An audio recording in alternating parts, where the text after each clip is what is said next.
Reit, bore da bawb, a chroeso cynnes i gyfarfod Bwr Iechyd Prifysgol Betsi Cadwaladr y mis Ionawr hwn yma yn Llandudno yn Fenyw Cymru. Ar hyn y bryd mae yna peth problemau technegol sydd o bosib yn golygu nad oes cyfieithiad os ydych chi'n gwylio ar-lein neu os ydych chi'n gwylio recordiad yn y rhan yma o'r cyfarfod. Felly dwi am geisio defnyddio dwy iaith. Technical hitches, as they do occur sometimes, are with us, so translation online is not available. I will try and use both languages in order that everybody can understand. Felly, croeso cynnes i chi gyd. Does na ddim ymarfer tân wedi trefnu heddiw, so if you do hear the fire alarm, we will be congregating outside and there are signs indicating the exits. Please, we will, of course, make sure that everybody understands the way to go. People will support you on the way out if required. Mae gennym ni raglen hir heddiw, rhai o'r eich pwyntiau eisiau tynnu sylw ato fo. As usual, we've got quite a long program today, and there are some matters I want to just underline because it's worth noting. We have a very important report around our mental health work and really reflecting on the work that has been undertaken over the past 12 months.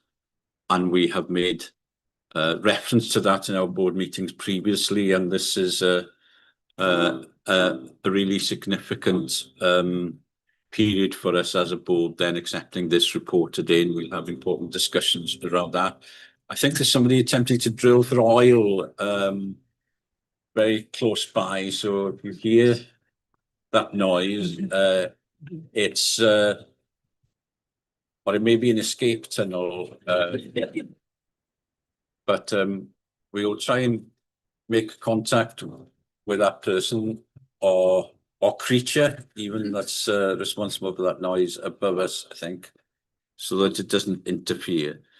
So other reports that are worth underlining are our regular report on urgent emergency care. We have made that our business to make sure that we have sight of the work in that important aspect of the health board's efforts. We've also got a report on our key programs and also on our strategic intent, also about integrated medium-term plan, our plans for future years.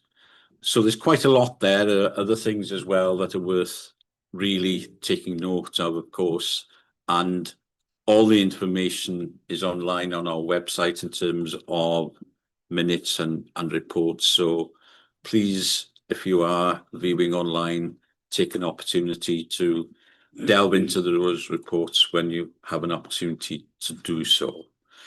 Dwi eisiau hefyd rhoi gwahoddiad cynnes i rai bobl sydd yma am y tro cynta. We have Jane Farrell with us, croeso cynnes Jane, who is here as one of our improvement advisors. Many thanks for coming along today, Jane, and we look forward to working with you over the next weeks and months. We also have Debbie with us, croeso cynnes Debbie Eitaio, who is going to be our Director of Workforce starting on Monday, I think, Debbie. So Debbie is joining us today as an observer and to have a gentle introduction to the health board, maybe. So croeso cynnes Debbie, I'm really glad you're able to join us today. Reit, ymlaen â ni, felly gyda hynny i'r eitem gynta sydd gyda ni datgan buddiant unrhyw eitem ar yr agenda. Anybody wish to declare an interest on any item, please? Nodwch os gwelwch yn dda os oes yna rhywbeth. No. Iawn, o'r gorau ymlaen at yr eitem nesaf 1.3, cofnodion y cyfarfod blaenorol, minutes of the previous meeting, which was November 2025. Dyn ni'n hapus i dderbyn y cofnodion yna. Are we all happy? That's the minutes are an accurate record of that meeting, please. Pawb yn hapus. Diolch yn fawr iawn. Yna, eitem 1.4 ydy materion yn codi ar log camau gweithredu, wrth gwrs. A dwi'n deall rwan bod y cyfieithu yn gweithio ar-lein. Diolch yn fawr iawn am yr ymdrechion. Felly nawn ni barhau i ddefnyddio'r Gymraeg a Saesneg gyda'r cyfieithiad. Ardderchog Pam, any matters arising on the actions log you want to emphasise, please? Diolch, Cadeirydd. No actions to raise. I think all of the executives have provided updates in the log, so I'm sure they'll be happy to take any points of clarification the board would wish to see. Diolch yn fawr. Diolch yn fawr iawn, Pam. Unrhyw un efo unrhyw sylw ar hynny, please. Nag oes. Reit, ni'n hapus i dderbyn cofnod yna, os gwelwch yn dda. Ie, diolch yn fawr iawn. Ymlaen at eitem 1.5. Eitem profiad, ac wrth gwrs mae'r hon yn eitem reolaidd i ni, lle dyn ni yn ymwyddus iawn i gael clywed llais ein staff, llais defnyddwyr a llais y cyhoedd. A mae'r eitem yma yn gymorth i ni ddysgu mwy am yr hyn sy'n digwydd ac i'r dysgu hwnnw helpu ni ar ein llwybr ac ar ein daith wella, felly ar ein siwrne wella. A dwi am ofyn i Teresa gyflwyno'r eitem yma. Angela sydd yn gwneud fel arfer, ond mae Angela Wood i ffwrdd wythnos yma oherwydd salwch, felly dwi'n ddiolchgar iawn i Teresa am gymryd yr ywenau. Teresa, diolch yn iawn. Diolch Cadeirydd, a diolch am y cyfle dweud y gwir i cyflwyno'r stori yma. A mae hwn yn agos iawn at yng nghalon oherwydd mae hwn yn eistedd o fewn y portffolio iechyd feddwl ac anabledda dysgu. Ond y stori sydd o'n blaenau ni ydy stori cleifion dau glaf dweud y gwir sy'n defnyddio'r gwasanaeth gwella bywyda, yr Enhancing Lives yn Saesneg, teitl sydd wedi cael dipyn o feddwl cyn cael ei ddefnyddio ar gyfer y gwaith. Deudai'n gormod oherwydd llais y claf sydd yn bwysig, ond rhaid mi ddeud dwi'n ama fod yna lawer ohonoch chi efallai na fydd yn gwybod am y tîm yma a'r gwaith da maen nhw'n wneud. Maen nhw'n reit anweladwy o fewn y bwrdd iechyd, ond maen nhw yn helpu cleifion hefo'u bywyda. Nid trio newid bywyda da ni, ond helpu gwella ansawdd bywyda'n cleifion. Ond efallai ma'n rai stopio ac yn fodlon iawn cymryd cwestiynau wedyn wrth gwrs. Chi'n cael clywed lleisia dau glaf sydd yn defnyddio'r gwasanaethau. Diolch yn iawn. Diolch yn iawn. Mae yna fideo i ni wylio rwan, felly. Diolch yn iawn i'r tîm technegol am be efo hynny.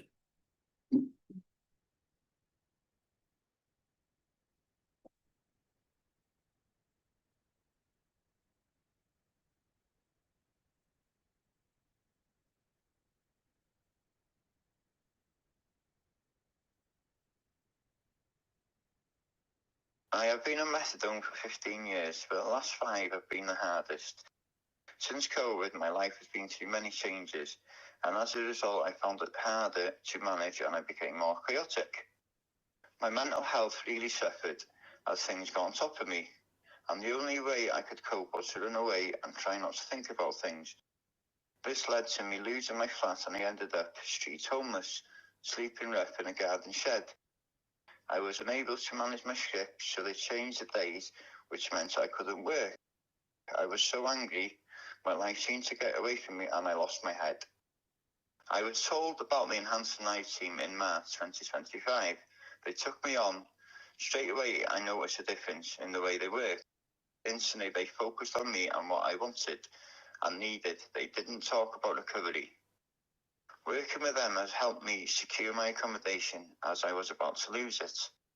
They helped me get rid of some debt and get on top of others. They helped me to start talking to my housing worker again, as I was ignoring her because of debt. We now work well together getting stuff done. They helped me with my script and build a relationship with the chemist, as sometimes I would not get it and they didn't like that. They helped me with other problems too. During the summer, I hurt my foot and I couldn't walk, so they helped keep me on my script by picking stuff up on me and getting me to the chemist when it was needed. I have just got out of heroin detox place after 4 weeks. I was there to swap over from methadone to buvidol. I could not have managed that without their support. They got me there and they picked me up and they stayed in touch while I was there to make sure that I was doing okay. I no longer have to get methadone from the chemist for the first time in 15 years. I no longer have to go every week to be judged by other people. I have my life back. I have my freedom back to go on holiday or to go back to work. I feel proud of myself for getting this far. I feel alive for the first time in years. I put weight on and I look much healthier. My family are so pleased for me. I could never have done this without the Enhancing Life team and their support. A little bit of support made all the difference. My relationship with alcohol goes back over 20 years, and it's always been a bad one. I've done things I'm not proud of, and many things I have no memory of. I've been in prison 3 times in the past for offences I can't even remember doing. It's scary I ever let it get that bad. I can't tell you the effect this had on my family. I lost out on so much time with my kids and I ruined all my relationships. The trust had just gone. I'm still working hard to rebuild that trust. When bad things happen in my life, drink was always the path I chose to deal with it. I always thought it was the solution. What I didn't realise was the effect it would then have on my mental health. Things just got worse and I ended up in a vicious cycle as I would drink more and my mental health medication wouldn't work, so I got worse and drank more. More recently, my dad passed away last year, and after I'd finished being strong and practical for everyone else, I just lost my head and started drinking again. I wouldn't remember anything it got so bad. This was the worst as the time between binges got shorter and shorter. I asked my probation officer for more help, so she sent me to the Enhancing Life team in March this year. I've worked with many services in the past.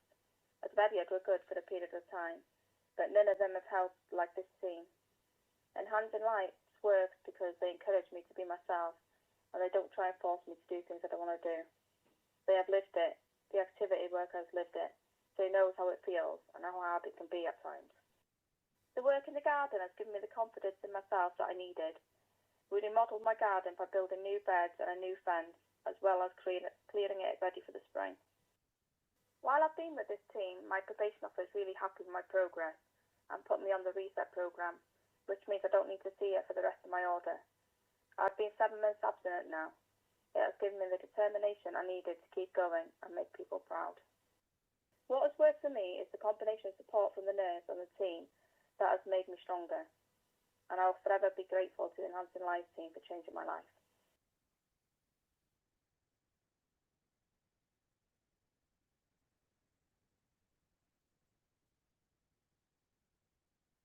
Diolch yn fawr iawn, a diolch i'r tîm am dod o'r stori at ei gilydd, ond yn arbennig i'r storiwyr am rhannu eu profiadau. Bwn i jyst tynnu'ch sylw chi at y ffaith mae'r tîm wedi gweld yn y 12 mis dwytha, bron i 7,000 o gysylltiadau, 7,000 cofiwch, i bod drwy'r system a wedi cael rhyw fath o cymorth neu wedi cael ei signpostio at wasanaeth arall. Dydyn nhw ddim, fel da chi'n clywed y fanna, yn trio newid bywyda'n llwyr. Be maen nhw'n trio gweithio ar ydy potensial y cleifion, potensial y person, nid trio newid y bywyd fel petai, ddim barnu'r problem trio newid hynny. Ac os ydyn nhw angen help efo cartra, to, i ddweud y gwir, maen nhw'n cael y cymorth yna. Os help efo bydd daliadau, maen nhw'n cael cymorth yn y cyfnod yna. Os ydyn nhw angen wedyn, ac yn y cyfnod iawn, wrth gwrs, maen nhw'n cael y cymorth wedyn hefo'r gwaith sylweddau'r substance misuse, neu efo alcohol fel angen.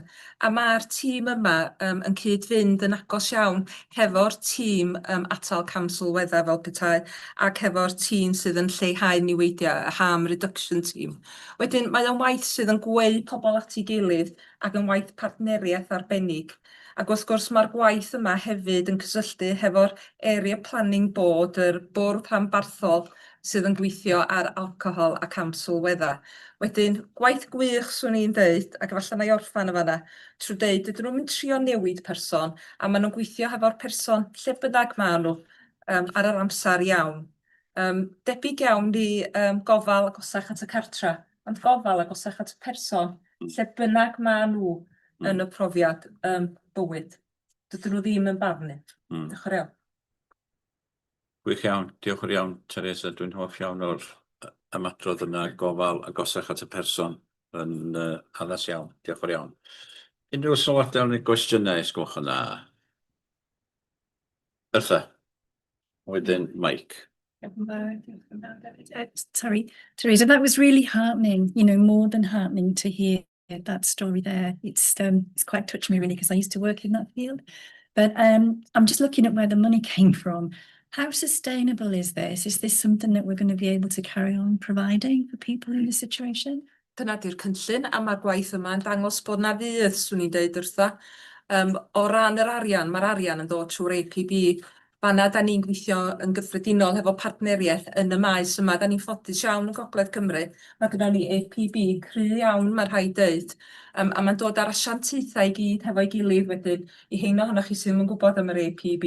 Dyna lle mae'r gwaith cynllunio yn digwydd, mae'r bwrdd iechyd yna, mae'r cynghora sir yna hefyd, mae'r heddlu, mae probation rownd y bwrdd, a da ni'n trafod yn cynllunio ar gyfer y dyfodol, a mae'r arian yng Ngogledd Cymru yn dod at ei gilydd, a mae yna drafodaeth am sut da ni gyd yn defnyddio'r arian mwyn helpu'r person ar ddiwedd y dydd. Diolch. Diolch yn iawn. Mike? Diolch, Teresa. Two very powerful stories, thank you. Bangor University has a Centre for Mental Health and Society which focuses on substance misuse, so I have a little insight into how challenging this work is and how marginalised these people are. So just congratulations, and I hope this good work is sustainable and does continue. I've only one question, that is, in the paper, there's reference to a service-neutral staff member, and I'm intrigued to know what that actually means. O, dwi ddim yn sicr, Mike, dda rai mi ddod yn ôl. Ni'n wysdi sgwennu'r papur yma, ond mi ydych chi'n allan i chi, Mike, yn bendant. Diolch am eich geiriau caredig am y gwasanaeth, rhaid mi ddweud, ond dwi'n ancytuno. Mae rei o'r defnyddwyr i am gwasanaethau iechyd meddwl yn rei o'r eifeddiad bregus sgynno ni. Mae'r gwaith weithiau'n heriol, ond dwi'n meddwl os ydych ni rapio rownd y person, mae'n wedyn mae canlyniadau iechyd pan da ni wedyn yn rhoi'r triniaeth iechyd gymaint yn well, ond diolch i chi am eich geiriau caredig. Yeah, we will get back to you on that. It sounds like a person in an advocacy role, doesn't it? But we'll check exactly what that role is, and we will share that with all board members. So, diolch yn iawn am y cwestiwn. Dyfed Jones. Diolch, ie, mae'n galonogol i weld y gwaith yma dydy, oherwydd mae effaith y gwaith yma'n mynd tu hwnt hefyd i'r unigolyn hyd yn oed dydy, oherwydd mae ganddyn nhw deuluoedd, maen nhw'n byw mewn cymunedau, felly mae rhywbeth sy'n gallu rhoi cymorth iddyn nhw yn cael yr impact yna yn fwy yn ehangach mewn ffordd. Felly mae'n braf gweld hynny. A mae'n braf gweld yna, fel o'ch ti'n sôn, agos at y person eto, mae'n mor bwysig de, a mae'r effaith hwnnw yn mynd yn bellach wrth gwrs. Felly diolch, a diolch i'r rhai sydd wedi rhannu stori. Ie, sicr. Rwy'n arall cyn i mi ddod a Carol i mewn. Carol? Diolch, Teresa. Thanks for bringing the story through. I think it's a reflection rather than a question, really, that we often talk about the health service, but actually when I'm listening to those stories, it's about financial matters, it's about housing, it's about having purposeful activity and meaning in people's lives. So it just underlines and emphasises the need for us to work in partnership with others. And there's a couple of items today on the board agenda that sort of leads into that space really about working with other agencies, housing associations. I'm thinking local authorities, but more broadly with local employers as well, the potential to keep those partnerships going. So thank you very much. Yeah. Rhywun arall? Os nad oes, gofyn ni gyd dderbyn yr adroddiad yna gan ddiolch, fel dyn ni wedi dweud, am y ddau berson am bod yn bod yn rhannu y stori heb barodrwydd pobl i ddweud eu profiad. Byddwn ni yn dylotach yn dweud y gwir, oherwydd mae dysgu o brofiadau pobl, profiadau uniongyrchol pobl yn allweddol i ni ar ein siwrne wella, ar ein gallu ni i ddarparu gwasanaethau gorau posib ar gyfer ein trigolion. Felly falch iawn bod pobl wedi dod ymlaen i rannu hynny, ac diolch eto i Teresa am gael ni mewn ar gymarol byr rybydd hefyd, Teresa, yng nghanol pob dim arall. Felly diolch yn fawr iawn am gyflwyno'r adroddiad yna i ni. Ymlaen i'r eitem nesaf, eitem 1.6, yr adroddiad profiad ac ymgysylltu efo dinasyddion, a dwi'n am droi at Helen i gyflwyno'r adroddiad yma. Helen, dros ata chi. Diolch yn fawr iawn. This report, which is the regular report linked to the board every quarter, provides an overview of what citizens have been telling us between September and December of 2025. It draws on patient feedback, community engagement and surveys, the digital channels that we have, political correspondence that comes in, and of course the work of FLICE. The key themes are consistent throughout that period, relating to pressures in urgent and emergency care, waits in planned care and diagnostics, access to NHS dentistry, neurodevelopmental assessment waiting times, and access to GP and mental health services. It is important to note that while this report draws on those key themes, using the intelligence that we pick up, it reflects those who raise concerns, and it doesn't highlight areas where care and highlights areas where care has not met expectations. So it doesn't fully capture the whole picture. And there are many positive experiences that are less frequently voiced. These present alongside recognition of staff kindness as well that we pick up, and the compassionate care that people receive. The paper provides assurance to the board of how the feedback is being used to take forward action, and includes examples of where some of those improvements can be seen. It also summarises the engagement that's taking place on a longer-term strategy that's very much sits within Paola's portfolio, and the service changes that are currently underway, and also around the Women's Health Plan, which is a key priority for the Health Board, and the developments in Towing and Penley, which continue. So the board today is asked to note the themes and assure itself that the citizens' voice is shaping the board's priorities and decisions, and endorse the continuing strengthening of our citizens' voice mechanisms. Diolch. Diolch yn iawn, Helen. Unrhyw gwestiynau, unrhyw sylwadau ar yr adroddiad yna, sgwach yn dda. Claire. After what Helen actually was considered in the most recent PPHP committee a couple of weeks ago. And one of the things that we talked about there was, if you like, the kind of forward-looking communication strategy and plan, really, how we not only engage on specific programs and projects or the developing 10-year vision, but actually how we have a really proactive communication plan that talks not only to the good things that are happening, but also reflects on the concerns, things that we're hearing. Because what I was interested in was page 3 of the report refers to an increase in negative sentiment during November and December. And the report references how important it is that we give timely reassurance, clear factual communication. That was at the time when we've been really ramping up our 104-week waits, weekend appointments. So you would have thought that actually during this period we would have more people feeling more confident because they'd had that appointment that maybe they've been waiting for a long time.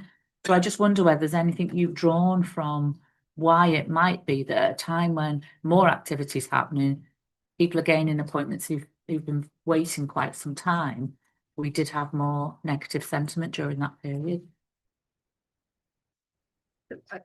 Responding back to Claire, it's at this stage we haven't done any qualitative analysis, but my guess would be that there has been a general increase across all media, across all of the UK regarding the NHS and some of the challenges that it faces during the winter period. So that tends to reflect back. I should also say there are some campaigns taking place on social media at the moment, which get picked up by our various means of analysis across the internet, so that does flag them as well. So it's a combination, I think, of those things. Claire.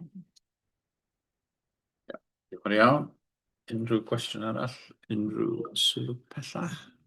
Wrtha? Sorry, diolch. It's more a comment really, because I noticed that as well there. But I think what concerns me is still when I meet people in the street and, you know, we see things on WhatsApp, don't we? The negative aspect is the only thing that people talk about.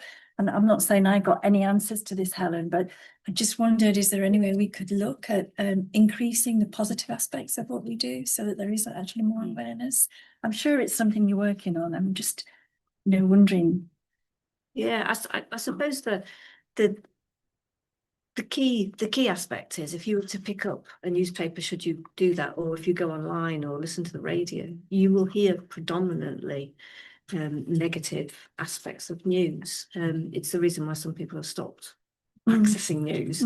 And so what we see is a general reflection of that across all the channels. So we do a lot of work proactively across channels, whether it's direct to stakeholders or into Facebook feeds and community groups, and of course with the media as well. The team proactively reach out to help tell the stories of the successes of the health board, but I'm afraid it does get drowned in the negativity. Yeah, bechod.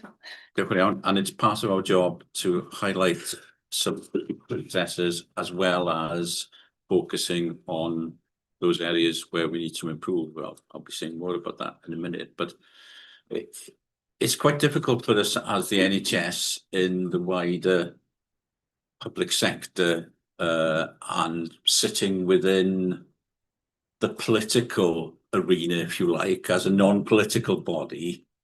Because I've got to say, people do tend to think they can have a free swipe with the NHS. And we sit back and say, thank you very much. You know, so I don't think that is a good practice. And I would encourage politicians, many of them are in regular contact with us and are fair and equal in the way they approach their work with us, and we have really good relationships.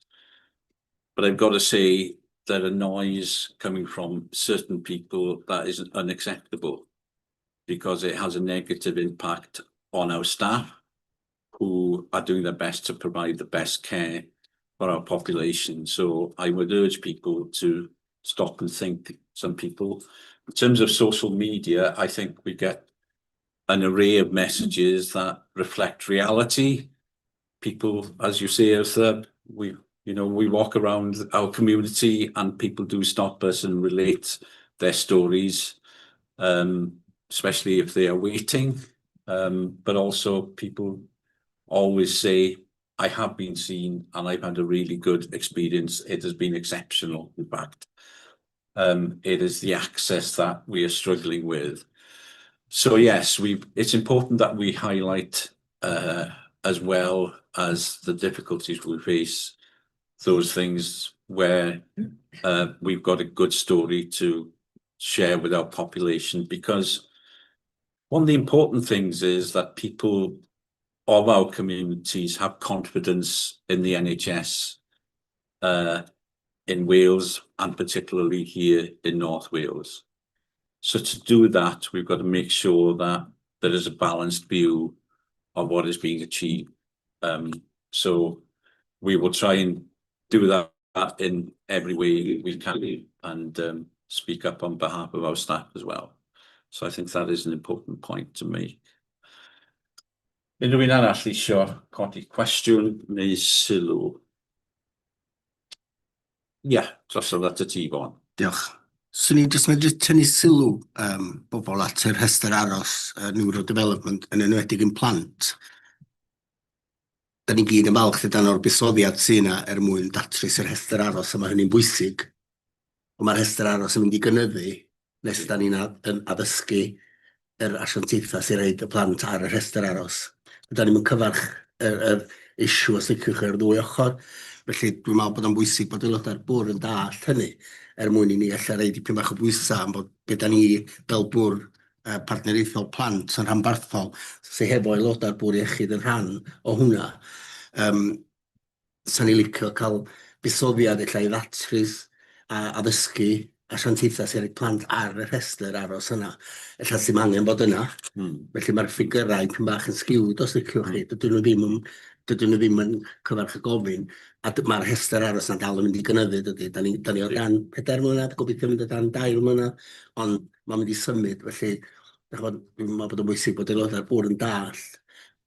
Mae yna ddatrisiad gen i ni. Da ni'n angen lot o arian i cael ei fusoddi i wneud y gwaith hyfforddi yna, ond gosa da ni'n gweithio nhw, a mae yna cydweithred anhygoel wedi bod ar draws partneriaethau, dim jyst bwrdd iechyd wedi dod ar lleol yn y trydydd sector, addysg, mwyn datrys hwn.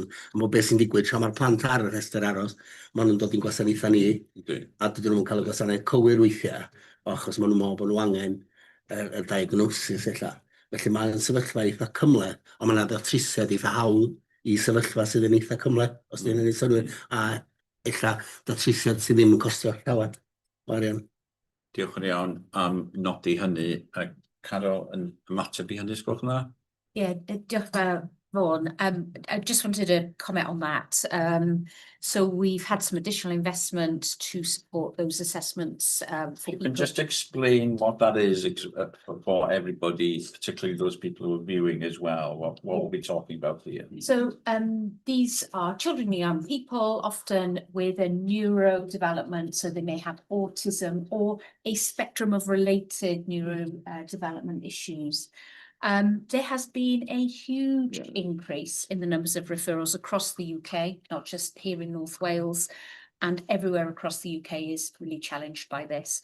About a year or so ago, we had 6,000 people who were on this list. It was really very difficult indeed. So a lot of effort's gone in, Welsh Government money to support that, whilst we're also changing the system. So I just wanted to let Vaughan and other members know that, that the briefing had a meeting recently on this. The investment that we're putting in for those longest waiting people is good. But I was particularly encouraged by the work on the redesign of the approach and actually offering more proportionate assessments for people in partnership. So I think that's got to almost catch up with the whole of the list. But I did write to the Minister for Mental Health at her request. She wanted an update, and Vaughan, I hope that this is okay. At the bottom, and it'd be really good to know what the investment is for next year, because we really do want to continue that partnership work. It is working, it is coming through, but we've just got quite a big sort of tail, if you like, of people who've waited a long time. They'll have the traditional approach while we're working through the rest. So it's an improving picture, which is good. Diolch yn fawr iawn am hynny. Unrhyw un arall yn rhyw gwestiwn sylw? Anything further to add, Helen? No. No. Diolch yn fawr. Pawb yn hapus i dderbyn yr adroddiad yna gan nodi unwaith eto themau sy'n codi, ac mae'n bwysig bod ni fel bwrdd yn sylwi ar y themau yna ac yn cymryd y dysgu o'r holl brofiadau sydd ydych chi wedi casglu a dod ynghyd fel yn bod ni'n gallu parhau wella ein gwasanaethau a bod llais y dinesydd yn glir. A dyna'r bwrpas yr adroddiad. Hwn ydy clywed llais y dinesydd sydd yn dod ato ni mewn sawl ffordd, ac adroddiad yna wedi crynhoi hynny yn daclus iawn, felly diolch yn iawn. Pawb yn hapus i dderbyn yr adroddiad. Diolch o galon. Ymlaen at eitem 1.7 sef adroddiad gen i fel sy'n dod i bob cyfarfod o'r bwrdd. Ac mae wedi bod yn gyfnod cyn y Nadolig lle mae wedi bod yn gyfnod prysur o ymweliadau a cyfle i fynd rownd warddiau gan dymuno Nadolig llawen a gwneud hynny gyda Wyn sydd yn gweithio allan o Ysbyty Gwynedd wrth gwrs, ac hefyd ges i gyfle unwaith eto leni i fod yn Ysbyty Gwynedd ar ddydd Nadolig i ddiolch i staff am fod mor barod i weithio dros y Dolig, ac rhai o'n i'n gweithio dros y Calan hefyd, ac dyna ddiolchgar iawn i staff, ac fel sydd wedi cael ei grybwll eisoes, gallai gadarnhau fod y cyfnod diweddar yma wedi bod yn hynod o brysur. Yn arbennig yn yr adrannau brys ni, byddwn ni'n clywed mwy am hynny nes ymlaen, ond mae wedi bod yn eithriadol o brysur ac a pobl yn gweithio oriau hir iawn i geisio ymdopi. Felly diolch o galon i staff am yr ymdrechion i ymateb i batrwm, dwi'n meddwl, o salwch sydd wedi bod yn y gymuned dros y misoedd dwytha, a dwi yn falch iawn mod i'n gallu clywed yn uniongyrchol gan staff a gan rhai o'n trigolion hefyd pan dwi yn ymweld ag ysbytau.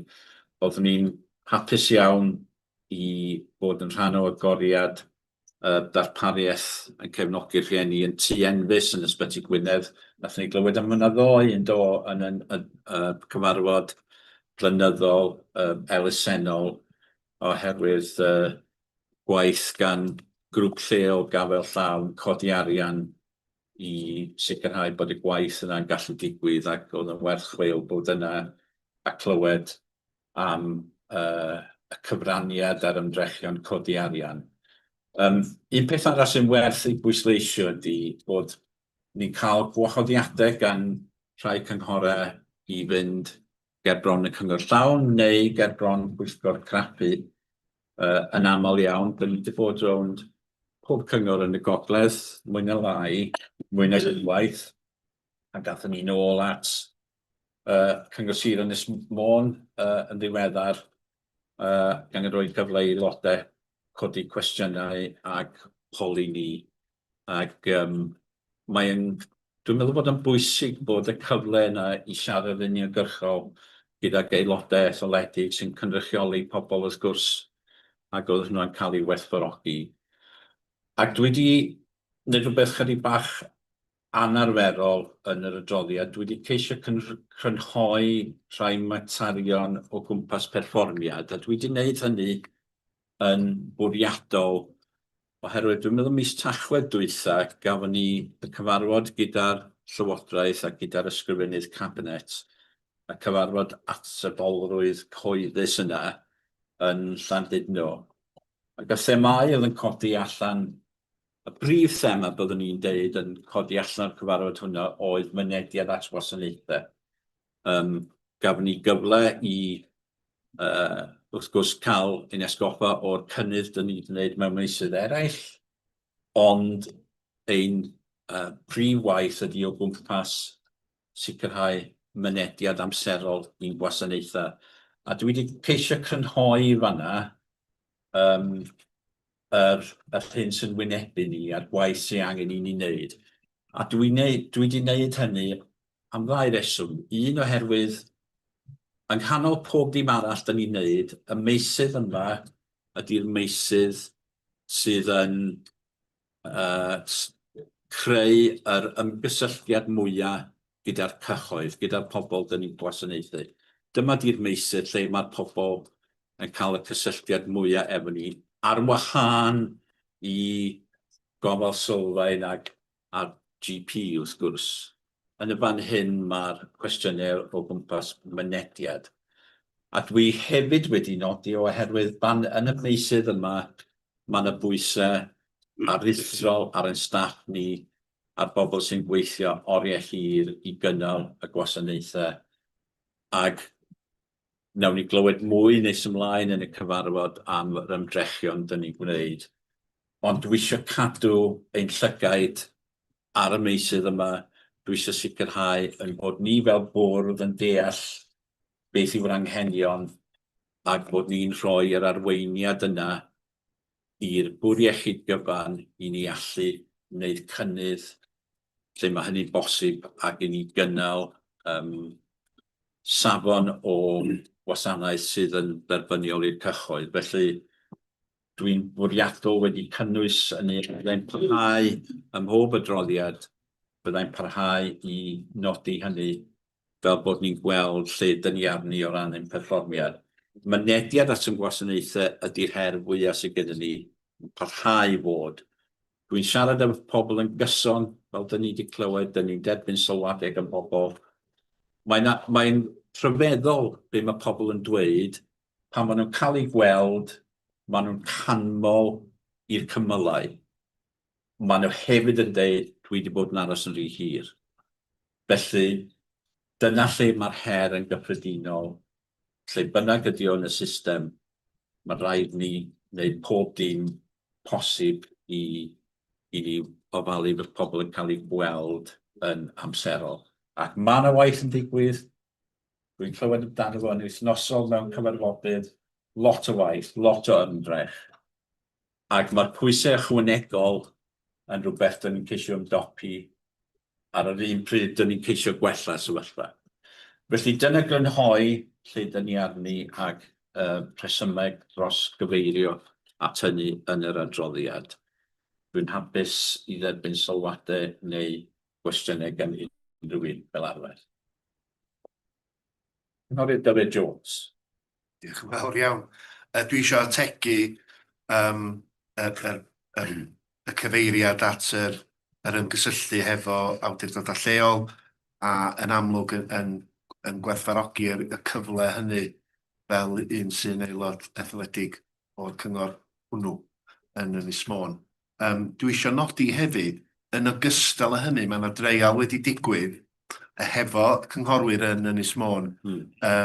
A mae hwn yn waith mae y tîm cyfathrebu ac yn gysylltu Helen wedi wneud o ran roedd cyfle i aelodau etholedig daro i mewn i ryw sesiwn galw mewn i ddod â unrhyw gwestiynau neu problemau neu unrhyw beth sydd yn eu poeni nhw a gallu trafod hynna hefo aelodau staff o'r bwrdd iechyd. A mi oedd yr sesiwn ddigwyddodd yn Ynys Môn yn llwyddiannus wedi cael ei chroesawu gan yr aelodau etholedig hynny, ac hefyd wedi cael ei groesawu gan aelodau staff y bwrdd iechyd oedd wedi mynychu ac wedi cael budd o gael eistedd lawr a siarad yn eitha agored mewn gofod saff, mewn ffordd i allu trafod problemau, a dwi'n gwybod bod yna fwriad i fynd â hwnnw yn ehangach i gynghorau eraill ar draws y gogledd. A mae hynny yn rhoi y cyfle i aelodau etholedig mewn fforwm, y fforwm iawn mewn ffordd, yn ogystal â'r cyfarfodydd mwy swyddogol sy'n digwydd, fel oedd ti'n sôn, mae hwn yn gyfle gwych a dwi'n gobeithio bydd pobl yn cymryd gyfle i mynychu. Diolch. Wel, diolch yn iawn am gyfeirio at hynny. Dwi'n cofio Helen a fi yn trafod y syniad misoedd lawer yn ôl, lle ni'n gweld y potensial i ni gynnal fel cymorthfa neu drop-in i aelodau etholedig sy'n cynrychioli pobl yn ei wardiau ac sy'n pobl yn codi materion efo nhw. Ac oedd yn ymddangos i fi bod yna gyfle i ni ddod at ein gilydd. A dyna'r hyn sydd angen tanlinellu bob amser ydy y cyfle i weithio mewn partneriaeth. Dyn ni gyd gobeithio yn ymdrechu gyflawni'r un peth sef y gorau ar gyfer ein trigolion. Ac o weithio mewn partneriaeth fel yna, mae yna gyfle i wneud yna. A dwi'n gwybod mi fydd yna gyfle gyda phob cyngor yn y gogledd i gael rhywbeth tebyg dros misoedd nesaf. Gobeithio. Felly diolch am gyfeirio at hynny. Rhyw sylw neu gwestiwn gan rhywun arall? Yrtha? Diolch yn fawr. It's really just a question about the memorandum of understanding with Coleg Llangersol, which I really welcome because obviously that's looking to the future, which we need to do, and it's about planning for quality of staff, numbers of staff, which we know links to performance, and it also links to our strategic intent around poverty. So really welcome that. I'm just wondering if we've got the same memorandum of understanding with the other colleges in the East. Is that something that, I'm sure it is, but it's just a quick question. I'm sure Carol can refer to that, but if I remember rightly, I think that is work in progress, isn't it, with some of the colleges, but the Coleg Menai, Llandrillo Menai, really significant. So yeah, we're hoping to replicate that with others, aren't we? Yeah, and we've established an education, it's called committee, but it'll be a steering group to do just that. The discovery work is almost complete, and the design of how we're actually going to work with higher and further education across all of the specialties. Often when we talk about education, we think about professional clinical education, but we've got to think of everyone. So those partnership discussions have been held, and opportunities workshop discussed as well. So that's absolutely the intention. Diolch yn iawn. Rhywun arall yn dweud sylw, Billy? Diolch, Griffith. I'm sure staff at this speaking Gwynedd greatly appreciated your visit on Christmas Day towards the. I'm just wondering, was there any? Do we know if there were any other very senior presence at any of the other sites? Sports. That's usually the pattern. Yes, I know. Angela goes into Wrexham or Ysbyty Glenclwyd, so we do try and make sure that there's a visit from someone. I tend to go to Ysbyty Gwynedd on Christmas morning, and then yeah, just to let staff know that we appreciate their efforts. Yeah. Rhywun arall, unrhyw gwestiwn? Na. Pawb yn hapus I nodi'r adroddiad yna, sgwelwch yn dda. Diolch yn iawn. Eitem 1.8 ydy'r eitem nesa, sef adroddiad y Prif Weithredwr. A Carol, dros ata chi sgwelwch yn dda. Diolch to Cadeirydd. Thanks very much. There's a couple of things that I do want to particularly draw out, and actually builds on the Chair's report, as well as referencing something in Helen's report and the ensuing discussion that we've had there. It is clear that there is going to be a lot of change this year for us, and as Chief Execs and Welsh Government officials, we met recently to start the preparation for that. So we know we will have a new programme for government coming during this year, plus a 96-member Senedd, and that will mean some changes to the way in which we work and operate as an NHS. So some of those discussions, we're likely to be even busier than we are now, and so we are preparing for that period. So just to let you know, and it also means that as chief executives, we've been particularly keen to work together collectively across the NHS in Wales in really understanding and preparing for the challenges and the opportunities for the future. Paolo will cover some of the planning framework, but it looks as though we are going to have a very, very challenging financial context, very demanding service context, of course, and a drive to focus on, rightly so, prevention, population health, and not just the provision of services in hospital. So quite a bit of work on that. I just want to pick up the data issue that's in my report. It's only a paragraph, but there is a more detailed report coming through, and I think the PPHP committee under Claire's leadership considered this matter as well.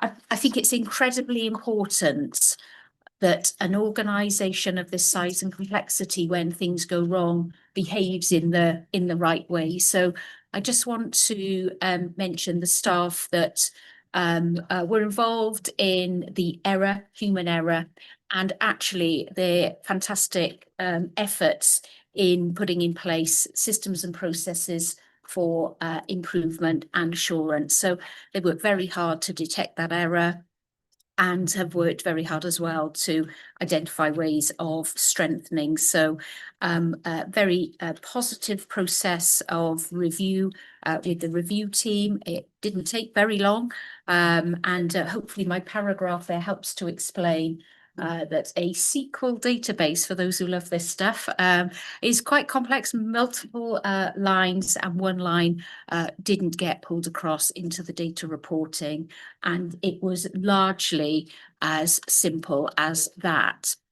What that did pick up was the need to strengthen both our processes of reconciliation and validation, but also there is learning for other organisations and more broadly in Wales. So I took the opportunity with my chief exec colleagues to share our learning so that others can enable those checks in their own organisation as well. So I am pleased now that the government feel confident that they can report our figures in a public way, given the confidence that is needed, as you mentioned earlier. We will have a more detailed report at the next meeting on the health board progress against level 5 escalation. So I don't want to do too much of that, but I do want to draw out a couple of things and particularly thank the staff that have been involved in all of these areas. Digital developments, to welcome Justine, has joined us on an interim basis, part of the exec team. We are now in stable operations for the radiology system. We've implemented partly the new laboratory system. We're implementing the medicine system as we speak, literally as we speak. We have the new maternity system coming in and a new eye care system. So very busy on the digital developments. Some major service developments we're anticipating hearing from government on the Royal Alex very soon. I hope very, very soon, but we're very keen to hear about that. And obviously the Llandudno Surgical Centre for North Wales is developing, and that's a little bit later. David's already mentioned planned care, additional 40,000 outpatient appointments since September. It's been a very challenging programme. So it's as many appointments at the weekend as we deliver in the week.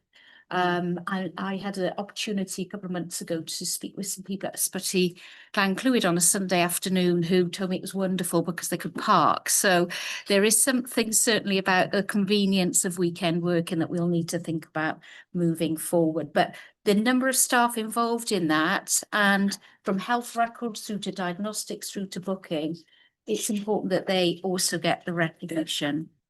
We're going to come on to flu and winter and all of that, but I was really pleased to hear that here in North Wales, we are the top performing health board, Jane, on the performance for vaccines for flu and COVID in the over 65 category. So thanks to members of the public for taking up that opportunity of a vaccination. It certainly does help.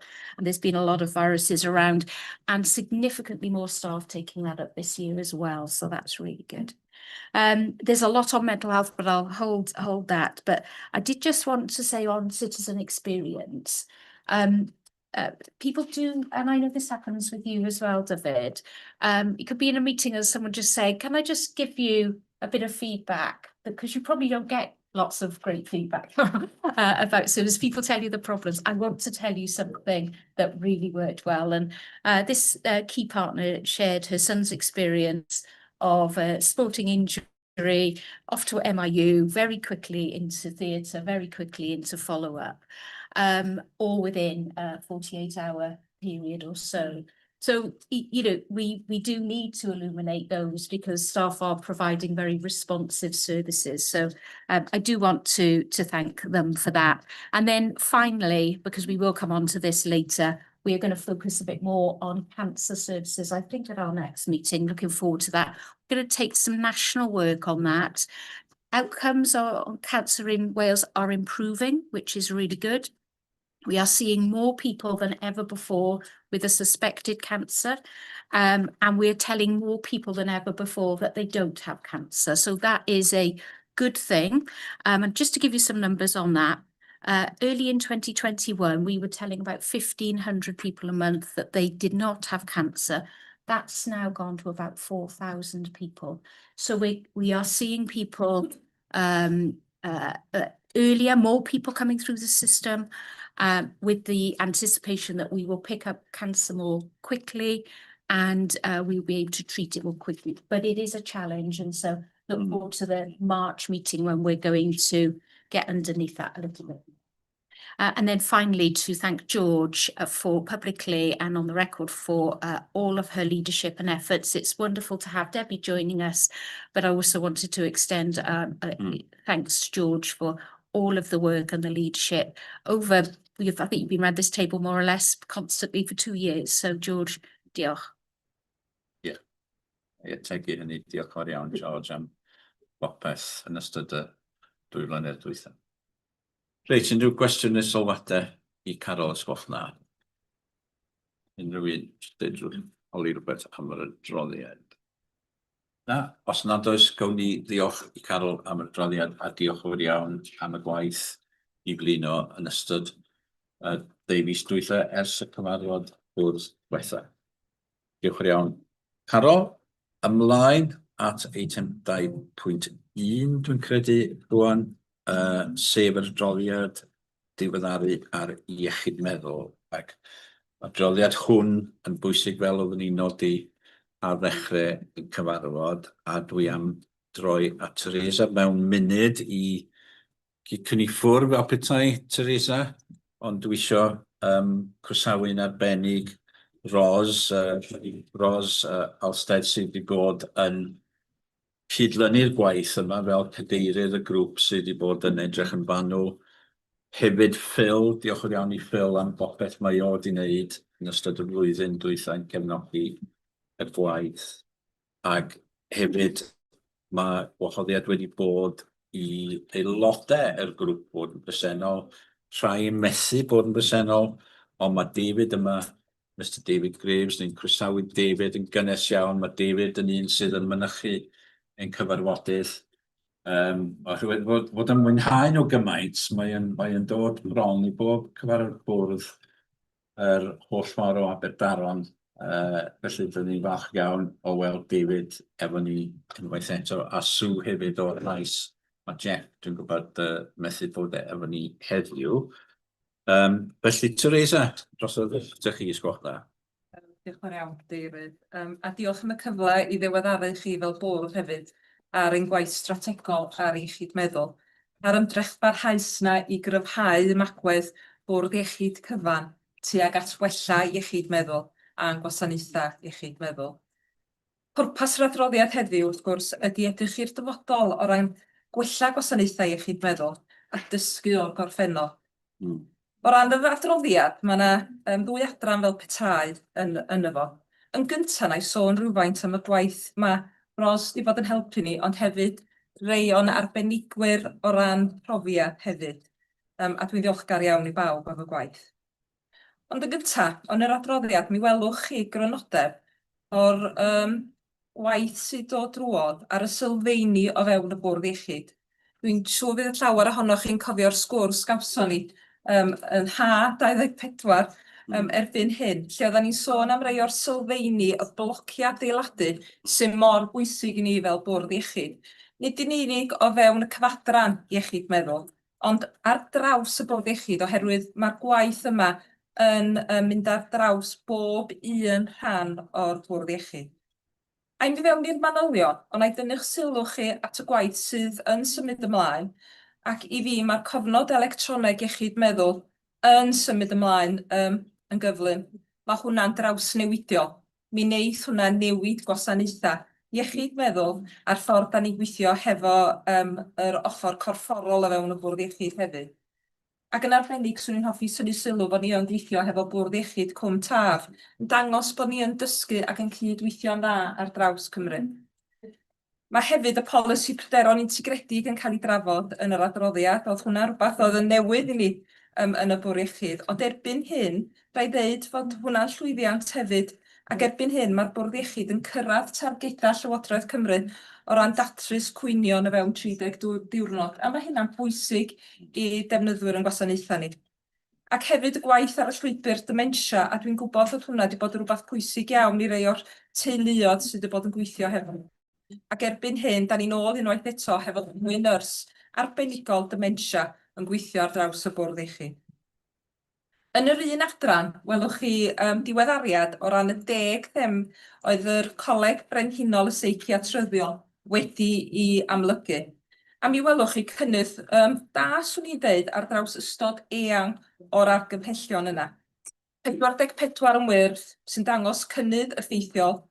30 yn oren felyn, di bach o waith angen i wneud, ond da ni'n mynd bell ar hynna. A 6 lle dwi'n meddwl mae angen ffocws y bwrdd. Gwrs glywch chi fwy gyn Ros, ni'n siŵr yn y jyst ynglyn â'i barn Ros ar grŵp cynghori. Ac wrth gwrs, mae'r adroddiad Ros sydd yn adroddiad annibynnol, ond yn adroddiad gysylltiedig yn eich pecyn chi heddiw. Ond na i droi Ros yn y munud i drafod hwnna. A mae o werth darllen yr adroddiadau gyda'i gilydd ochr yn ochr fel petai.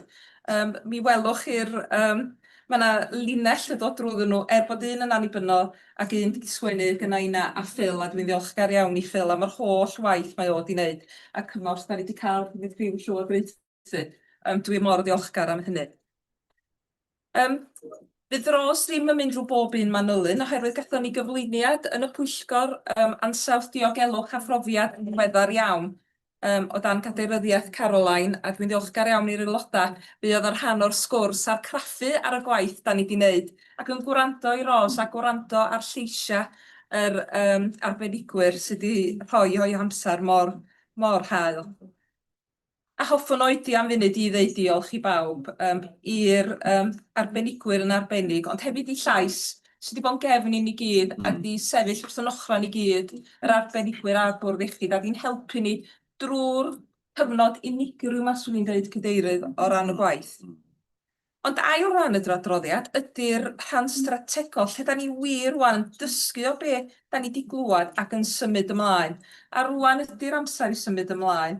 Mae'r tima yn awchu i symud ymlaen ar draws y bwrdd iechyd.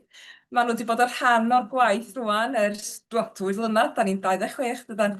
A maen nhw eisiau symud ymlaen a gweld y ffocws ar yr darnau mowr na waith sydd yn mynd i newid a traws newid bywydau cleifion a fod ni yn gweithio i'r safonau iawn. Dan o'ch blaen chi'n dangos y blaenoriaethau, da ni'n mynd i fod yn trafod hefyd yn y grŵp newydd wedi cael ei sefydlu, da ni wedi sôn am hwn yn barod, y grŵp goruchwylio a datblygu yr ODG, da ni'n ei alw yn Saesneg, a mae hwnna'n cael ei gydeirio gyn y prif weithredwr.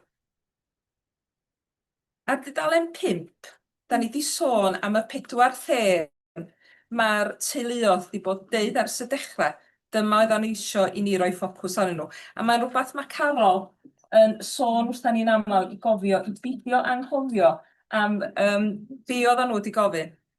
Na i adrodd nhw allan yn gyflym. Un, i edrych ar arfer gorau eraill o fanna eraill ar draws y wlad a dod â nhw i Ogledd Cymru. Da ni'n neud hynny.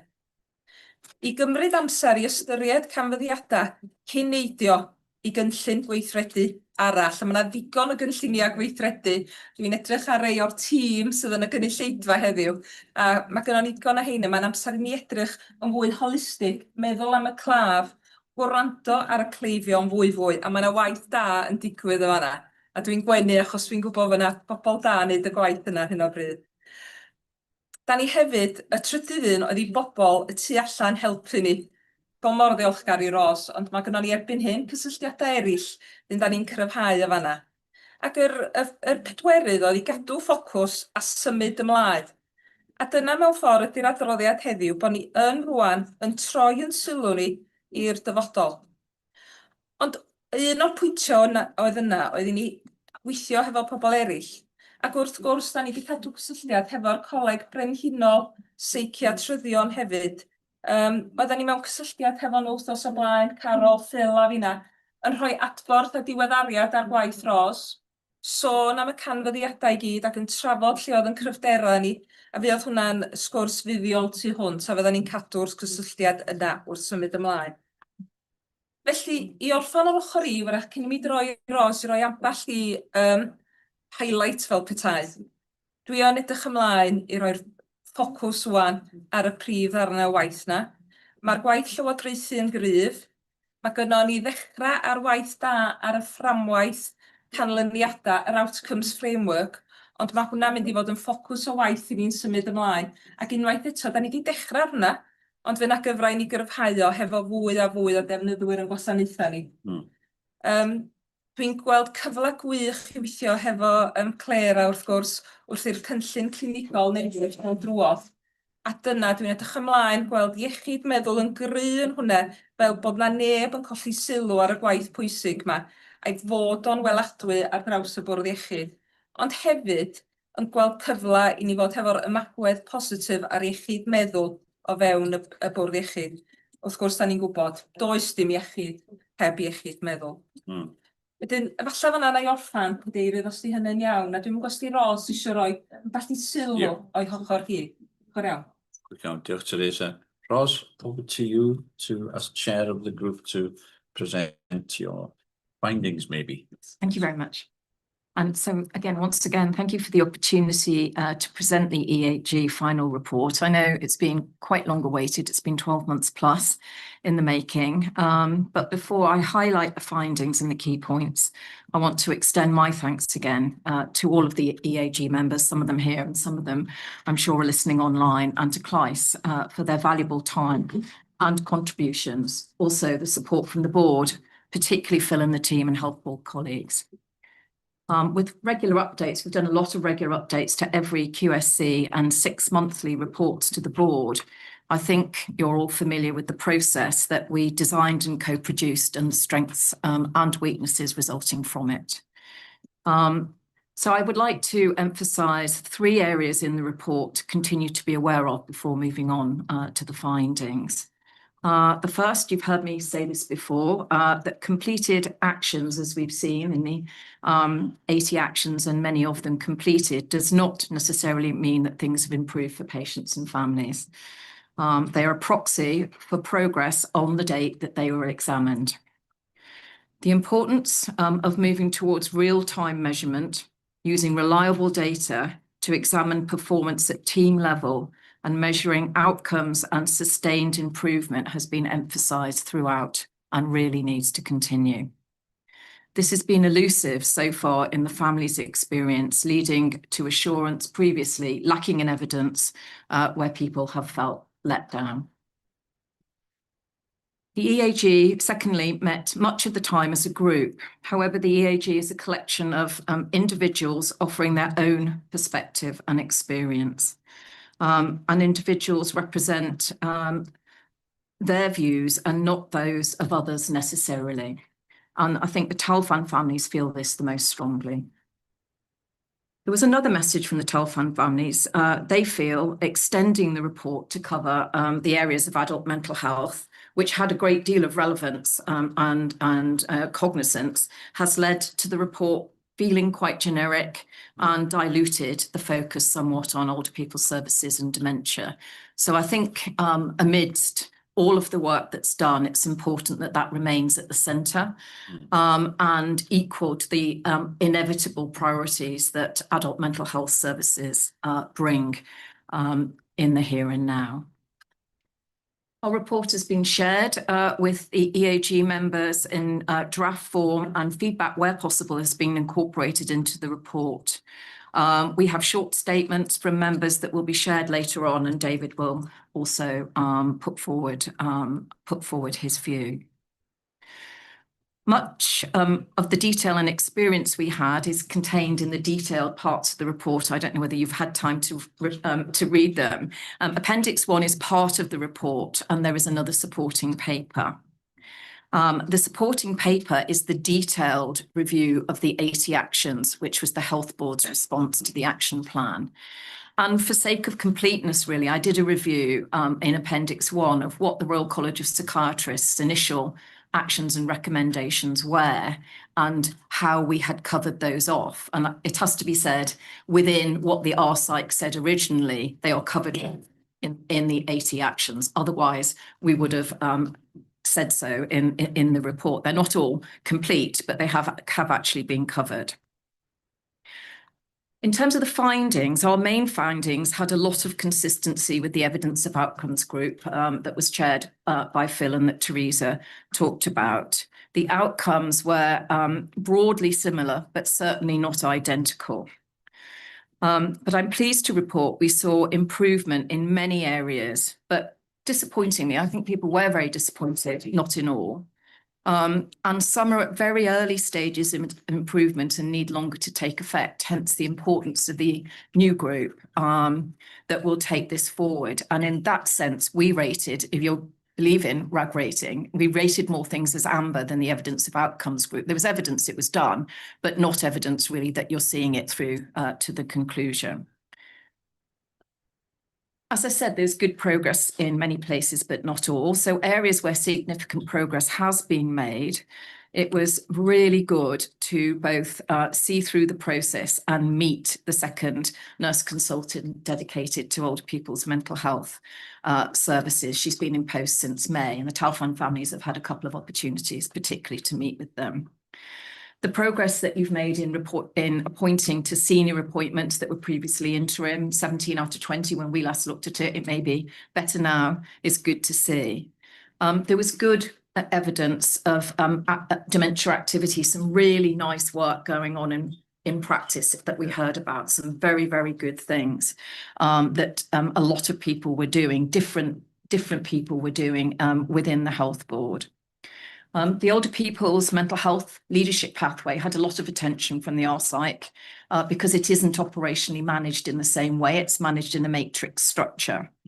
And I think it's fair to say we saw good evidence of the leadership pathway, which has multidisciplinary input and a work programme, but it needs operational management support and sort of listening for it to work well. The clinicians are going to say what changes and improvements they think they need. In a matrix structure, it needs to be clinically led. That needs to be listened to and operationalised by managers. So there's nothing wrong with it so long as operational management supports it. And the board has made really good progress with the costed plan to reduce ligatures. That's great to see, but the risk is only reduced when the ligatures are removed from the environment. So it's partway there, but it's good. And the EPR clearly is in making very good progress, as people were saying about digital enablement. It will be good to see that in mental health. So there are many areas where progress has really been made, and many more where it is sort of in the making. And I want to just draw attention to three things that are mostly to do with service user and carer engagement and involvement. And particularly to draw out a point from that came out from Helen's report about the use of patient experience information through Civica. And that is the real source at team level of getting more positive feedback from people. In the feedback we've seen from mental health, which is there needs to be a lot more of it at team level. The feedback is largely positive. And in my experience, where that's uniform across the use of working in an organisation, that is where people where staff get the positive feedback about the great work they do. In general, the feedback is 90% positive. So it's a big area to focus on, as is the burgeoning recovery college, the really good work on the health passport that's really applicable to mental health, and the increasing focus on recruitment and retention. And so the other point in the sort of medium area to focus on is that we did not find consistently good standards in the audits we looked at. So that's an area. It can be the case in audits. You do an audit in an area that you're not very confident about practice. But I think it's the consistency of what you found and the consistency of whether it's good or not that's important.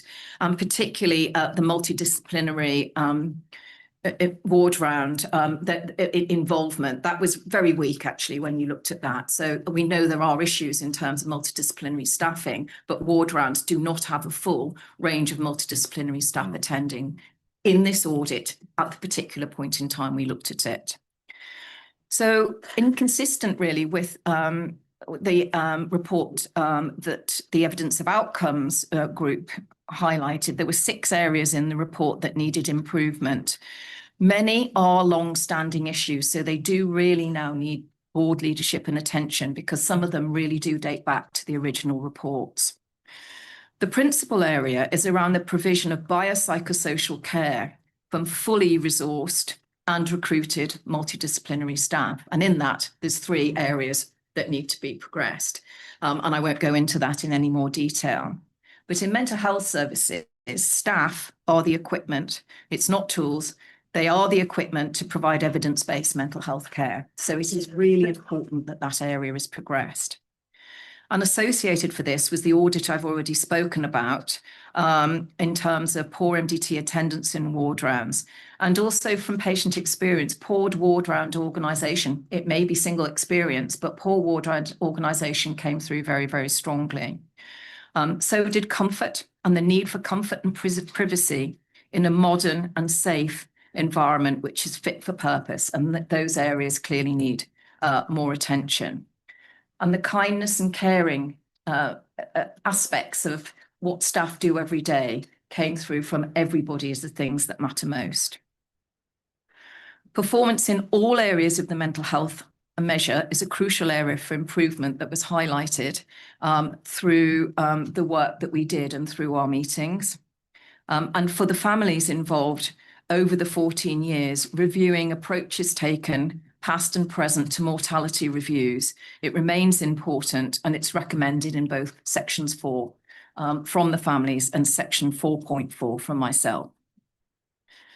For some families, dementia services will only be good when they themselves or their friends or their families experience this routinely. And from experience, that has not been their experience, but they have had some good experience, but it hasn't been routinely good. The work to improve the physical environment's underway. And as I've said, the risk to the ligatures will only be removed when the ligature programme is complete. And there's a lot more work to do to improve comfort, the physical environment, include gardens and digital enablement. So finally, our considerations, like I say, they're contained in 4.3 from the family's point of view and 4.4 from the chair on behalf of everyone. They need to be taken into the new oversight group. All our EAG members hope that our contribution to demonstrate progress and highlight areas that need more attention has been useful and will be used to improve care for the citizens of North Wales going forward. We hope this will be achieved by effective leadership team to board, driven through the Oversight and Development Group chaired by the Chief Executive. So from us, we'd like to say thank you for your support for the EAG and its members. We all wish you well in your endeavours to improve mental health and dementia services now and for the future. Many thanks, Ros. Diolch yn iawn, and really want to thank you for your efforts over the last 12 months. It's been quite a journey, but I think, as we've seen from the reports, that the journey has been really worthwhile and a positive one. And what we have today is not the end of something, but it's the beginning. And we want to emphasise that, because what we've seen is an opportunity to develop services that are going to be the best possible for the people who depend on them. So the work of your group has been absolutely key to move us into a place where we can hopefully grasp that and aim for the very best in mental health provision here in North Wales. So many thanks for everything you've done. I'm now going to invite Sue from Llais to make a statement, because Llais, as we've heard, have been really supportive and heavily involved. And then we'll hear from service users, some in terms of reading out statements, and then David will be able to make his remarks as well. So Sue, from Llais, over to you, please. Bore da pawb. Dwi'n trio siarad tipyn bach yn Cymraeg. Da iawn. Cymraeg yn da iawn. Da iawn. Dwi'n dysgu Cymraeg. Dwi'n trio. Ardderchog. Cyn dechrau, hoffwn i dweud diolch. Diolch i deuluoedd Tawelfan ac aelodau grŵp cynghorau arbenigol am rannu a'u profiadau personol ac unrhywiol. Hoffwn i diolch hefyd i cadeirydd y grŵp am ei hydroddiadau Yn olaf, dwi dweud y diolch yn fawr iawn i'r staff y Bwrdd Iechyd am ei gwaith a'i partneriaeth proffesiynol dros y flwyddyn diwethaf. And now I'm going to speak some English. We'll try and understand it.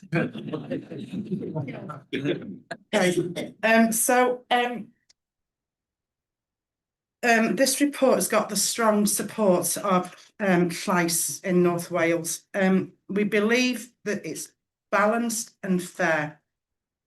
The report does not shy away from exposing the areas that need improvement, whilst also highlighting the areas of good practice. The report lays out very clearly what needs to be done to support the Mental Health and Learning Disabilities Directorate to meet the needs of the population of North Wales, whilst providing a safe, kind, effective mental health service. The report reflects the views within the expert advisory group, a group that itself was dealing with the impacts of previous trauma. The trauma has been acknowledged, understood, and has produced its own outcome in the jointly commissioned video on the life experiences of one of its members.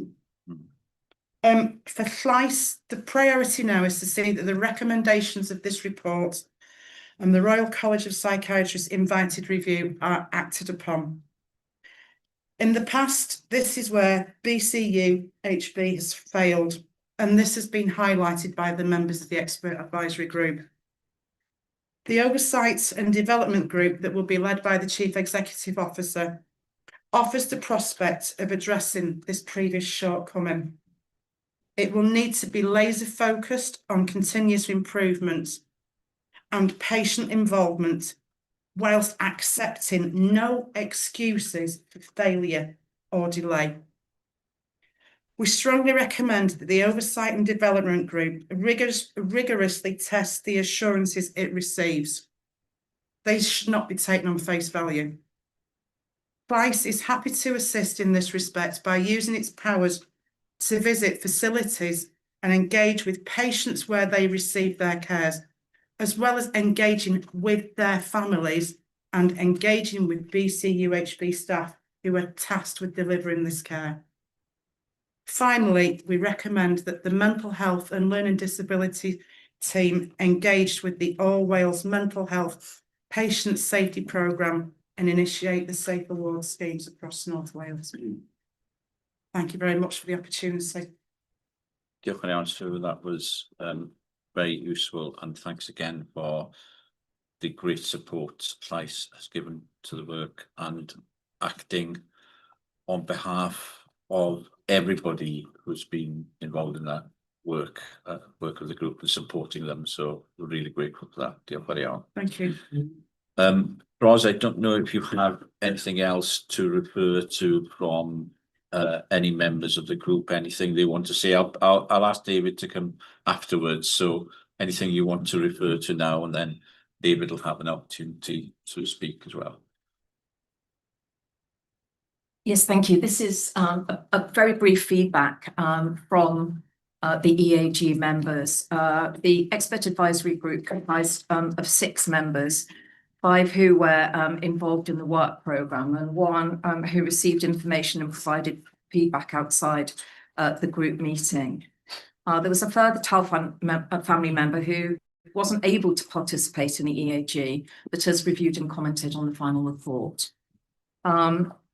For those members who do not have or do not want to have a speaking slot at the board, we gave them the opportunity to contribute some points, and I'm just going to reflect those below. There are 2 family members, and some people wish to be named and others don't. This family members do not wish to be named, and they have contributed fully to all the EAG meetings. And they wanted to be clear that they speak as individual members, and individual members do not speak for each other, and they wanted this to be noted. They felt the feedback in the report was balanced and true to their review of the information provided. reflecting that the EAG report was an important development and contained important contributions made by members of the group. They said their focus was on making sure that improvements are embedded and that matters that have not been fully progressed are picked up in future arrangements. They are pleased the Chief Executive is involved in overseeing the new group, and they've had the chance to meet Health Board colleagues with expertise, and that includes the new consultant nurse for dementia. They understood that the report included consideration of adult mental health and older people's mental health. However, as a result, the TALFAN focus may have become diluted. This will be important not to lose the threads of older people's mental health services ongoing. A further TALFAN family member who doesn't wish to be named wasn't able to attend all the group meetings, but information was shared with them. They again shared the same concern about the approach to include adult and older people's mental health and the potential that this dilutes the focus on the challenges that arise from TALFAN. The board through Phil shared an easier read version highlighting the actions that most directly relate to TALFAN and dementia care, which I think the person found useful. There was a view that perhaps more progress should have been made in some areas. For example, really embedding the Finding the Light dementia training and more information being available on how falls for dementia patients is proactively managed. So those are things to pay attention to in the future. They are very keen that plans for the ABLET unit are taken forward as a priority. This member is keen to know what the future arrangements are to oversee progress on the areas that they've highlighted. They are focused, therefore, on the importance of the outcomes framework and a qualitative approach, which focuses on safe, kind, compassionate, and high standards of care. And again, they're keen to point out the group membership is diverse and that each member has their own experience, reflecting their own views. Another TALFAN family member who was not able to join the group, but gave some reflections on the report. And they felt it was obvious from the report that this presented an opportunity for all involved to speak candidly and openly without fear that would fall on deaf ears, and has sometimes been their personal experience in the past. They said it was a relief that the report doesn't dress anything up and honestly recognises past failings and future challenges, leaving the reader with the message this is very much work in progress and there are areas that have yet to be revisited or else subject to further review. And they list a long list of areas which do include all of the things which I have mentioned, except, and I will mention the ones that haven't, addressing complaints procedures and clearing the backlog. I didn't mention that, that's in the report and important. I will mention mortality because this member also says recognising past failings that more work is needed in respect of the lack of understanding and clarity regarding mortality reporting.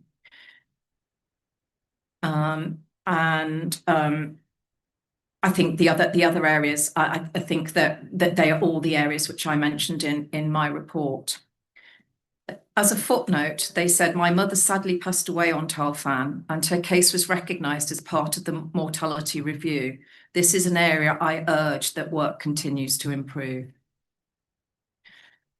One of the service users is named Chris Eastwood, and he's happy to be named.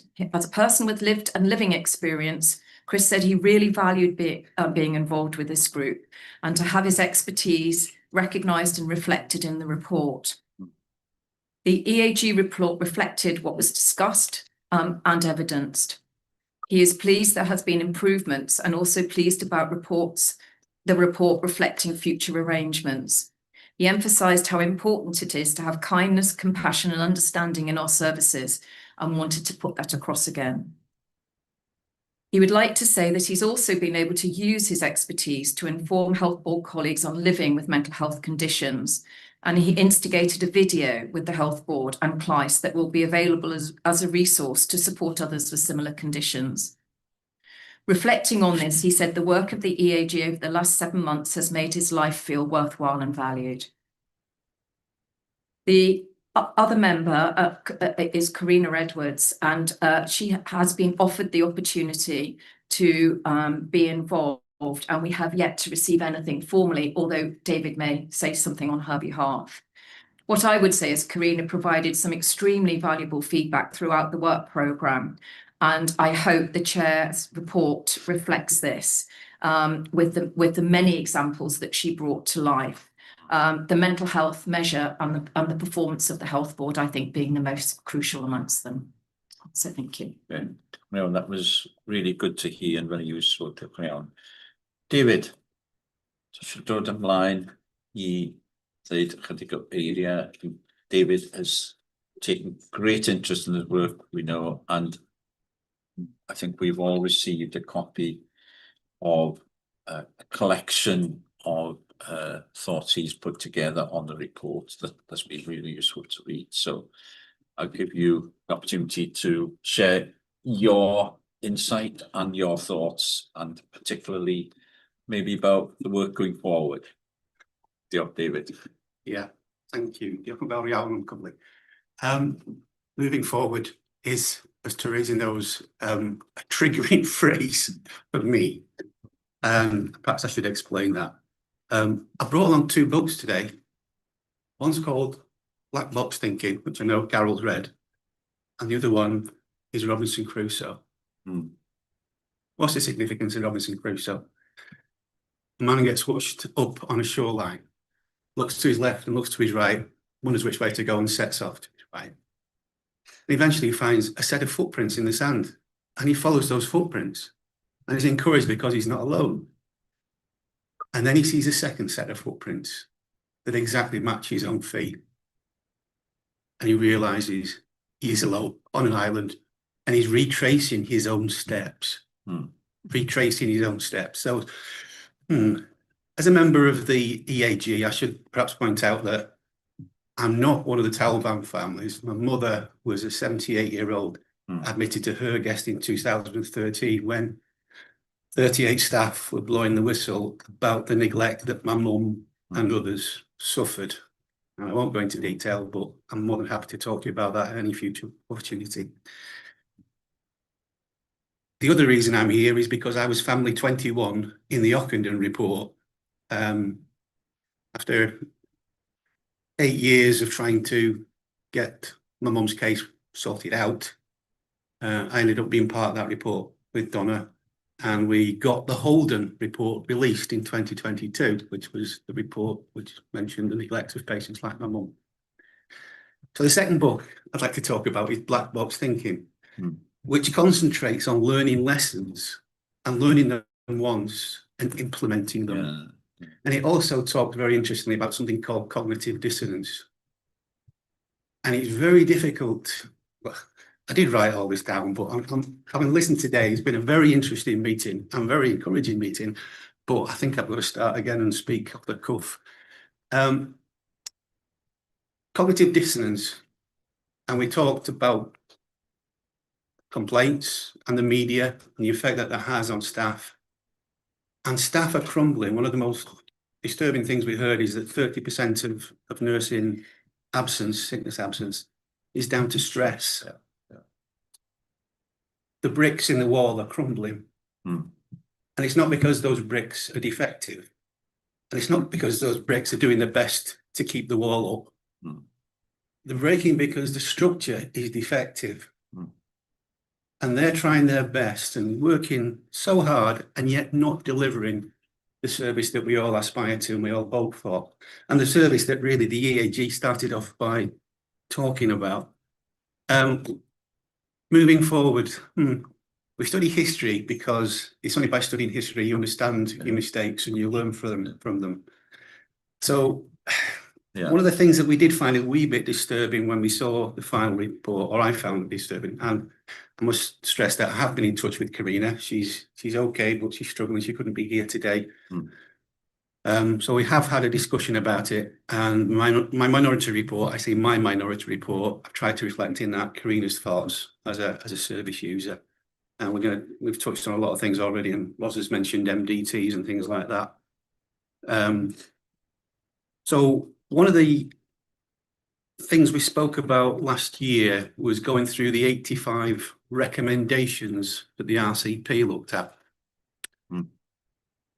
It was a bit confusing, and there was a little bit of discord within the group because we couldn't recognise some of those recommendations in what was being discussed. And some of them were very specific, and some of them meant a lot to us because we've been familiar with some of these for 13 years. So one of the ones that was missing was Ockenden 210. The BCU needs to undertake a review of all external reviews, including those by HIW, the NHS Delivery Service Unit, and others. Well, why is that important? Because, well, we looked at those reports, we've had them for 13 years, and some of the things they talk about include aims and mental health measures, and having a single model across the north of Wales, a single model of service delivery that everybody within mental health understands. So you're creating a synergy there because everybody understands their role within the bigger picture.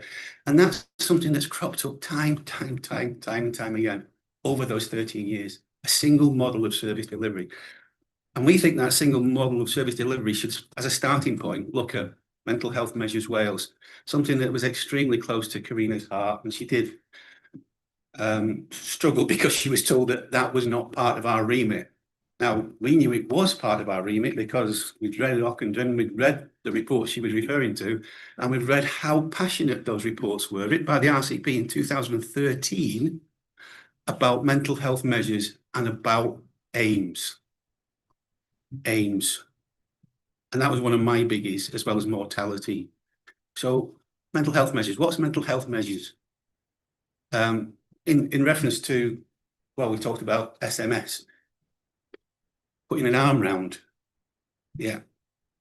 And I think mental health measures is it's very dangerous to oversimplify, but it's basically giving a patient one person within Betsy Cadwallad's mental health services to act as their care coordinator. My mother had a care coordinator 13 years ago.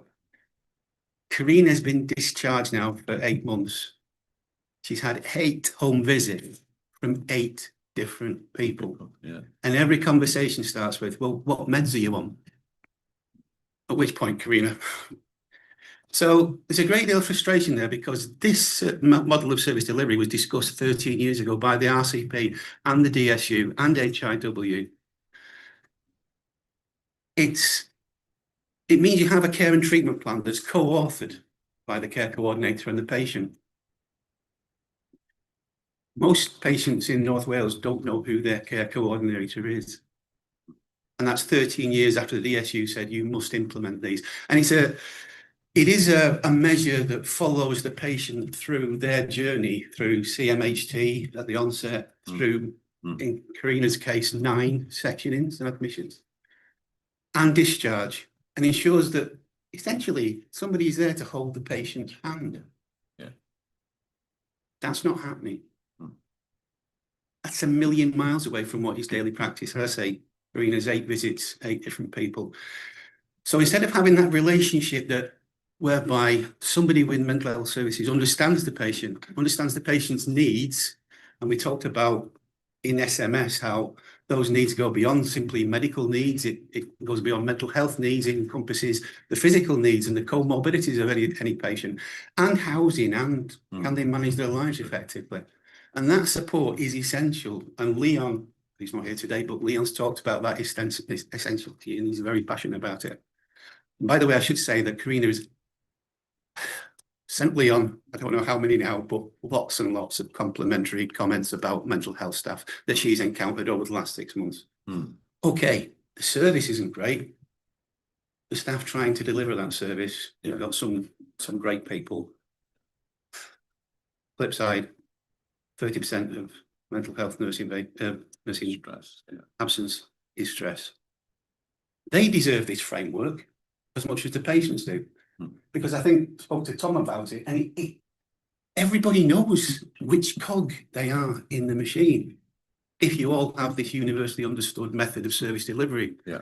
So it creates synergies, it creates understanding, and moving forward, understanding everybody else's role in your team is vital. Yeah. So, yeah, I don't want to be the messenger that gets shot because he's bringing the bad news. But we do have to say that there were things that we're concerned about. The other thing I mentioned was aims. What's aims? Well, Carol, in May 2024, we talked about what's the first thing we want to do. We want to look at those 85 recommendations. We want to turn them into measurables, but we also want to find out there's people out there with loads of experience and loads of knowledge. Yeah. There's actually people within your organisation with loads of experience and loads of knowledge who you need to contact because they're experts in aims. Now, what happened to aims?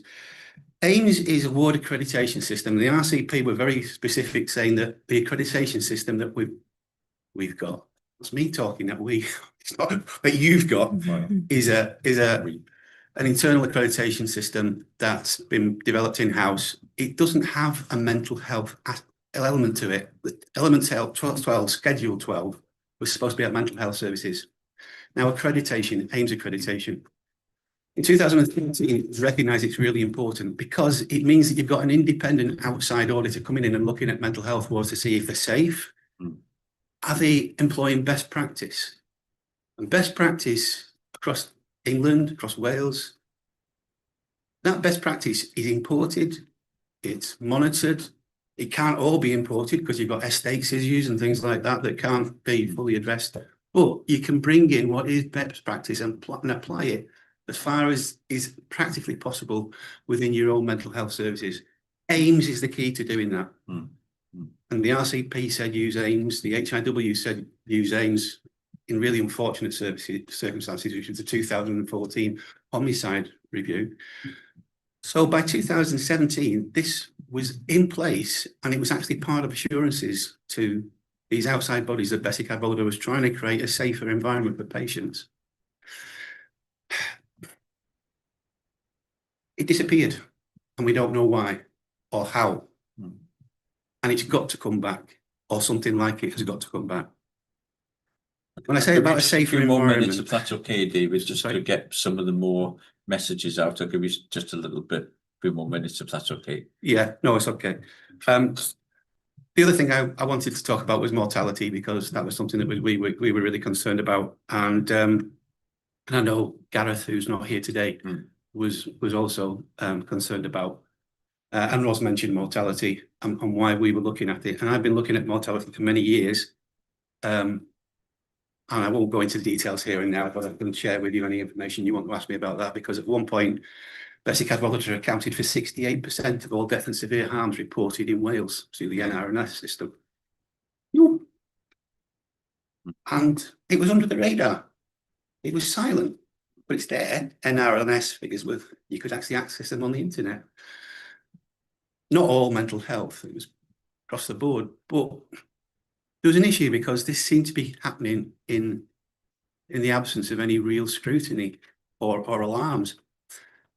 Moreover, in mental health and learning division, going back to 2011, a series of deaths prompted something called the Pool Report and a mortality review. And subsequently, there was another mortality review done on Taliban. And that mortality review was called the Tehan Report. And Tracy, the dementia nurse consultant, when she read parts of that, she said it's the worst thing she's ever read on dementia care. Not an ancient report, 2015. Why was it one of the worst things you'd ever read? Because it talked about using liquid koshes with dementia patients. It talked about, having said all this, I don't know how staff could elect to work with such difficult patients, putting up with abusive, aggressive, chaotic behaviour. This is a particularly difficult group of patients. Their behaviour is so disruptive that nursing on a general ward is nigh impossible. Their need for close supervision compromises the care of other patients, and a generalist reaction, myself included, would be to sedate these patients for the benefit of the majority. We were all pretty disturbed by that. But that's the mortality review that the RCP referred to in item recommendation 17 of the report. Frightening. So we've got mortality as a serious issue. What's mortality as a standalone issue, as a quality issue, as part of our dashboard, a part of our monitoring of performance? Well, 2011, when a report was written about mortality, there were 40 deaths, and that created a big concern. In 2025, there were 257 deaths in mental health reported under an NRI. That was actually a rise from 238 in 2024. Previous to that, 177 before COVID, 34 in 2013. There's no point me reciting the numbers, but basically we've seen a steady increase, a tenfold increase in mental health and individual deaths over the last 10 years. Inside Betsy Cadwallader, a tenfold increase. Looking outside Betsy Cadwallader, it's about 4 times the average for Wales. Population adjusted. And we talk about SMS earlier on, which was a good presentation. And we were told that, well, David, you can't look at these figures because we include SMS figures in mental health deaths. Do you? Why? What's all right? So I sent an FOI and we got 2 sets of figures back for the last quarter of the year. 54 deaths for just covering 3 months, and 2 of them were SMS. So the idea that there was a disproportionate distortion of figures because of that was done. Why am I saying all this? Well, why did I write a minority report on behalf of myself and Karina? Really because we want to give you a message that we found this experience quite difficult, quite triggering, a lot of sleepless nights, and a bit of frustration as well. Because going back to the 2000, I put a note in the minority report, 2013 and all that history lesson. Why is it important? Because 13 years ago, Betsy Cadwallader got a lot of pragmatic, sound, practical advice on how to improve mental health services. And what we found in 2026 was that in some areas we've seen improvement, in some areas we've seen regression. And AIMS was one of those areas because we had it, and it disappeared. And the people who implemented it, by the way, are still with you. They're as keen as ever to try and improve mental health services. Give them the chance to. So anyway, thank you for your time today. I'm sorry, like I say, all this I've just had to rip it up because it's listening to everybody speak today. Oh, and by the way, I was in Bangor on Sunday, parking a dream to find out an ENT appointment. To find out I've got blocked new station tube, so I'm struggling to hear everything today. So, but anyway, thanks for the opportunity. We really can't grant ourselves permission to walk away with the job half done. So, if you'll give us the opportunity, we're only too happy to try and help moving forward. Yeah. But you can't move forward until you understand the past that where you've come from. Absolutely. And why in the last 13, it might be we are misjudging people. One of the things Donna talked about in a recommendation was about management.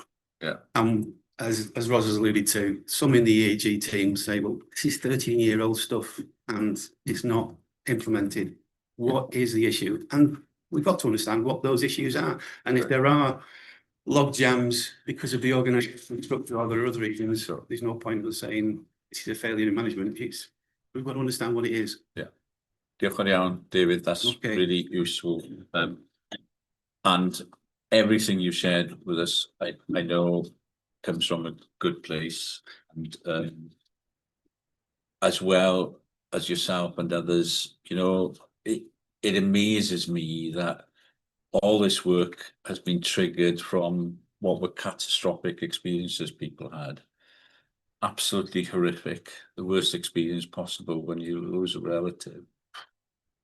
And what amazes me, despite that, despite the decade and more of pain, the amazing goodwill that people have to help this organisation improve and progress mental health services.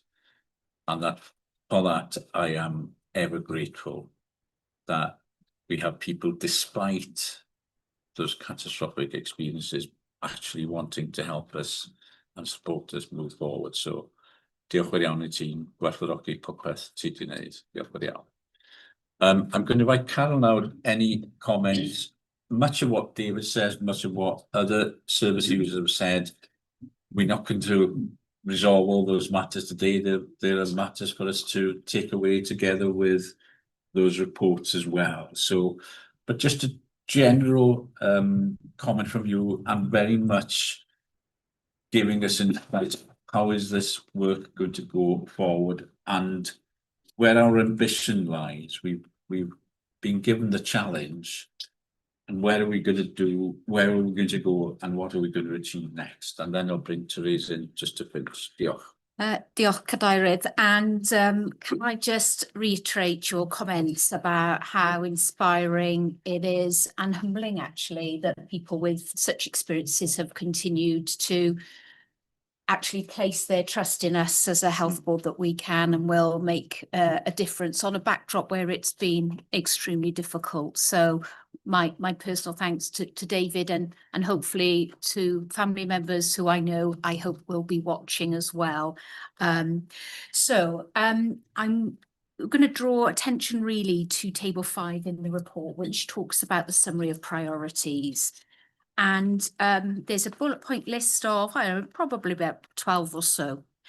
And under there lies a lot of the elements of the feedback that we have had. So David has just referred to one service model for North Wales, a model that brings the very best of learning from elsewhere, and that is a consistent offer across the region.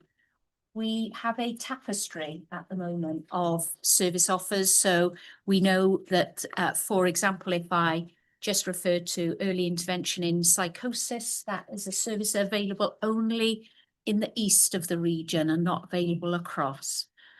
We'll have differences in access and provision across the region. And we'll have services that we should have implemented previously, in my view, that we are now bringing forward. So crisis response in particular, I think, is a strengthening service. So that's happening. But that service model and connecting particularly strongly to the strategic intent is really important. I've been around a long time in the world of mental health since 2012, and that was right at the start of the mental health measure. And we have been consistently achieving the access standard, but that is only a headline standard. It's what sits beneath that really matters to people. So the involvement that they have in shaping their care, the continuity of care and care coordination is really important. I am struck by the emphasis and concern about older people's mental health, and I think we can, in our work, be very specific about that. And I was thinking about drawing through a specific report on older people's mental health to ensure that people feel that it is prominent and not lost. And then there's lots I won't go through, but I was struck by Sue's statement. Thank you, Sue. And the request for laser focus on improvements. Certainly, since I've been here, we have really wanted to push forward in a number of areas. Mental health, electronic health record coming, the ABLET unit, a key programme, and our focus on ligature reduction. But there is so much more to do. So this laser focus on improvement is absolutely the right thing. We've committed as a board, and I'm just going to suggest that we continue to reaffirm this, that a strategic mental health report comes every 6 months so that people can see that laser focus actually moving forward. And then just finally, without going through all of the list there, I think really focusing on the outcomes framework, what matters most to people, measuring that, being transparent about where we are and what we're doing to improve, I think is going to be key going forward. I'm personally, I feel privileged to be able to chair the group going forward. And I'm looking forward to working with people, both staff, but people with experience to take this forward a bit. So, diolch. Diolch yn iawn. Therese, unrhyw sylwedig yn chi sgoch na? Diolch. Wel, mae'n job meddwl sydd wedi cael sgwrs o'n ochr i, ond fallai jyst deud bod angen i ni ddal i wrando. A dyna di peth pwysica. A mae wedi bod yn braint, Carol, wneud y gwaith. Wedi bod yn hawdd. Mae hwn wedi bod yn waith sensitif i bawb, rhaid mi ddeud, i bawb o bob ochr, lle bynnag yn y tîm, o ran yr arbenigwyr, o ran profiad. Ond dal i wrando da ni, nawn ni weithio'n gydyn ac yn ddiwyg. Dydw i'm yn licio peth i hanner ni, mae Carol yn gwybod hynny. Mi nawn ni cwblhau'r gwaith. Ond dydy hwn i'm yn basu'n cwblhau, bydda ni'n dal wrthi. Ond fydda ni'n gweithio trwy grŵp efo Carol ac yn atebol i hynny, a mi nawn ni ddilyn i fyny ar y pwyntiau sydd wedi cael eu codi, Carol, wrth gwrs. Ond dim ond i ddweud diolch felly, Cadeirydd, a nawn ni ddal ati gyda'r adroddiadau, a dwi wrth fy modd efo hynny, bod y ffocws yna ar iechyd meddwl a lefel ucha'r bwrdd yn symud ymlaen. A dwi'n meddwl bod hynna yn wahanol i'r gorffennol hefyd. Gwych iawn, diolch yn iawn am hynny, Teresa, golynogol iawn. Reit, dwi am wahodd unrhyw sylwadau, gwestiynau yn fyr, ac dwi am droi at Caroline gyntaf fel cadeirydd y pwyllgor sydd wedi cael gorolwg o'r gwaith mewn gwirionedd, felly rhyw sylwadau cryno, ysgol hwnna, Caroline, wedyn unrhyw un arall eisiau dweud rhywbeth. Mawr iawn, na i trio fod yn gryno. Dwi eisiau diolch yn fawr iawn i Ross. Thank you very much to Ross, who on behalf of the EAG has provided QSC with structured, detailed assurance reports throughout the past 12 months. You've given us a clear understanding of the progress and given us an oversight really of the response and where we are as an organisation to the Royal College of Psychiatrists report.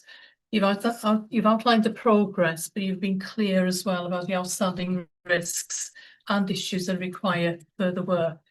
And I've tried to reflect those in my reports to the board as well. We all recognise there's still much to do, and a number of people have already identified key elements so far this morning.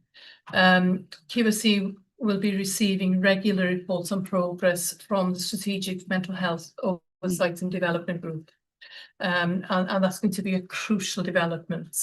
We're looking forward to having assurance, but also detailed analysis of progress on some of the key issues. And I'd like to reiterate my thanks as well to Ross, to Jeff and Sue from FISE, to all members of the EAG. You've all given so much input into this key piece of work, and you've given of your valuable time as well. I'd also like to thank Phil Meakin for his support for the group, to Teresa and the staff, staff from mental health, but also wider staff from across Betsy Cadwaladr, who all have a key element to progressing this work. But could I also thank David as chair, Gareth as vice chair, and Carol as chief exec as well. Your leadership in this has pushed this to where we are today, and I know that leadership will continue as we move forward as well. Diolch yn fawr iawn i chi gyd. Diolch yn iawn, Caroline. Unrhyw gwestiwn, unrhyw sylw gan unrhyw un arall. Da ni wedi cael cyfraniadau cynhwysfawr. Ond Claire. Diolch. Really good to get the update report today. Good to see good progress in some areas, but obviously absolutely clear about the extent of the more to do still. I think it's a question for Carol really. So further on the agendas today, we've got the paper on foundations for the future.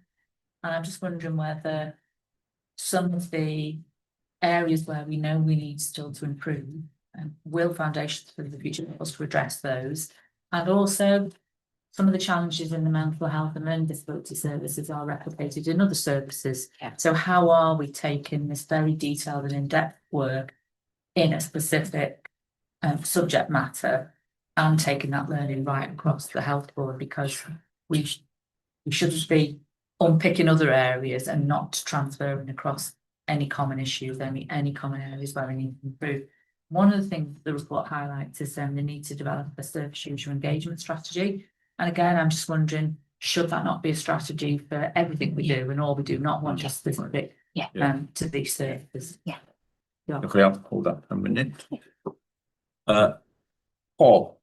Yeah, this is a more general question, but it follows on with what Clara said earlier.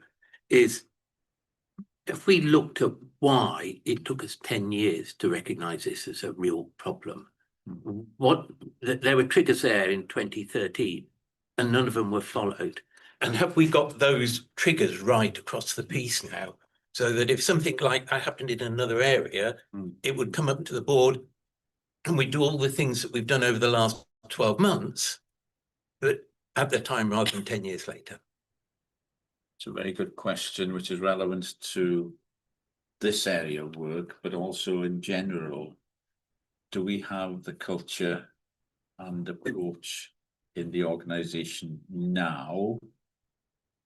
If there are areas of concern, are they reported accordingly in an open and transparent way and honest way, and in a way that will ensure that those matters are addressed, and is learning spread across the organisation? I think that is a really, really important part of the learning for us as a board in general, actually, and should be part of our being every minute of every day. You and I actually should quite a question. So now, does Carol, if you can respond to Claire and Paul, please. And I think I'll pick up your point as well. Yes. In the journey. So Claire, thanks very much. In the report, and I perhaps should have drawn this out as a key point in my sort of initial response. The summer that I came here, I read all of the reports, and so there's the Ockenden report. Holden, all of them, a big read. And David was referencing those in his comments, he of course, was. and as was Ross as well. And I'd arrived here, and it was obviously very difficult time for the health board.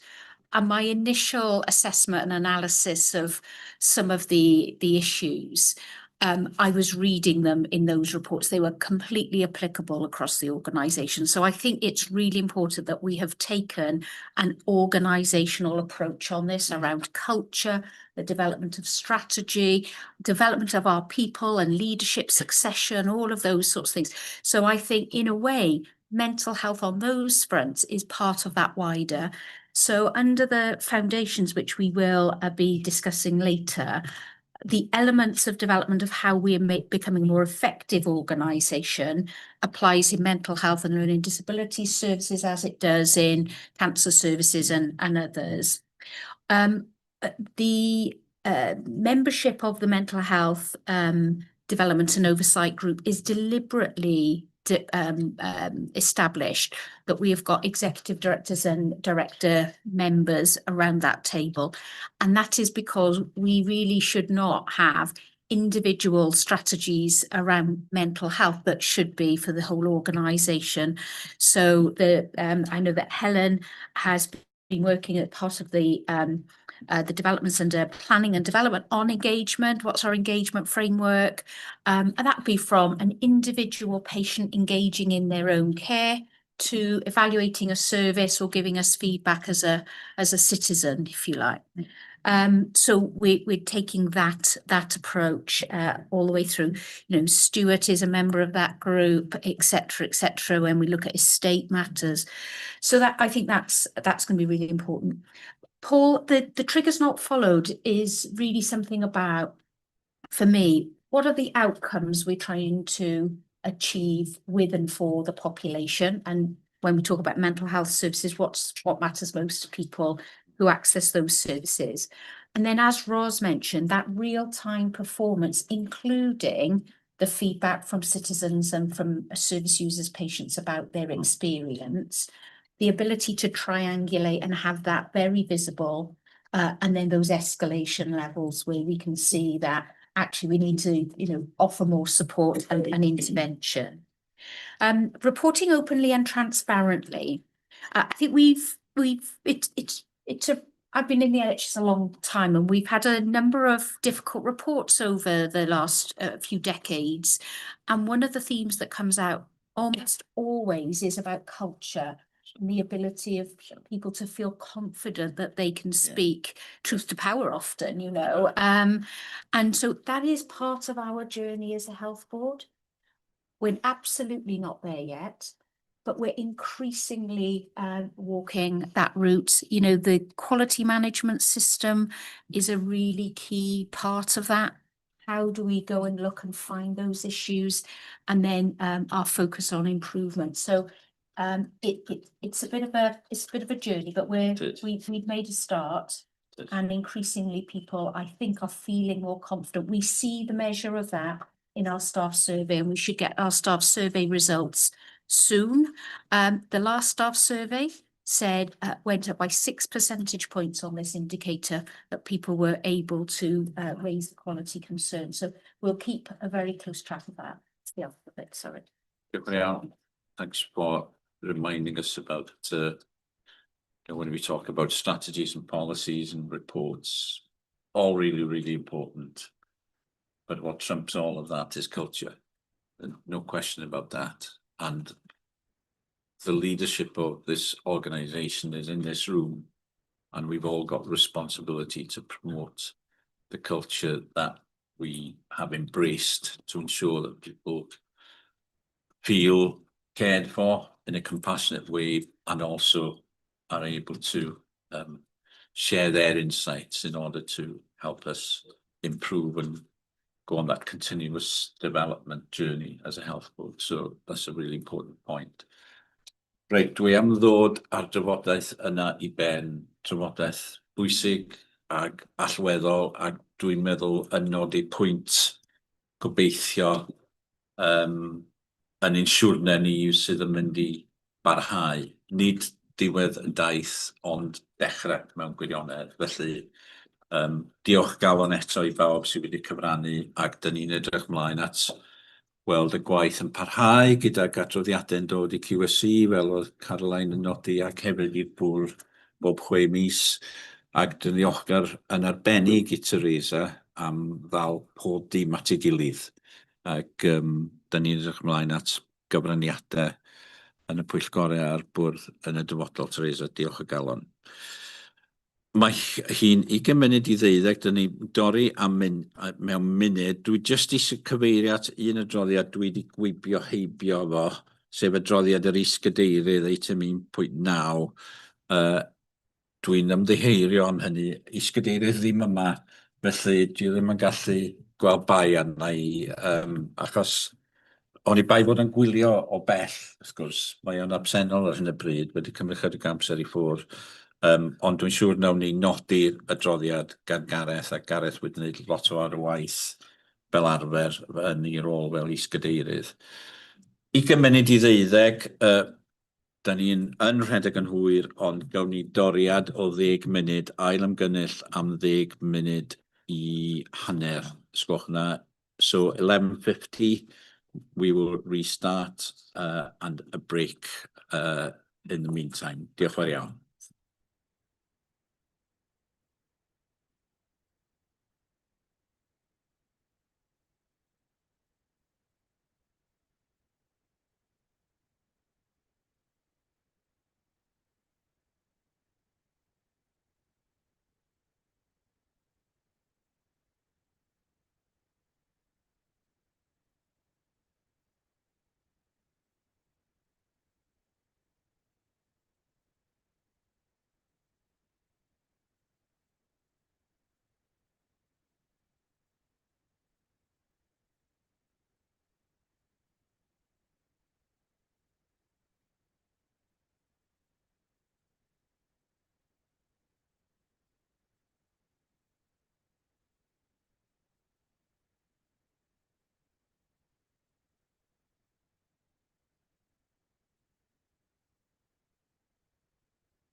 Croeso nôl i gyfarfod bwr iechyd Prifysgol Betsi Cadwaladr. Dyn ni'n bwrw ymlaen gyda'r eitem nesaf ar ein agenda, eitem 2.3, a datganiad gweledigaeth strategol ac adroddiad bwriadau strategol y bwr iechyd. Teitl hir iawn, ond adroddiad pwysig iawn, a dwi am droi at Paolo i gyflwyno. Sgwch na, Paolo, dros at chi. Diolch yn fawr, Cadeirydd. Heddiw dwi'n falch i gyflwyno'r papurau sy'n nodi ein datganiad gweledigaeth strategol draft neu draft strategic vision statement yn Saesneg a'r 4 bwriad strategol neu the 4 strategic intentions yn Saesneg. A fydd gen gilydd yn gosod cyfeiriad y dyfodol ar gyfer iechyd a llesiant ar draws Gogledd Cymru. These papers represent the first major output for the strategy programme, which is following a clear discover, design, deliver approach as we do for a number of our important changes. The work has been co-created with staff and partners and also communities and really reflects engagement across the region from the Regional Partnership Board, Stakeholder Reference Group, Local Partnership Forum to clinicians, community representatives and one of our big events that was co-hosted with the Bevan Commission in October. The collective input gives us some confidence that what's being presented today really reflects both local needs and shared ambition. There are 2 key things that I wanted to draw out, if I may. So the first is the draft strategic vision statement. This, hopefully, you will agree, offers a future-focused statement of intent, enabling everyone in North Wales to live healthier, happier lives, supported by compassionate, high-quality and sustainable care delivered in partnership. The vision will continue to be refined during the discovery phase of the 10-year strategy work that is continuing, but provides a really important anchor for the strategic intent statements and also our integrated medium-term plan, which is our 3-year plan. The second point I just wanted to draw out was the paper setting out the 4 strategic intent statements for approval. These help us to be really clear on the shift towards prevention, more integrated community-based services, improved outcomes and experiences, and ensuring we've got a modern, digitally enabled and people-centred system that is fit for the future. So subject to approval today, these strategic intentions will replace the existing 5 strategic objectives that were originally developed as part of our special measures response plan, and they will take place in our integrated medium-term plan, IMTP, for 2026 to 2029, and then obviously feature within the 10-year strategy and our new clinical services plan work as it matures. Hopefully in doing so, what we're achieving is acting as a bit of a bridge from the foundational work that was undertaken within the special measures work into the more future strategic direction as it develops. So board members are being asked to comment on the draft strategic vision statement, noting that it will continue to be refined under the strategy discovery phase and approve the 4 strategic intentions. Happy to continue with question. Diolch yn iawn, Paolo, a diolch am y gwaith ar hwn. Rhyw sylwadau, cwestiynau?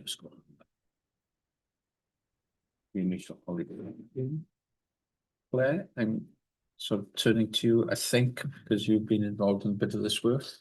And it was really to make a comment rather than to ask a question. Sure. And it was just to provide some assurance to the board about the level of work that has been taking place through committees and in some of the kind of more formal engagement for events where we had, I was at the one in October, there was a really, really great range of partners from the third sector and other local government and other key partners that we work with across the region.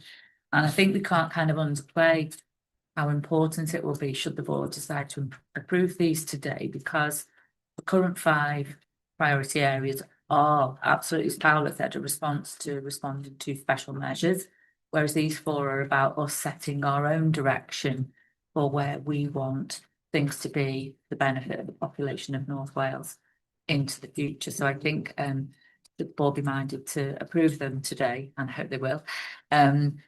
It'll be great to see these as the headers for the IMTP this year, whilst we're still developing the 10-year strategy and the clinical services plan. So it feels quite exciting and really positive, really, to have this paper here today. So diolch to Paolo and his team, Camilla, I think she says, for all the work that they've been doing around this too. Diolch. Diolch yn fawr, Claire. Paul, wedyn Urtha.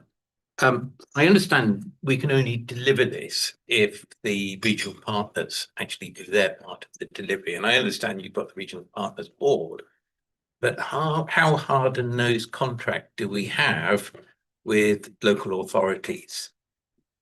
Is there memorandums of understanding to say you are to deliver this, else we can't deliver that, and so on. So it's that hard-nosed piece between ourselves and local authorities I don't quite get out of this.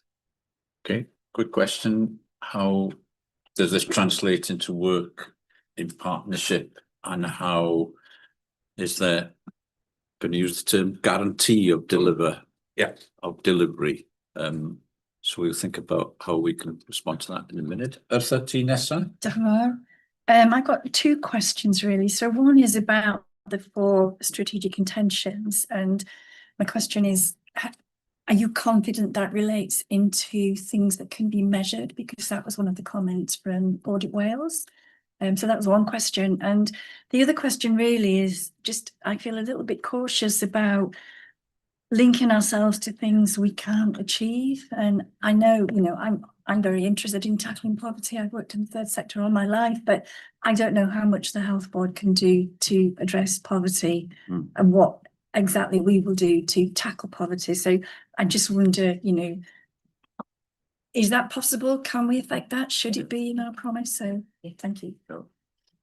Good question in the general, in terms of not just putting something in a document, but actually understanding what the contribution can be. And I know a few people want to say something about that. I'll bring what is it in a minute. Ond rhywun arall, unrhyw gwestiwn, nes sylw. So we'll go back to Paolo and Carol, and I'm sure Jane and also will want to say something as well. So Paolo, ti gynta? Yeah, diolch yn fawr. Just to pick up the points in turn, so I suppose from Claire, I'm equally as excited about the use of these going forward and what we're going to enable for us going forward. I think it's a big step for us to kind of move away from the past and start setting our own direction, as we said. In terms of what you'd said, Paul, we do work really closely with regional partners in a number of different forums, and there's absolute recognition that a lot of the big issues that we need to tackle for the population of North Wales can only be done together. I've seen great examples in winter planning, for example, with the Regional Partnership Board, and some real traction that we saw, some improvements actually leading up to Christmas in the way that things were working.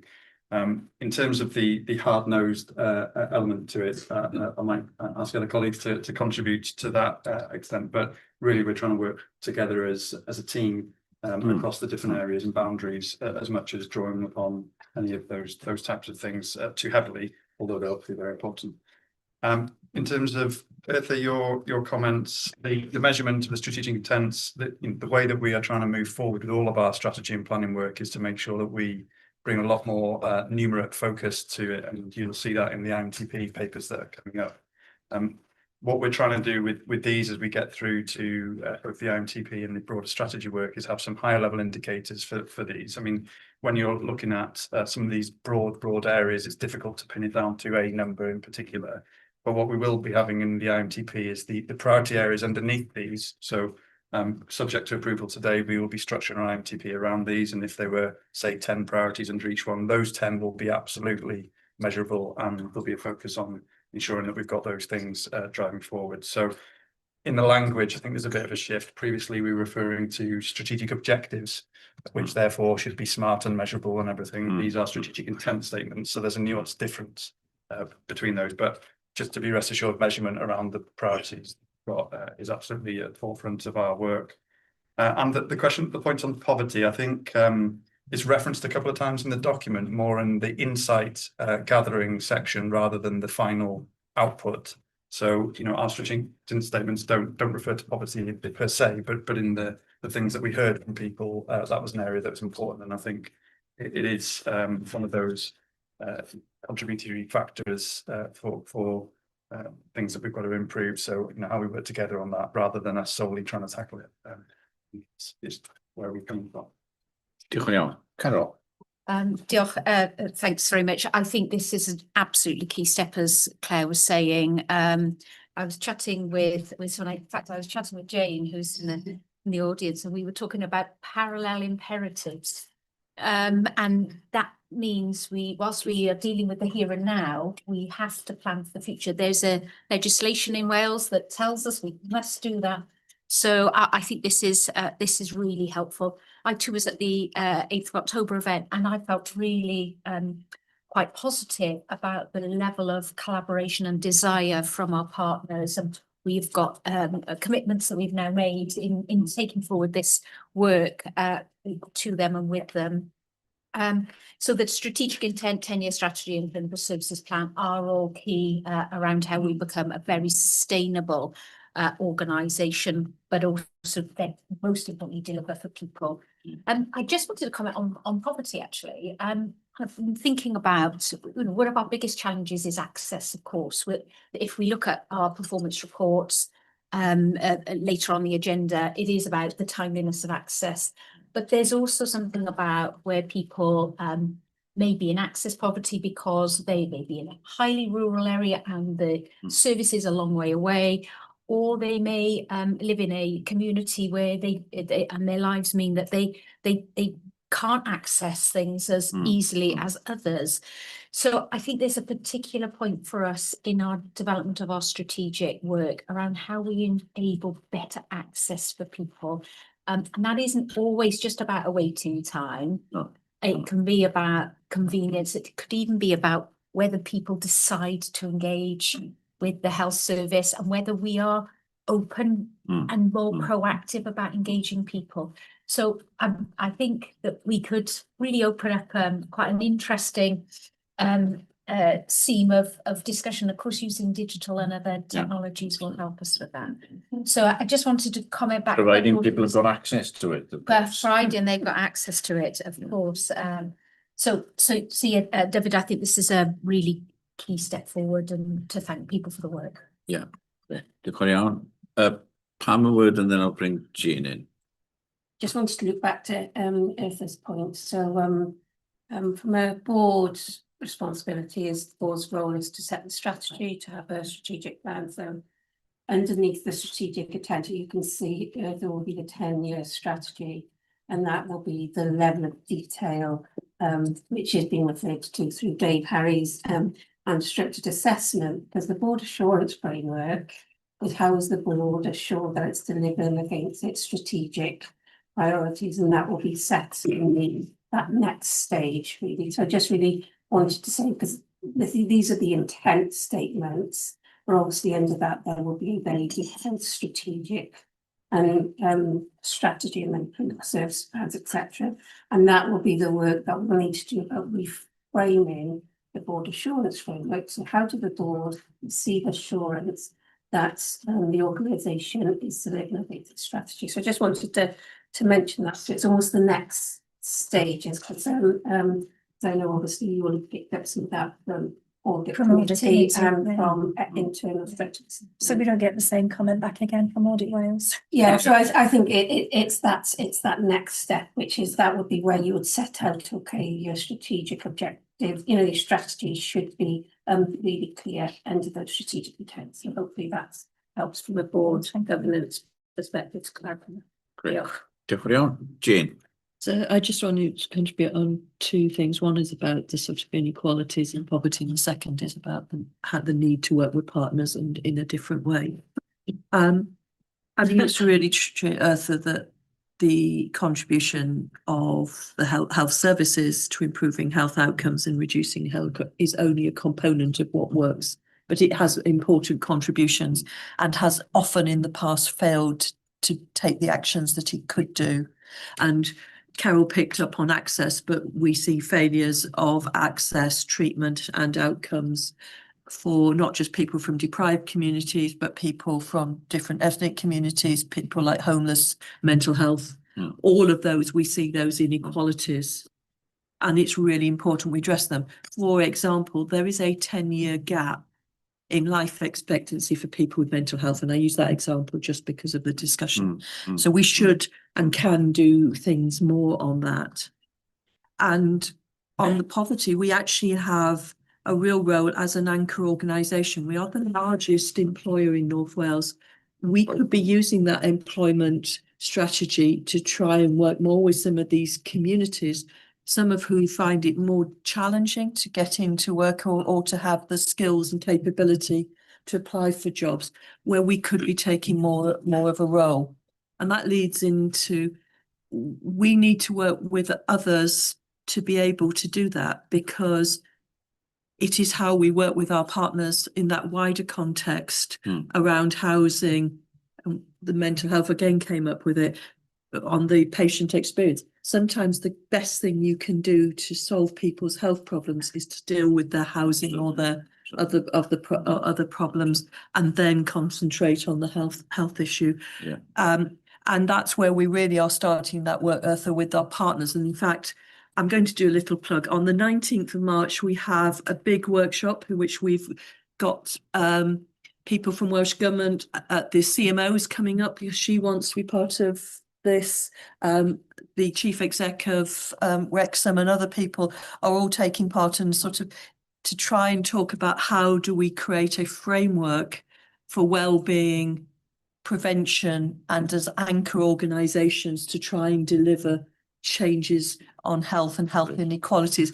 And my only final comment would be, I don't think some of these intents go further enough on the inequalities. We could do all of this and not change inequalities on those intent, because the parallel gap between the best outcomes and the worst outcomes could just continue or even widen with all these intents. Somewhere I do think we need to say we want to reduce that gap between the outcomes for the best and the worst in North Wales. Greg, diolch yn fawr iawn. Unrhyw un arall, os nad oes yna, gawn ni, mae'n drwg iawn, gen i, sorry Mike, didn't see you there. I was pointing to you. I thought You, you Mike. missed you. Thanks. Final comment. Yeah, it is really just a comment. So really good to see that there's an evidence base for this. Lots of evidence, lots of documents are referenced. Particularly good to see the left shift towards community care. I just wondered if there's enough reference to the changing of the old medical model of care, where which isn't sustainable. I'm talking about multi-professional working. We're committed to it. I just wondered if that might need to be made a bit more explicit and just get the message out to our own staff that will happen. Just the thought. That's a good point, isn't it, really, in terms of the way we use our resource of staff in a different way. The future is going to be different to the present, isn't it? So we'll make a note of that. I think it's something to consider when we get into some of the detail. Pawb yn hapus I dderbyn yr adroddiad, felly a'i gymrydwyo ag diolch yn fawr iawn am y gwaith a cytuno gyda'r bwriadau yn y ddogfen yna. Pawb yn hapus, sgwch yn dda. Diolch yn fawr iawn, diolch Paolo am y gwaith ar hwnnw. Adroddiad nesaf 2.4, y cynllun tymor canolig integredig 2026-2029 ag adroddiad I rannu lle dyn ni wedi cyrraedd gyda'r gwaith yna. Felly Paolo, drosodd at y ti unwaith eto. Diolch yn iawn. Diolch Cadeirydd. Pwrpas yr adroddiad hwn yw amllinellu i'r bwrdd y dull a'r cynnydd o ran datblygu'r cynllun IMTP blwyddyn 26 I 29 i'r bwrdd iechyd, gan nodi'r prif gamau nesaf sydd yn angen cwblhau cyflwyniad erbyn diwedd mis Mawrth 26.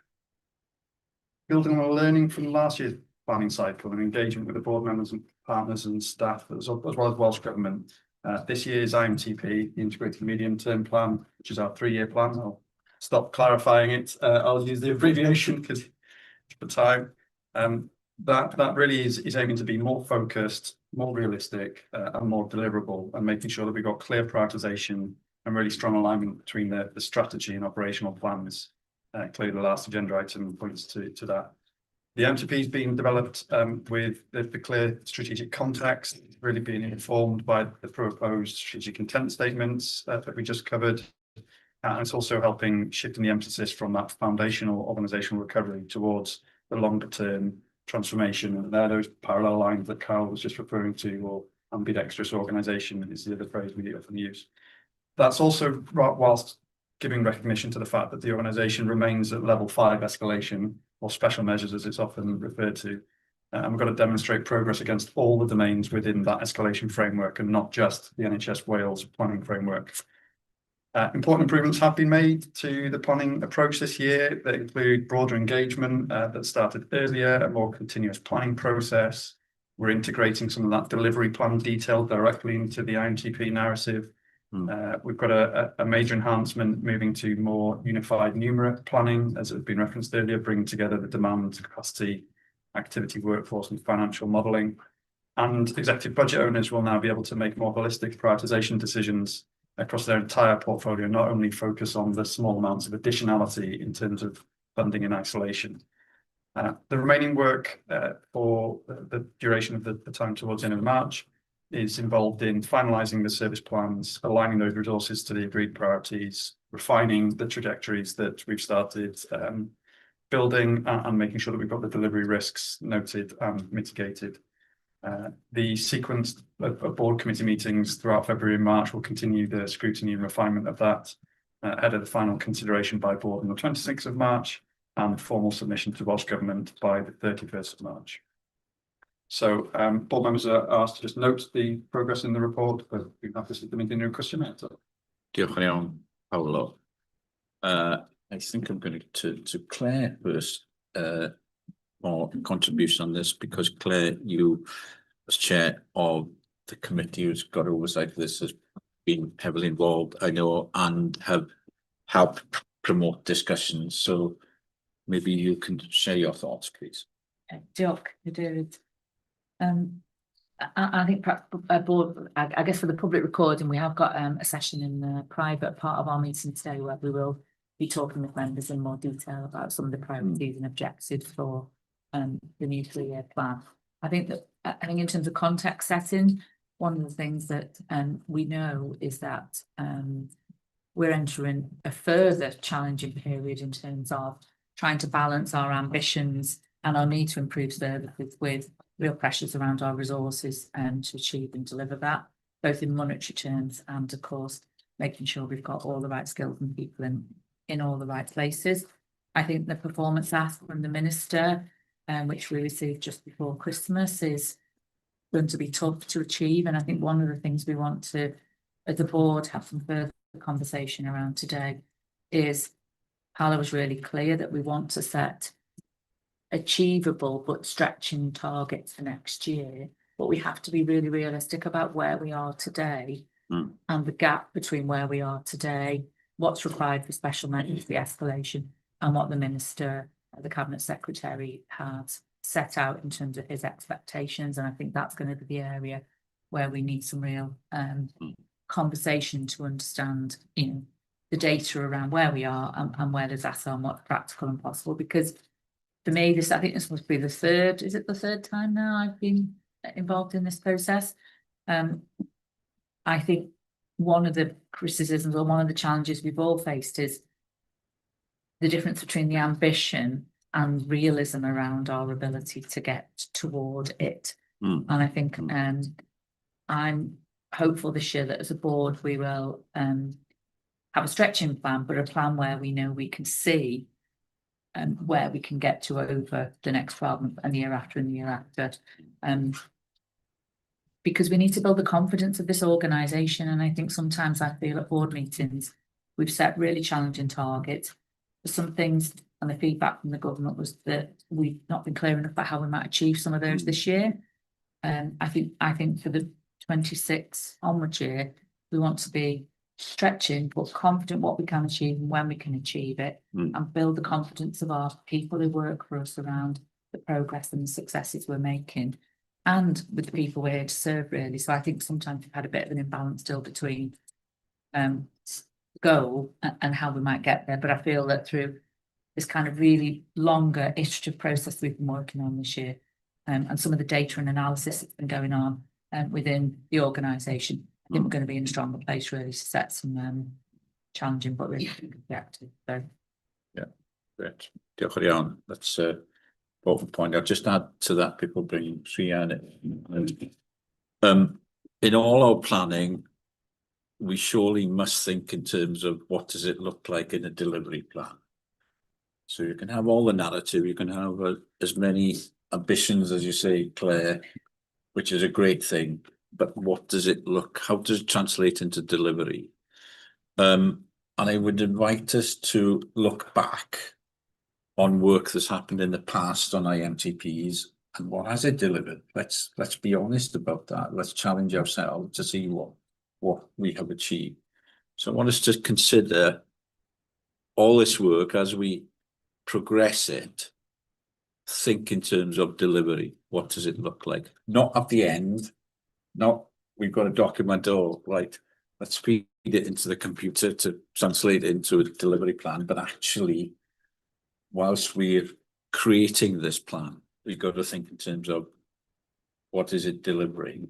And you know what I'm going to come back to time and time again is what difference is it going to make? Somebody describe to me how things are going to be different. What's going to be different next year compared to this year? Because we know that we can't have more of the same. And we know what the expectation of government is, as Claire has outlined, a huge expectation.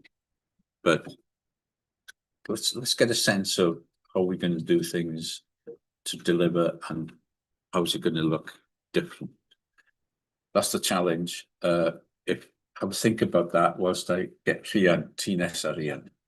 Well, I was going to make more or less the same point. So what, isn't it? What difference is it going to make on the ground? But you've already covered that very eloquently.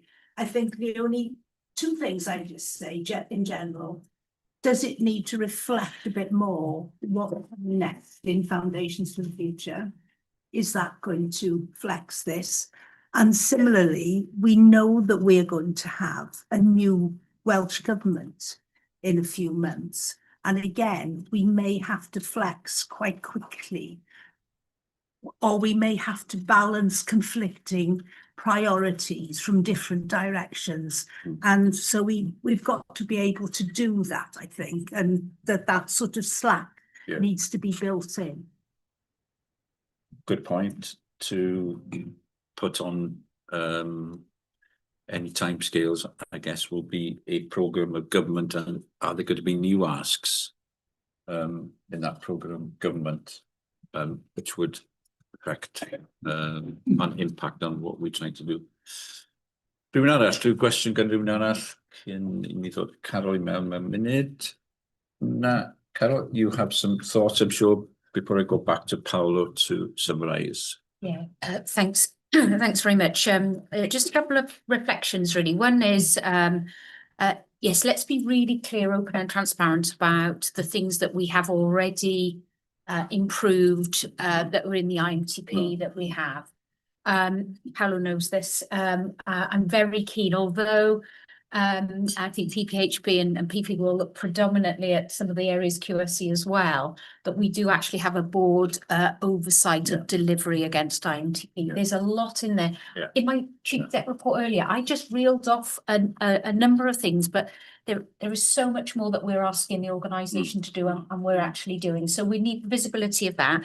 I think because that helps to give us the confidence that we can track these words on a page to the difference. So we've got to get them more clear. The evidence direct to support it. Yeah.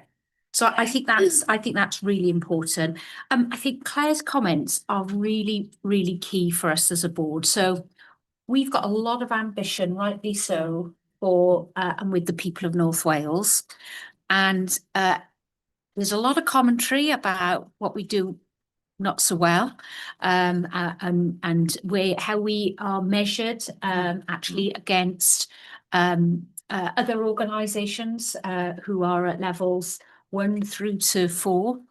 I think our challenge, and perhaps a bit of reflection from me, is around trying to get that balance right of the level of ambition with the reality of where we are as a level 5 organisation, hoping and fully intending to get to level 4, and next meeting we will be very clear about where we are on that journey, but trying not to overpromise and underdeliver, yet doing enough, that we are stretching ourselves to the next improvement goal. And I think that's probably our challenge in here, with what is a very, very difficult financial budget settlement for us.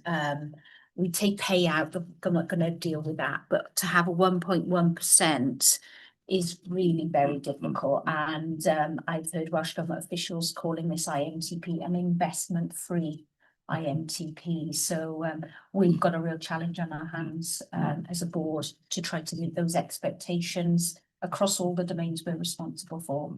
But the approach is so much better. I was saying to Paolo and his colleagues the other day, the difference in the approach from 12 months ago is night and day, really. So I'm much more confident we're in the right track. No, absolutely agree with that. Can I add another question I wanted to plant the seed for, really, and that is IMTP. Okay, it's a 3-year plan, and it's a plan that has to promote what we want to achieve right across the health board. With a large health board with diverse communities.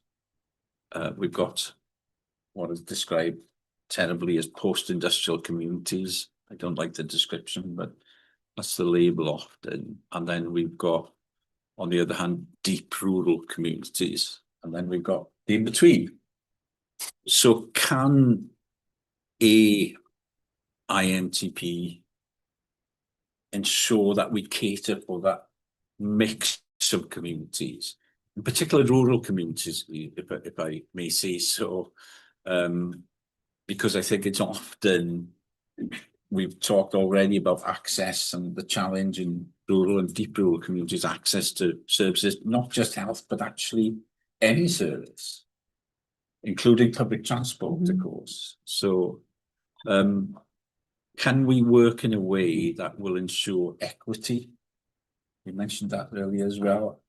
There are lots of things coming together. That matter, I think, is really important, that we have access and equity throughout our region. Now, that doesn't mean, in case somebody misinterprets what I'm saying, that doesn't mean that we provide the same service for everyone wherever they live. That's not what I'm saying. But we have a plan that is appropriate to help support communities to achieve the best in terms of health and well-being in people's lives. So I want to put that down as a challenge and to plant the seed in our thinking going forward, if I may. And equity and access is one of our 7 design principles as an organisation. So we need to do that test, I think, Chair, when we're going back through our IMTP. Are our design principles coming through?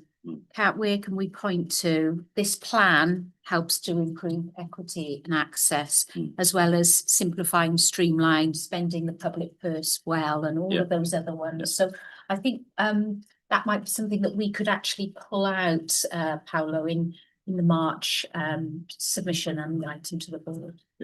Thanks. That sounds really good. Eartha triggered something from Eartha now. Sorry. Yeah, equity and access really support that, but equity and outcomes, as Jane raised, can we include that as well in that exploration? Good point. Diolch iawn. So some things to consider there. Paolo, unrhyw sylwadau I gloi, sgwelwch yn dda? Yeah, just to come back on some of the points there, I think the delivery bit is absolutely the forefront of our mind. You shall see a dramatically different picture in the IMTP in relation to the clarity and actions, the timescales, the key risks and the impacts, both at the individual level and overall. So that should be a material change going forward. And in terms of all of our plans, what does the population need and how do we address inequalities, not just through vulnerable groups, but in the types of ways that you have described is part of the guidance that everybody has had as part of that. And our clinical services plan will be an accelerant to that as we get there. This IMTP is somewhat of a transitionary one, as I've described, from our special measures based response plan type world to the new strategy, but we'll draw that out. The foundation's impact, we are doing work in the background because obviously we're transitioning in terms of our current way of structuring to consult on how we will be structured going forward. And we're trying to make sure that we've got things like the budget cut in multiple ways to be able to look at that in the round and come up with different ways in which we can make sure these plans will work going forward. And I think one of the things around the new government in the next few months, we've got our private session later where we can discuss this in more detail, but Carol and I often talk about the need to both pass the driving test as well as being able to drive the car competently afterwards. And really, for me, that is about the plan being for us, not just to satisfy a set of criteria from a current government that obviously changes over time. So we need to be prepared and forward-looking as to what we expect to happen the other side of the election that is right for us as much as a current government. So given time, I think I'll leave it there and address the plan. Diolch yn fawr iawn. Pawb yn hapus felly I gymryd drwy y adroddiad yna a diolch am y gwaith a nodi camau nesa a mae yna gyfle I ni gael trafodaethau pellach yn does rhwng rwan a diwedd Mawrth dwi'n meddwl Paul os dwi'n iawn. Ie, pawb yn hapus. Diolch yn fawr iawn. Diolch eto am y gwaith. Ymlaen ni at eitem nesaf, da ni'n parhau chydig yn hwyr, rhwg iawn gen I am hynny. Eitem 2.5, sylfaenau'r dyfodol, Foundations for the Future, Carol, and may I suggest that you do a brief explanation what it is so that everybody really can understand and take us through any highlights for the report, please. Yeah, and I will try to keep it pretty tight. First of all, I'd like to thank George and Fionn Johnston, who's the programme director, but all executive directors who are demonstrating leadership around the operating model work. So the purpose of this report is to provide the overview of the design phase of the Foundations for the Future programme. I'm going to start with, well, why do we need to change what is an operating model? So basically, an operating model is how we work how we function as an organisation. Why does that need to change? We've got some of our performance reports coming up later, but Chair, in your report, in my report, and already we've discussed some of the real challenges we have in access and providing services in a timely way for the population, and that, but also thinking about outcomes, experience, and the cost, so how well we deploy the public purse. So there's a discovery report, just by way of reminder, back in 2024 that we published that brought out 7 key themes, and that is the reason why we need to change. And Mike made reference to interdisciplinary working in an earlier comment, and that was one of the features, Mike, that came through very strongly. But the other features talked about equity. We do not have an equitable offer. I referred earlier to the early intervention in psychosis service that is only available to part of the population.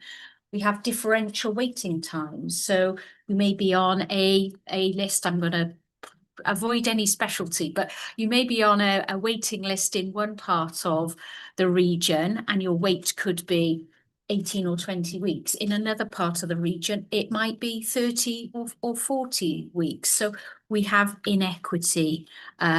We also have a challenge around autonomy and accountability and making sure that that is clear. We've got a challenge around resources and multiple layers, and previous work on operating model was a cost overrun substantially and was challenged on demonstrable benefit realisation. But most importantly, got all of those, most importantly, we need to change to both improve the here and now delivery, but also to develop and prepare for the future. We've had that great item on strategic intent. And so those 4 strategic intent statements, we need to organise ourselves now as an organisation, as a health board, to be able to deliver those. And there will be different approaches in there, more biopsychosocial approaches, not just medical models, if you like. But equally, we will be wanting to be the best healthcare provider, I think, in Wales that we can be. So the approach to this work has followed a model that has got 5 key elements: strategy, which Paolo has been leading, and this is one of the core products and deliverables from that, Paolo, so thank you very much. Culture, we've obviously signed up as a board to the Culture Change Programme. We now have over 200 or nearly 200 culture change leaders in the organisation, values and behaviours framework, so that is well underway. A focus on people, skills, training and development. We have been underinvesting, in my view, in the skills development of our people across the organisation. Bertha, you touched on it earlier around the Coleg Menai, etc. So there's an ambition, but we haven't yet organised ourselves well enough to be able to take that forward. We have some bureaucracies people have told us very clearly about, our processes that do not help people to do their jobs, or that drive decision making to a higher level than it needs to be. And Pam and Russ have been working on that. And then finally, and I come to it at the end purposefully, we have a structure that does not help us to deliver. We have got GIRF report after GIRF report after GIRF report and others that say you really do need to run some of these services across the region and not 3 times over. And where we have got approaches where we run things across the region, particularly around diagnostics, for example, we will see the real benefits of that.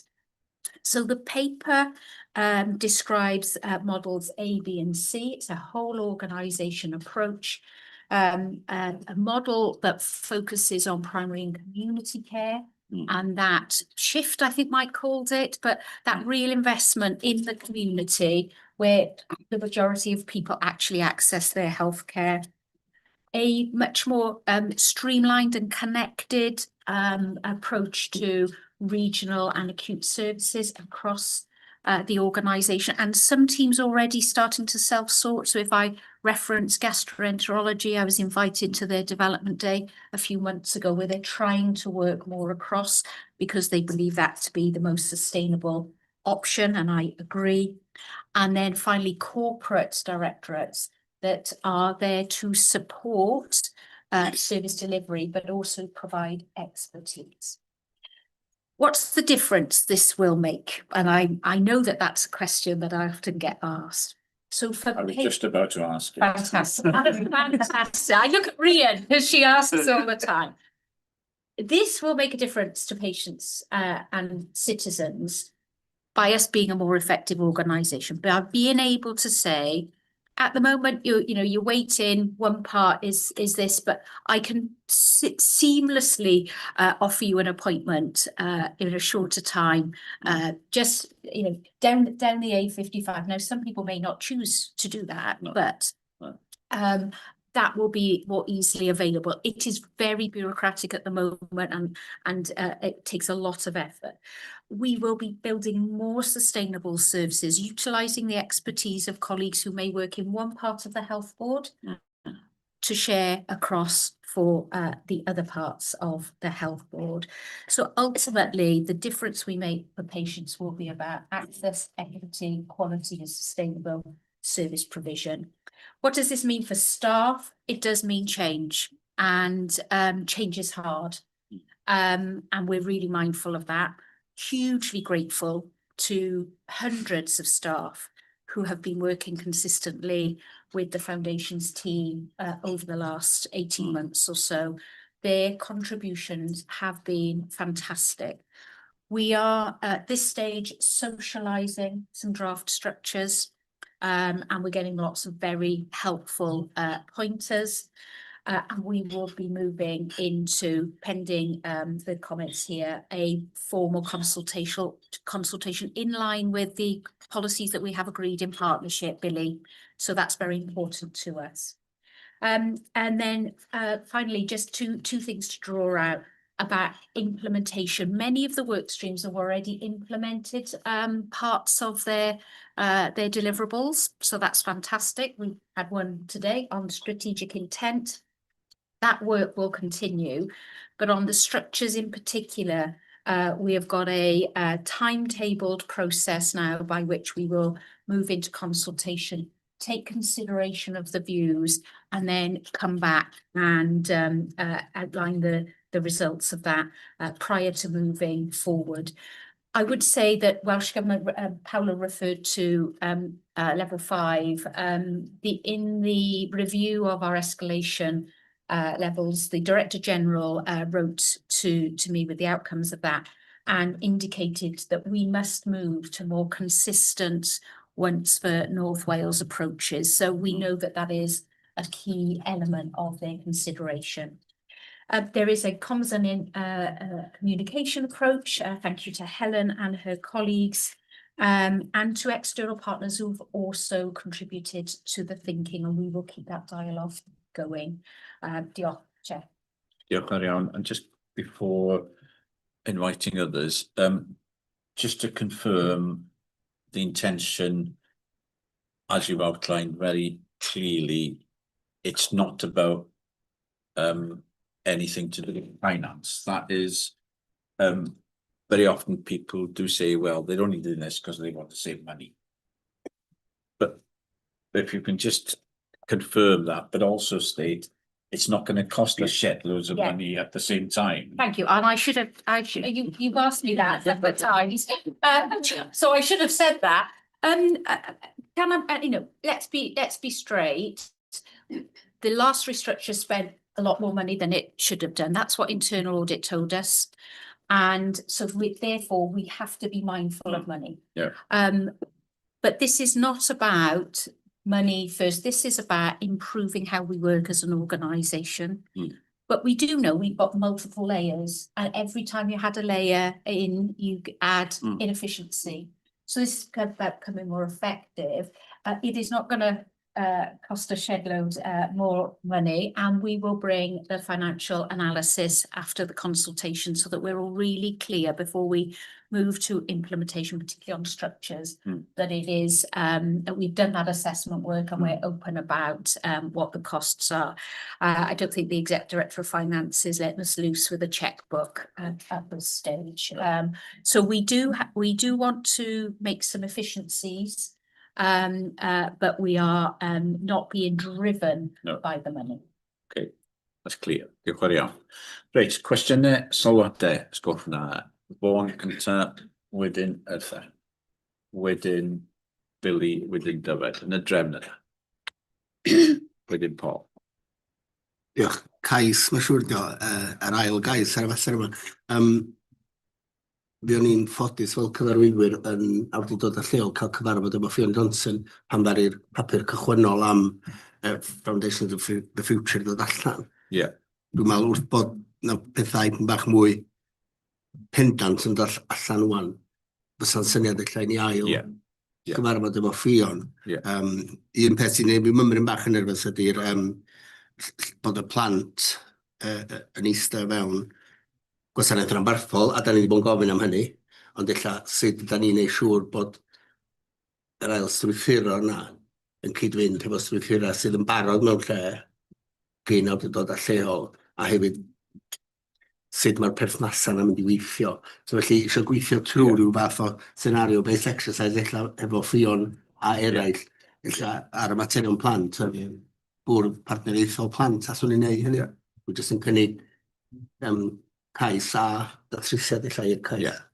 A mae'r neges yna am barhau drafod cyn i ni bwysio unrhyw bwtwm yn bwysig iawn iawn. Diolch am hynny.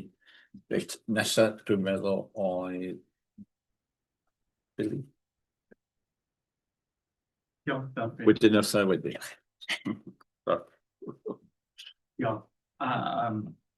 Thanks for beating me to the question on costs. I'm getting a lot of anxiety from staff at the moment, and I'm sure my fellow trade union colleagues are also getting a lot of anxiety. So I just think we do need to have a clear, broad HR strategy, or not strategy, communication plan. Communicate to staff to reassure them. Very important point. We'll come back to that. Thank you. I've got quite a broad question, I think, and I want to look at this through the lens of integrated services and note that the models from the IMTP, the strategic intent, and this paper, Foundations for the Future, is moving towards an emphasis on services moving to primary and community, much more local development, easy to access. And just note, we've got 2 local authority members on the board here. We don't have any from primary care. And I know I've raised this before, and I'm raising it again. But I actually think it's a real lack that we don't have that. And, you know, that we don't have an agenda item on what's happening in primary and community care. So it's just to raise that in the lens of integration, it would be good, I think, to have somebody from primary care on the board. Good point. We'll come back to that one as well. Paul? Yeah, we heard earlier with the strategic intent paper how we're discussing this with our partners around the piece. Are we discussing transport within that? Are the local authorities looking at a transport plan that fits with the health plan for the future, so people can actually arrive at hospital or go from? Thank you. That's a different topic, but the red willing to. Diolch, ie, mae'n braf gweld y papur yma'n dod o'n blaen ni heddiw. Wrth gwrs mae hwn yn rhywbeth mae'r pwyllgor pobl a diwylliant yn cael trosolwg dros y bo, neu lot o elfennau ohono fo yn sicr. Wedyn mae'n bwysig, mae'r pwynt wedi cael ei wneud yn barod am yr cyfathrebu hefo staff, ac yn allanol hefyd, does na ddim byd sy'n peri mwy o bryder i rywun a hanner stori. A mae hynny, mae hanner stori'n trafeilio'n gynt na y stori llawn yn aml. A beth sy'n digwydd ydy mae pobl yn deud, wel, mae o'n mynd i fod yn hwn a'r llall. A mae'r newyddion yna yn treiddio yn difn. Felly, dwi'n gwybod bod yna gynllun efo cyfathrebu. A cyfathrebu hefo y cychoedd hefyd, oherwydd beth sy'n gyrru hwn ydy'n amlwg dau bell, a mae'n cael ei nodi man hyn, sef gwella dwi'n deud health yma yn Gymraeg, gwella iechyd a lles ar gyfer y boblogaeth, a hefyd wneud yn siŵr bod ni yn darparu ac yn comisiynu gwasanaethau iechyd sydd o werth uchel ac o safon uchel. A dyna sy'n gyrru hwn ydy y modd i ni wella fel sefydliad mwyn gallu gwneud hynny. A dyna ydy'r neges sydd angen mynd allan o fan hyn i bawb sydd yn randdeiliaid yn hyn o beth ac efo diddordeb yn efo. A dyna beth sy'n ni yrru fo. A dwi'n edrych ymlaen yn amlwg fel aelod a cadeirydd y pwyllgor i weld hwn yn mynd ar ei siwrne. A pobl yn dal yn cael y cyfle yna i roi mewnbwn iddo fo fel mae o'n mynd ar y siwrne yna hefyd. Diolch. Diolch yn iawn. Claire?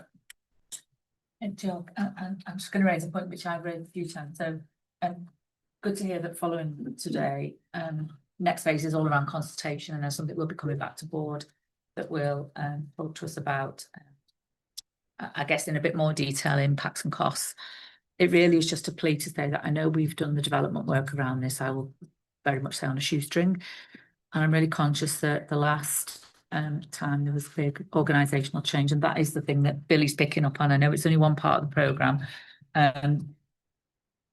Whether or not what was being put in place was the right thing, there were challenges around whether we were resourced adequately to deliver it in a really kind of compassionate, considerate, caring, fast, all the things that need to happen. So I guess it's just a plea that this isn't just about looking at, well, we have 4 of them or 3 of them and what will they be paid, and it's about what resources do we need to make sure that this can be implemented in the way that we want to, and then keeping with our values, and can we make sure that's included in what comes back to the board. That's sort of the plan for change. That's a very important point. I'll bring Tamina and Russell in, but I just want to add to that as well. You've mentioned already, every change brings its impact, doesn't it? Some of it positive, some of it not so positive. So a sense of how is that going to look, perhaps, and do we have the capacity to deal with that? Yeah. I think the board will want assurance that we're going to come out of it in one piece, or mainly in one piece, so that we can continue to deliver services for our population, and we can continue to depend on staff to do that. That's just building on that point. Really. Tamina, then Russell, then we'll come back to Carol and we close this conversation there. Thank you. Diolch yn fawr. I've said this before, I think it's worth saying again, when I'm fairly long in the tooth, I've seen a fair number of restructures in my time. I genuinely believe there is no ideal way of organising services, particularly with an organisation as large and complex and geographically spread out as this organisation is. So there is something about us recognising that we won't be able to come up with a perfect arrangement that will suit everybody in every single circumstance. Some of the conversations I've been having as part of sort of socialisation process with my team is there is something about the structure, and this is about the structure for 16,000 or so of staff sitting with me. They all want to understand the structure and how it works, but that is effectively a way of just kind of organising and coordinating services, and that we shouldn't rely on the structure to make the relationships that we need to work in the way we need to. So really important as we go through, this is the arrangement we're proposing. Where do you think the advantage is? How does that help? How does that help patients navigate services more effectively to get the care they need?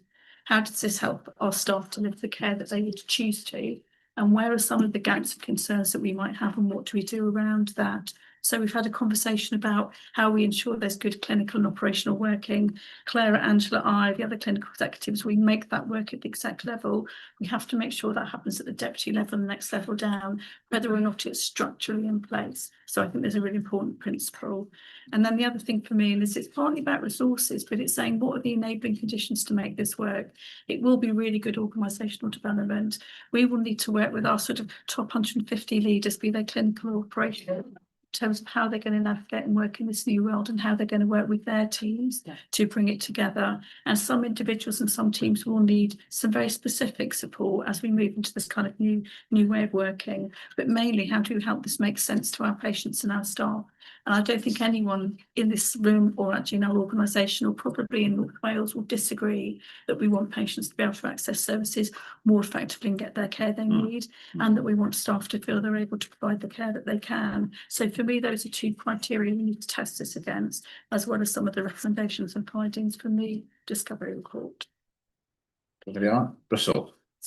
Diolch, Chair. Yeah, so just a comment really. So possibly one of the most fundamental changes that will free up lines of accountability and delivery vehicles for the wider health board. I suppose just from a performance framework, looking in, we're doing all this in transition as we're developing a real clear strategic intent and a 3-year operational plan. These officers are going to be in transition with their roles and responsibilities at the same time as we're endorsing a plan for delivery, which will be challenging around performance, also challenging in terms of financial constraints. So we possibly need to ensure that when we implement, we're absolutely sighted on the transitional arrangements through those two. Conscious officers will be signing off budgets and models, and we'll be in transition for those budgets and responsibilities to shift. And so we will get to a line of accountability, of course, but it'll transition in year. So being really clear as to how we model that through will be really important to give ourselves the assurance as a board that we are still able to deliver the plan as we transition into the new framework and new structures. Carol, back to you. Lots of comments there, and I'm expecting you to respond to all of them, but some themes, I think. Some themes. If you don't mind, Chair, I'll just check whether George wants to add anything else in, particularly as we go into implementation. And I didn't overly elaborate on that, but Tamina's very helpfully talked about OD. And if I just point to the people work stream, I think they are the really key things that will help us with implementation. Leadership development, being clear about talent and succession, so opportunities, knowledge and skills development, so core competencies for our top managers, if you like, or most senior managers, and then that organisational development expertise, that team working, that interprofessional approach. It is going to be different. What we know is that we've been operating in silos, so nursing, medicine, ops, not everywhere, but that is a theme. And as Tamina has stressed, that really close team working from the board right the way through to the services are really, really important. The focus on clinical leadership is key, but I'd also like to just reference that general management, big theme has been that general management's been undervalued. So we really need to invest in our general managers. That's across the NHS, actually, not just here. From a multi-agency partner point of view, really very keen on the primary community. And then on children's, we had a lot of feedback that said, please keep children together, children first. But that also offers an opportunity, Vaughan. I know we've had conversations before about how we might join up. So very keen to do that. On the integration of services, Tamina has a very long title, Chief Operating Officer, but underneath it also sort of says Director of Primary Care and all of that sort of thing. But we could consider as a board, and I'd take Pam's advice for this, how we draw in primary care to the work of the board a bit more. So that is something, because that's a very clear strategic intent that we've made. And this structure and operating model should help us to achieve that. So David's very helpful reminder of why we're here as a health board is about health and wellbeing and services. And I think it's very important for us to say, well, why do we need to change? And even more importantly, for individuals, what it means for them and how it makes a difference for them. And that will be, Billy, where some of the anxiety comes in. Now, career conversations, supportive, compassionate and trying to match people's strengths into roles, I think is really important. People want to feel they can do a really great job, and that's our task there. And then how is this going to, I've got the capacity to do this. We have done this work on rather a shoestring. I'll be very upfront about that. Why did we take an internal approach rather than what could have been the go and bring in some external consultants who probably would have cost quite a lot of money? That has happened before, and we really wanted to take an internal view, and that's why we have utilised people and their views to help create this. So that's been the approach. The capacity, Claire, is a challenge, and we are really clear. We have moved some resource around to support this, and now we've got to really line up our learning and development and our OD to deliver on that. And then as Russ says on the final bit, we're doing lots of things at the same time. It would have not been my preference as an incoming chief exec to have to do a restructure in the organisation. I'm afraid they take a long time. They are really quite hard.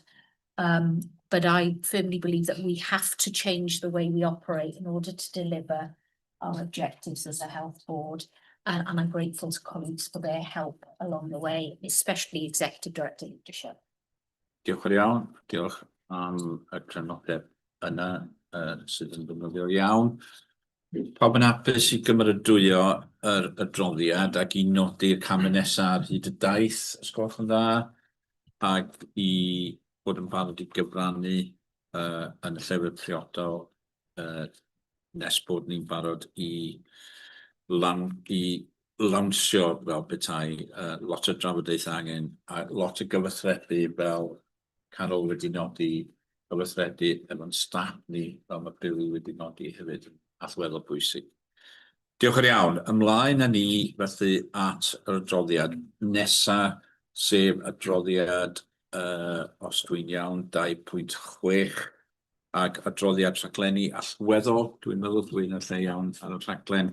Paolo, troi at y ti. ar gyfer y droliad yma eto. Diolch yn fawr iawn. Diolch yn fawr, Cadeirydd. Mae'r papur hwn yn cyflwyno'r diweddariad diweddaraf ar ein portffolio raglenni allweddol key programmes yn Saesneg sy'n cynnwys 15 o raglenni mawr sydd gyda'i gilydd yn rhoi newidiadau mwyaf pwysig ar draws y bwrdd iechyd, tu allan o'r 4 prif raglen newid neu major change programmes yn Saesneg. Mae yna adroddiadau efo mwy o manylion ar lefel raglen drwy bwrdd ar raglen unigol y grŵp cynllunio strategol a newid gwasanaethau, darnwynydd y prif weithredwr a PPHP. Felly mae'r papur hwn yn ceisio darparu trosolwg lefel uwch a mwy strategol. While the portfolio shows some clear progress and stronger oversight, none of the programmes are currently reporting full delivery confidence. There's been improved assurance mechanisms have been put in place, including the monthly highlight reporting and escalation through the strategic planning and service change group. And that means that issues are being surfaced more quickly and being acted upon more quickly. There's also been deep dives and strengthened executive intervention, which has further improved the visibility and solving some of the key issues. However, despite that oversight maturing, I think the report points to the fact that we still face some systematic programme management challenges, and a number of the programmes are delayed due to factors such as insufficient early stage planning, unanticipated implementation issues, some inflation-driven affordability pressures, and reliance on external partners and suppliers. We are undertaking a set of programme health checks, which is underway by the Portfolio Office to really try and get underneath the root causes and help build improved capability. And that includes support for senior responsible officers and programme leads. Members will have read the updates, I'm sure, against all the programmes that are in the paper, so we're not going to go through all 15. I'm sure you'd be glad to hear, but if I may, I'll just draw 3 colleagues in to say a few words on some of the areas they are leading on, avoiding those items already on the agenda today. On that, I was going to bring in Clara on the Electronic Prescribing in Medicines Administration System, EPMA, Russell on Llandudno, and Tamina on Health and Wellbeing Hubs more generally. Thank you. So from the prescribing system, for me, is an absolute key intervention, primarily from the patient safety point of view, and this allows us to prescribe more safely and administer medicines more safely, both on a day-to-day level, but it also then allows really good audit and gives assurance associated with that. And that, of course, can then lead into the value agenda as well. So making sure that we are getting best value from our medications. It's been and is an ongoing piece of work and is a tremendous piece of work. We started in the headfund unit in mental health, and we're now live in the whole of the East IHC. So we did Wrexham Mailer over a weekend, a very busy weekend when we were expecting snow, but also have gone out into the community hospitals in the East as well. And we're now at the point of rolling into West and Central IHCs, and will have in place by the end of the financial year. It's been incredibly well accepted by staff on the ground. We are somewhat later to the party on electronic prescribing than other areas of the health system, and to move away from the kind of manual labour of drug charts onto something electronic has been fantastic. And we're also hoping that it will help with generalised productivity across the hospitals. So I don't want to underestimate the enormous amount of work that's gone in from our own staff and from partners across Wales and indeed with the system. But at the moment, fingers crossed, it's going as well as we would like. Russell, on Llandudno. Diolch. Yeah, so a brief update, if I may. So obviously we continue to see the building works continue for the planned care hub. We are obviously looking to see orthopaedic patients through that facility in the very near future. There's a lot of work that's gone on behind the scenes in terms of the clinical model and developing effectively the staffing infrastructure for movement so that the 2 theatres can operate once construction concludes. We are still progressing that construction element, so the building of the facility still remains the key challenge for us in terms of the timeframes and the delays that we are experiencing at present. We continue to try to move that timeframe forward, and we're hopeful that we have some opportunity to do so from the recent discussions that we've had with our construction partner, which do evidence that we can improve on those construction timeframes. I'll leave it there for my chat. And then finally, Tamina, and just So I've recently taken on the role of executive sponsor, and the reason I've done that is to recognise the fact that there are around 8 schemes across North Wales. They're at various different levels of development, approval and delivery, and it's opportunity to bring them together under a single programme, recognising each of them is a significant piece of work. So the plan therefore will be to look at what each of those programmes need in terms of a senior responsible owner or officer, programme support and project support, and then the subject matter experts that you would need depending on the type of programme or project it is, because they are all slightly different. I say the main thing for us to remember is this is about service delivery and service development. It's about developing opportunities for engaging our community and offering health and wellbeing centres or hubs in a local area, which means they don't have to then go into some of our more acute sites, for example. And it's an opportunity to work with our local communities around how we build what I describe as community sort of capability and capacity, places where things can happen, and bringing communities together so that they can begin to develop their own health and wellbeing approaches and offers. I think it also links with the national ambition around community by design. We've mentioned the shift into primary and community services as well. So it's really where recognising what might be possible. And I suppose the final thing for me is how we start to integrate different parts of the services we provide as a health board, but also what our local authority colleagues provide, and also how we then begin to work with some of our third sector and community organisations who really know their local population, their local communities extremely well. So that's the plan for me, is very quickly bring that together under a single programme, and then we can think about what updates would be appropriate for the board and then the various subcommittees that we report into. Thank you, Tamina. And just to say that across these 15, Justine's team, digital team, and Stuart's environment and state teams are absolutely pivotal to the work that goes on in these spaces. So I'll leave it there and ask board to note the progress within the report and to support the approach to oversight and its improvements. Great. Diolch yn iawn am y adroddiad yna. Lewis Mawr, rhyw sylw neu gwestiwn? Os nad oes pawb yn hapus i gymrydwyo yr adroddiad, sgwch na, diolch yn fawr iawn am y gwaith, a byddwn ni cadw llygad ar y cynnydd, wrth gwrs, sydd angen mwyn i ni gyflawni y prosiectau yma. Diolch yn fawr iawn am y gwaith, Paolo. Ymlaen â ni at yr eitem nesaf, 2.7 ar datblygu datrysiadau canlyniadwy ar gyfer dyfodol ysbyty cymuned Llanerch Bana. Dwi'n hoff iawn o enw Cymraeg ar gyfer penlu Llanerch Bana hyfryd. Ac Paolo, drosodd atoch chi.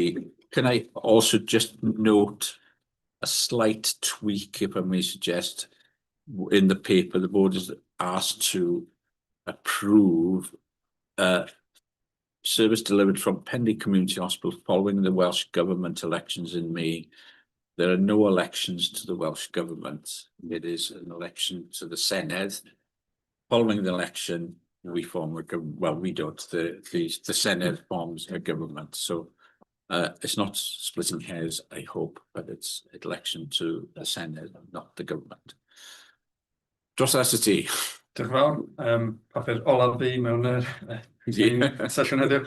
Mae paron hwn yn nodi adroddiad cynnydd ar y gwaith sy'n ymwneud â gwlau cleifio mewnol ysbyty cymunedol Llanerch Bana. Fi'n jyst i newid hwnna rwan.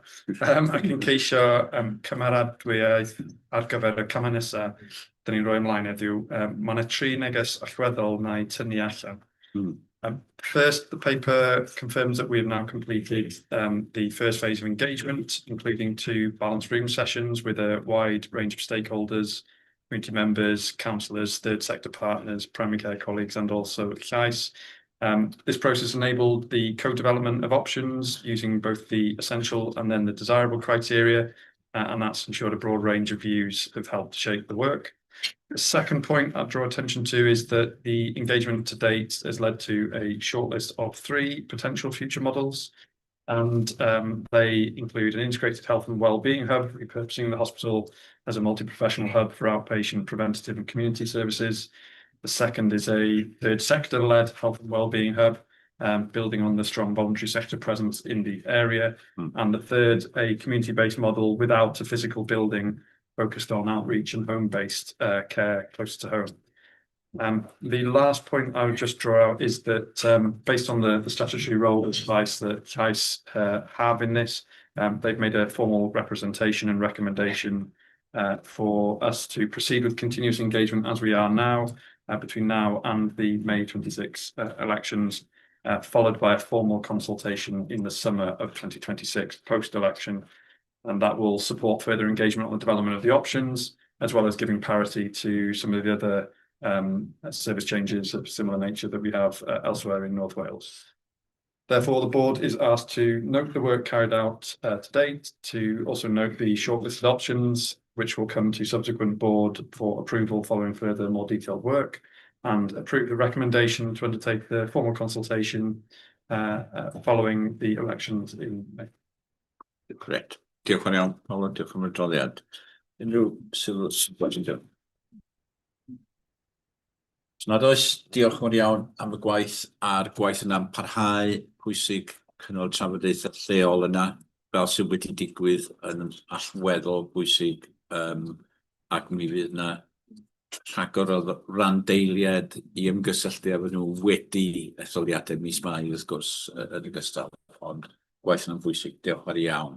Pam yn hapus i gymeradwyo yr adroddiad a'r penderfyniad o ran amserlen ysgolch yn dda. Ardderchog, diolch yn iawn. Ymlaen yn ni at yr eitem nesaf, sef perfformiad integredig, a mae gennym ni diwraddiad ar rhaglen gofal brys a gofal mewn argyfwng, a dach chi'n cofio yn bod ni wedi penderfynu mis Medi bod ni'n cael sylw manwl i'r gwaith hwn yn ein cyfarfodydd bwrdd. Felly dwi am droi at Temina gyntaf i gyflwyno'r adroddiad. Temina. Apologies, I was just talking about you seeing the message. I do apologise. Thank you very much, Diolch yn fawr, Cadeirydd. We discussed in some detail the position we found ourselves in Betsy around our UEC performance, particularly the performance we saw in and around our emergency department, including the number and length of ambulance waits, the experience of patients in our emergency departments, and the challenges we had with flow that would enable us to decongest that. And in November, we made a commitment to improve the experience for patients and staff by Christmas. On reviewing the data and the feedback we had from staff and the walkabouts that we did as executive team with our local authorities, I think we did before Christmas manage to achieve a fairly significant step change in how people were describing their experience both giving and receiving care in our emergency departments. There were a number of things that helped us with that. One of those was the 2-week sprint that we worked on with our local authority colleagues. And within that, I think the development of a live dashboard that enables our social care colleagues to work with this on patients in the sort of real life situation rather than relying on the once monthly snapshot has made a significant improvement in how we're able to mobilise the appropriate pathway of care for patients who are delayed. I would also like to say that through that process internally, we identified a number of areas where we could make our own improvements, either in terms of making patients ready for discharge or making sure that we were really taking the most appropriate approach with patients to enable them to get home as soon as possible, given the issues associated with people being in hospital longer than they would need to. The reason that is important is if we can create enough space and flow in our wards, it means patients with a decision to admit in our emergency departments can move very quickly to a space where they can receive appropriate care. And it also then allows us to pull patients in from ambulances and do a triage and clinical review of our patients as soon as possible. I think over that period of time, we did see an improvement both in the ambulance handovers and the length of delays. There was a slight improvement in our wait to triage, which should be 15 minutes. We're not quite delivering that yet, but there was an improvement there. And also the length of time that patients were waiting for what we call doctor waits or clinical reviews. It's probably worth saying since then, and I think this is consistent with all of Wales. So, for example, a couple of my health board colleagues are in business continuity today because of the pressures they experience. There has been a significant sort of downturn in the pressure we've experienced in some of our performance and experience in our EDs and through the flow of the hospital site. One of the things we are in the middle of at the moment is a second sprint. So again, working with local authority colleagues to try and replicate the impact we had last time, which was around a 22% reduction in the number of patients who were delayed waiting for a pathway of care, and around 14% reduction in the number of days delayed associated with those patients in hospital when they could be home. So we've set ourselves a similar target of a 20% improvement in the position over the next 2 weeks to ensure that, again, we can create that kind of flow we need to in circumstances currently which are challenging. I know, talking to some of my independent member colleagues, we are as interested in what happens at the front door and before the front door as we have around discharge.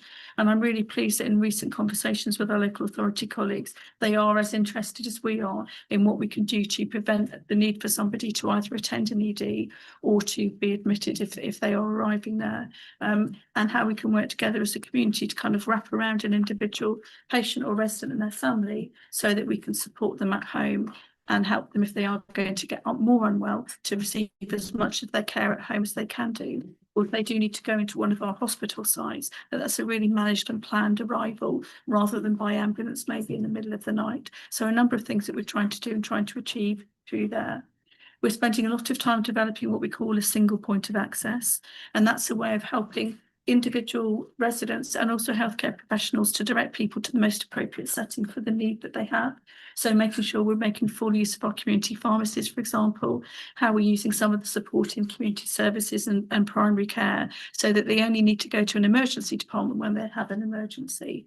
Making sure that our minor injuries units are open all the hours that we say they will be, and making sure we're using support and clinical advice support services like 111 and our GP out of hours and in-house GP advice line so that people can get the right advice support they need, either to help them self-manage or to take themselves to the right place. And then in terms of the department, making sure that we have something called same-day emergency care. It's a space where we want to be able to manage people who may have been referred in by a GP, but don't need to be sitting in an emergency department waiting for the kind of support that they would get there. So we're doing a lot of work now to make sure we protect them so that the right people are able to go there. And again, that's the one way of kind of achieving and increasing our flow. We have a significant amount of work to do around this area. My impression over the last number of months is our teams are really engaged and supportive with this.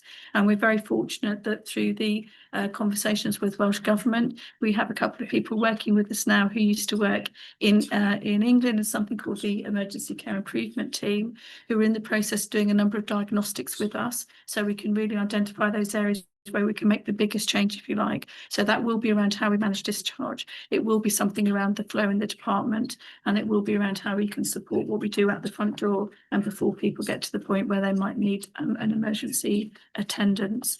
I think it's worth saying we are talking about performance, but the main thing for us is how we make sure that we improve quality and safety and we reduce harm. And Larry, you might want to say something about some of the areas that we're looking at so that we can make sure we're minimising the harm of people experience in our department, but also the harm that accrues from people being in beds much longer than they might need to when they could be at home.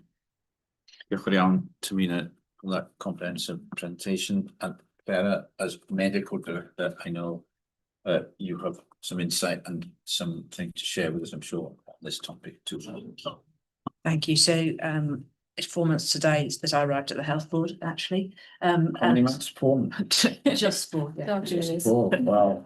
But I've been in all of the emergency departments within the first 2 weeks, and certainly was a particular area of focus of care for me. The performance indicators are helpful surrogates of quality, but I felt fairly early on that we needed to look at other markers of quality as well, and therefore had a rapid quality review in the middle of November, which we've discussed at length in QSE more recently.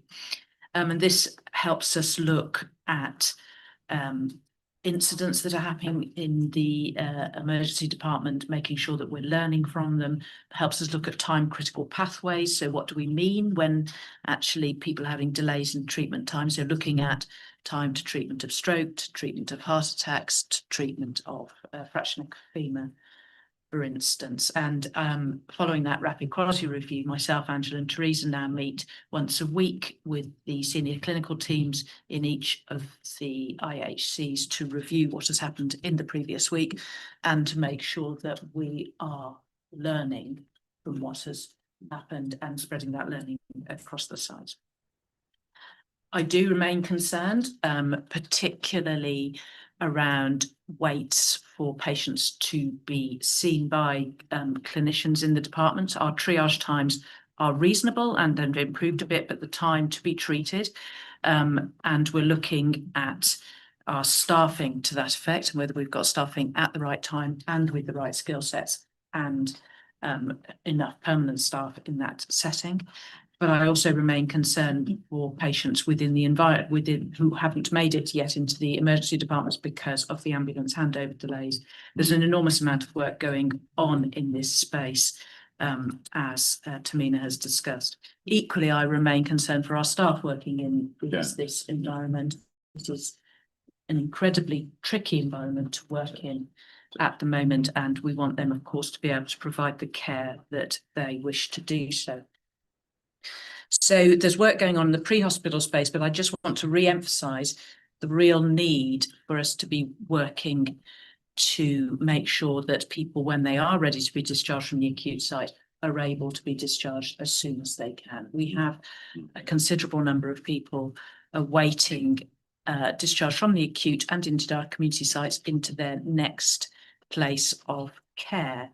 And this has two effects, really. It's not very good for those people who are waiting transfer into wherever they need to go. They are deconditioning within the hospital, and of course people don't want to be in a hospital when they can be in a more homely environment, either their own home or somewhere where they can receive rehabilitation to aim to get towards home at that stage.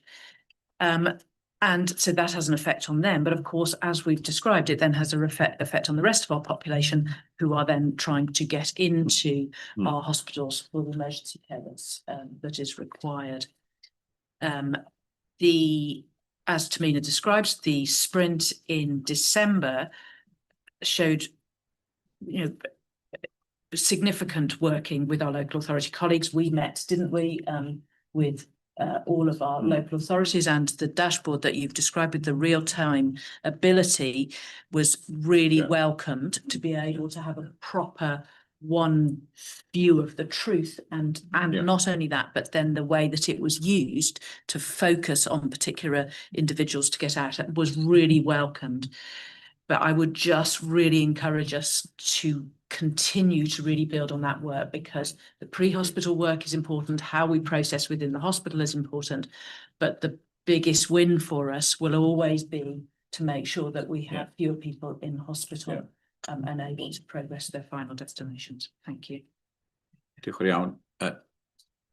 Something that triggered my thoughts the other day was we label people patients.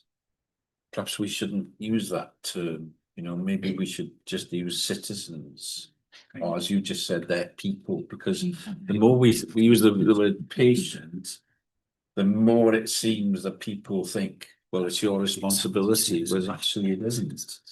It is across partners and it is across the wider sector. So I won't make that as a firm proposal, but in terms of our mentality, if you wish, I think it is significant.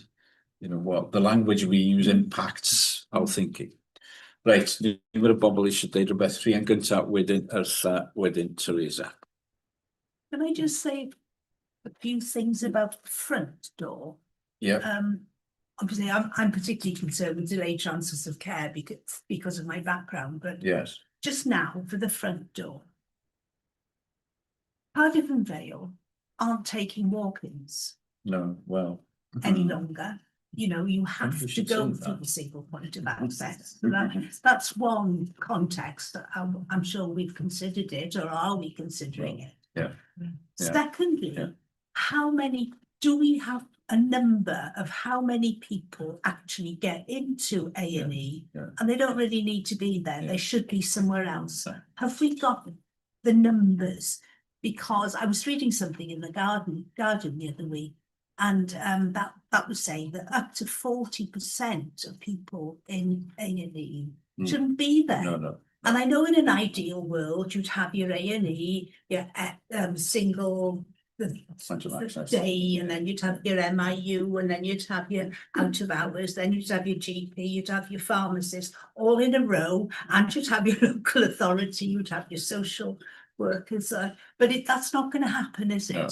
And the sprints work, but they're not sustainable, presumably.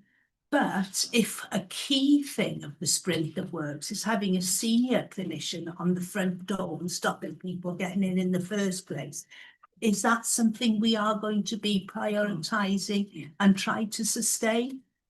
I'm sorry, I'm not preaching, but it's just things we've got to do it in chunks of, you know, get this sorted and then move on to that sorted. So we'll get some of those and we'll get Tamina to come back. But interesting, you talked about walk-ins, because I think what we have seen is that ED has now become a default for the population, because they want to go to hospital to be seen.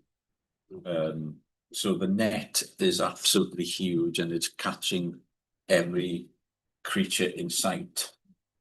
And it's something I've posed to some people around this table is, should we be looking at changing that?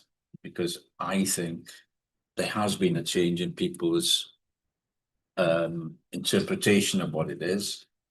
So we've got to consider very, very carefully what we might do along those lines. But you know, I don't want to signal anything today, but I think we're absolutely right to say, hang on a minute, we need to stop and think, is this serving the purpose it was meant to? So I think that's a really good thing to raise.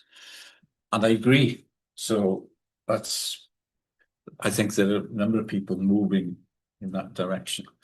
Elsa, Tinessa. So just a further comment on that approach. So in a gardening permaculture approach, you don't change everything, you try and work with what you've got.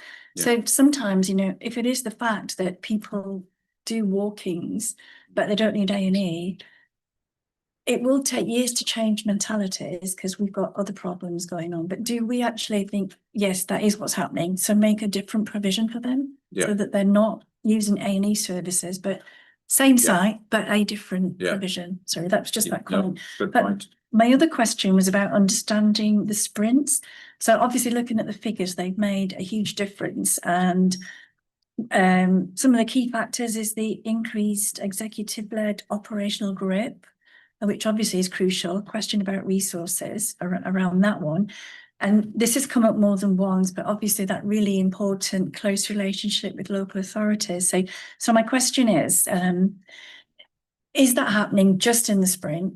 And, you know, if not, why not? And is it sustainable? How can we ensure that, you know, we have got enough resources and executive-led operational grip and enough resources from partners in relation to that support from local authority? Yeah, diolch. Cwestiwn da. Nesa. Diolch Cadeirydd. A diolch I Tamina am cyflwyno'r gwaith ac I Claire am I sylwada. Dim ond eisiau deud ac ategu'r be mae Tamina di ddeud. Wrth gwrs, gafon ni bo'n sôn am iechyd meddwl yn gynharach heddiw. Mae'r cleifion iechyd meddwl wrth gwrs yn rhan o'r system brys yr argyfwng sgynnon ni. A mae yna waith da yn digwydd fan'na. Swn i hefyd eisiau deud fod y dangosfwrdd wedi helpu y tîm yn bendant yn ddiweddar. Mae hynny wedi bod o gymorth rhaid i ni ddeud. Ac wrth gwrs o'n nhw'n trio meddwl fel tîm yn arloesol be fydda nhw'n wneud i'r cleifion fel bod nhw'n symud ymlaen. Dim ond eisiau deud hynna oherwydd yr adroddiad yn gynharach. Ie, na, diolch, mae'n werth yn nodi'n sicr. Claire, it's you next. Well, when you first picked up the points I was going to raise about the fact that we've made progress through really the site, that's not sustainable long term. We need transformational change in terms of how we just develop a new way of doing things. So yes, we need it now. Yes, it's having some impact, and it can't just be on the cases of sprints. And it's about So it's, I guess, asking about how confident we are that we're going to get to a place soon where we've got a new system that works better, and we're confident about timescales for that becoming, you know, the new business as usual. Yeah. Diolch yn iawn. So Tamina, back Yes. with some of those, and I know Carol will have something to say too on this, and then we'll wrap that up. Thank you. Diolch yn fawr, some very good questions there and comments. I suppose one thing I do want to say is when we say that the term walk-in doesn't necessarily mean people are walking in because they've hurt their finger. It's just a mode of arrival into the emergency department. So people will either walk in as in they come under their own steam, or they come in via ambulance. And we do have some extremely sick people in our department, and some of those have brought themselves in, either because they haven't called the ambulance or because they've had quite a long wait in the community and they felt unable to wait any longer despite the sort of keep in touch that the ambulance service were doing in the meantime. I think it's quite a difficult way of assessing whether people do need to be there or not. One of the challenges we have is if somebody's in the department for maybe 24 hours sitting on a chair, their need might have changed over that period of time, particularly if they're older and frail. So I think there's a number of things we need to do to sort of create the right environment here so that we're protecting the emergency department only for emergencies. I think at I think it was the last board meeting, potentially in November, was it, when we had the team from Innismore come and talk to us about the work they were doing, people with sort of respiratory and heart failure. So they would say if they can be alerted that someone has gone into ED, they can go and really quickly turn them around and bring them out, and that will help them. If they stay in the department for maybe 10 hours or so, they're much more likely to get admitted, and then that whole cycle of waiting for a discharge. And the other thing they've done, which is so important, is that they've worked with those individuals to help them understand, track and monitor their own condition so that they know what to do when, so they don't get to the point where they need to be going into an emergency situation to try and support them. I know nationally there are some conversations about things like a virtual emergency department. I think that's really what you were talking about there, Rhiannon, where, you know, there's certain ways in which you can get into, can we book people and schedule appointments, because they do need the infrastructure of an acute hospital, but they don't need it right now. And similarly, how do we make sure that we've got the right offer in our minor injuries units or urgent care centres so they can go in and get the support they need to enable them to go back home again. So I think all of this is really important, but there are a number of different things that we need to be doing to make it work. I think the point around sustainability is important, Claire and Eartha, and it's certainly something local authority colleagues have fed back to us. But it feels like over the last 4 to 6 months, A, we've just got better information, and B, we've got really good ways of working at a most senior level, right through to the people on the ground every single day working with individual patients. But I know one of the things that Claire and Andy, who come from the emergency care team, improvement team, want to look at is those prescriptions for care. So do people need to go into a residential care setting? Is there anything else that we could do? Do they need to increase the number of care visits or the frequency or the number that they have every day? Maybe they don't. Maybe there are other things that we can do to facilitate a discharge. And I think all of those things are really important in how we approach this, so we can make best use of the care provision that we have in the community, which is not limitless, as we know. But I don't know, Carol, you might want to come in as well, because I think there have been other conversations nationally. Can I just add before you come in, Carol?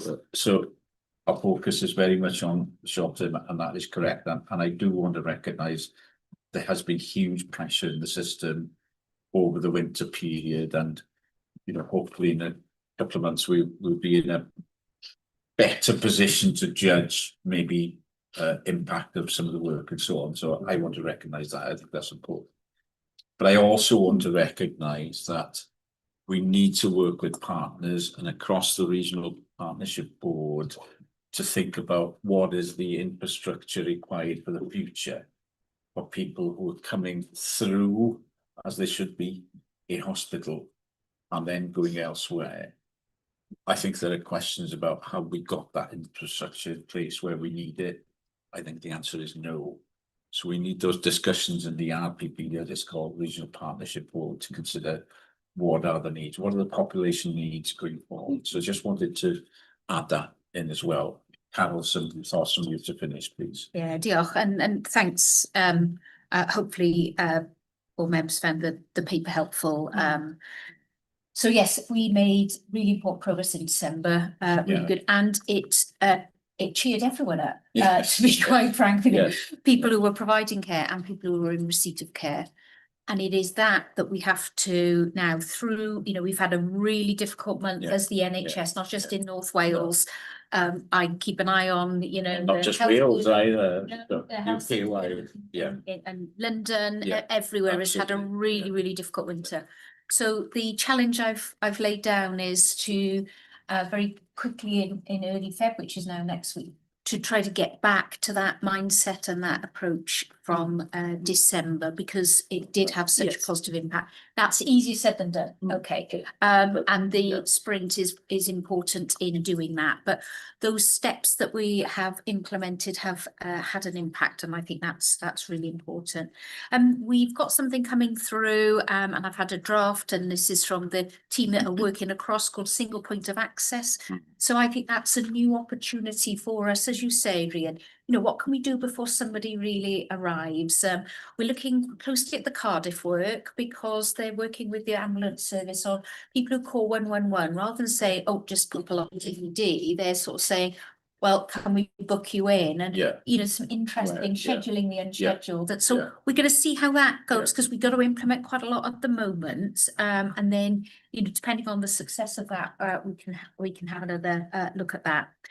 It was fantastic to spend some time with local authorities during December. Every single local authority came to our meeting and responded to our invitation.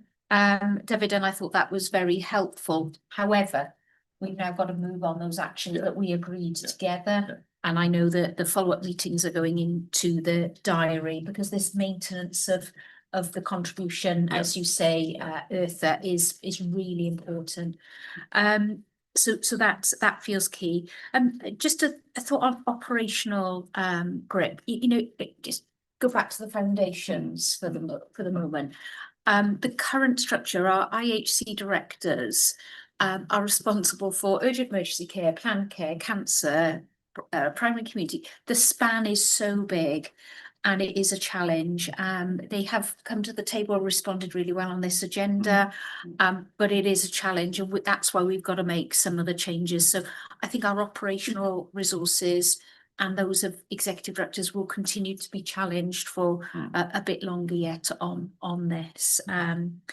And just then, in terms of the future, because there are some really interesting international models, Denmark, but the US, and really looking at the front end of the hospital system, and how can we, as you said, Rhian, got all these services sort of lined up in a row, but they're there to support people to get back home if they do have to come over the threshold, rather than going in the back end of the hospital and getting stuck. So I think we'll have more opportunity when we're looking at the strategy to really explore future models of care. And our colleagues who are helping us with intensive support, I think, should be able to provide a report for us at the next meeting on the progress. Great, that was really useful. Pam yn hapus i dderbyn y adroddiad sgwffn dda, ac i gymeradwyo y camau, ac i gefnogi gwaith wrth fynd ymlaen, ac erbyn yn cyfarfod bod nesa fydd PFIG wedi cael adroddiad i edrych arno fanwl y cynnydd, ac i barhau efo troed ar ysbardyn. Dwi'n meddwl ydy'r dywediad i sicrhau bod ni'n barhau gyda'r gwaith a'r cynnydd dyn ni'n gwneud. Diolch fawr iawn. Ymlaen at yr eitem nesa, 3.2, dyn ni'n parhau rhedeg yn hwyr bryn ofni, ond adroddiad sicrwydd cadeirydd, gwyllgar ansawdd, diogelwch a profiadau, a just unrhyw beth i nodi, Carlain, sgwch dda. Yn fyr iawn, dim ond 2 bwynt gen i. Yn gyntaf, o'n i falch iawn o dderbyn adroddiad unwaith eto ar gwasanaethau sydd o heriau. Da ni'n teimlo yn fwy cyflus erbyn hyn, bod yna brosesau da o ran adnabod y meysydd yna ac adrodd a ble da ni hefo nhw. Mae yna welliannau mewn rhai ohonyn nhw, ond gwaith sylweddol i'w wneud mewn rhai eraill. Ond wrth gwrs, mae hein yr 8 gwasanaeth da ni'n drafod yn rheolaidd efo Llywodraeth Cymru. Mae yna feysydd eraill hefyd da ni'n bryderus amdanyn nhw. Da ni newydd drafod un, sef gofal brys. A mae'n ambell un arall hefyd, a mi gifon ni ddiweddariad ar y trefniadau mewnol I adnabod hynny a cadw golwg a sicrhau bod 'na wellianna iddyn nhw I gyd. Un ohonyn nhw gifon ni bapur manwl yn y sesiwn preifat a basgiwr, a mi oedd hwnna'n buddiol dros ben I ni. Yr ail beth o'n I jyst isio cyfeirio ato fo'n fyr, mi wnaethon ni gael adroddiad gofalwr buddiol dros ben. A dwi'n sgwrs fyr efo Clare, a da ni am gyfeirio hwnnw draw I PPHP, achos mae hwn yn faes, dwi'n meddwl, da ni angen bod yn ymwybodol o'r gwaith yma, a mae o'n ffitio fewn hefo y gwaith o gael cleifion allan o'r ysbytai, drwy rei gofal a cefnogaeth I ofalwyr. Felly, Carers Outreach yn gwneud gwaith arbennig o dda, a mae yna gorff arall hefyd yn rhan gwahanol o'r ardal. Felly mae hwnna'n beth ni angen I ddallt yn well. Diolch yn iawn am hwnna. Unrhyw cwestiwn, unrhyw sylw? Os nad oes pawb yn hapus I dderbyn y adroddiad, sgwch na. Ymdrechog, diolch yn iawn. Eitem nesaf 3.3 adroddiad ansawdd. Integrity. Claire, you've kindly volunteered to step into the place of presenting this paper, so over to you. Many thanks. Diolch. So I'll be very brief. So this paper was reviewed in QSE in about 10 days ago or so. So in summary, we have had 3 NEVA events over the last reporting period, which is an unusual number. And of course, a NEVA event is something that by definition should not occur if the correct process has been followed.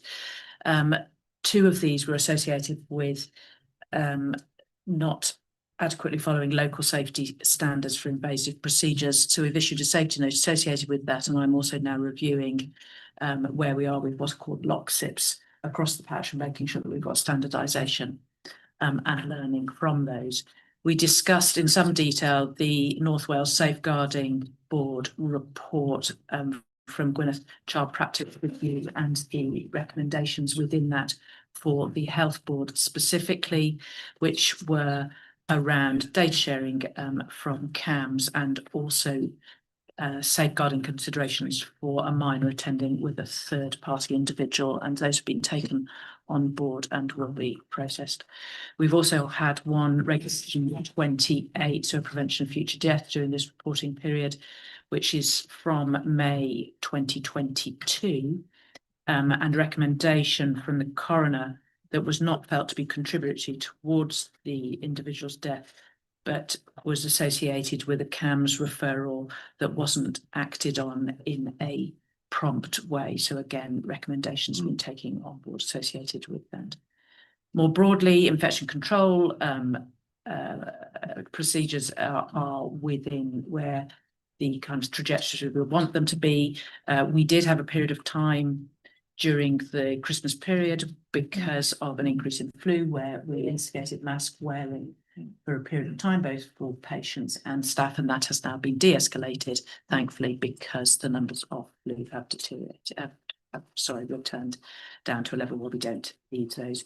In the report, it also details the patient experience. And again, coming back to our discussion at the beginning of the meeting, although that we often have reports where people are not happy with their care, that overall the Civica responses of which we get a significant number show that around 85% of people think that their care is good or very good across the board. This is slightly lower in the emergency department, which is now separated out. And again, it is helpful to have that separated out to that effect. I'll leave it at that stage, but obviously I have to say.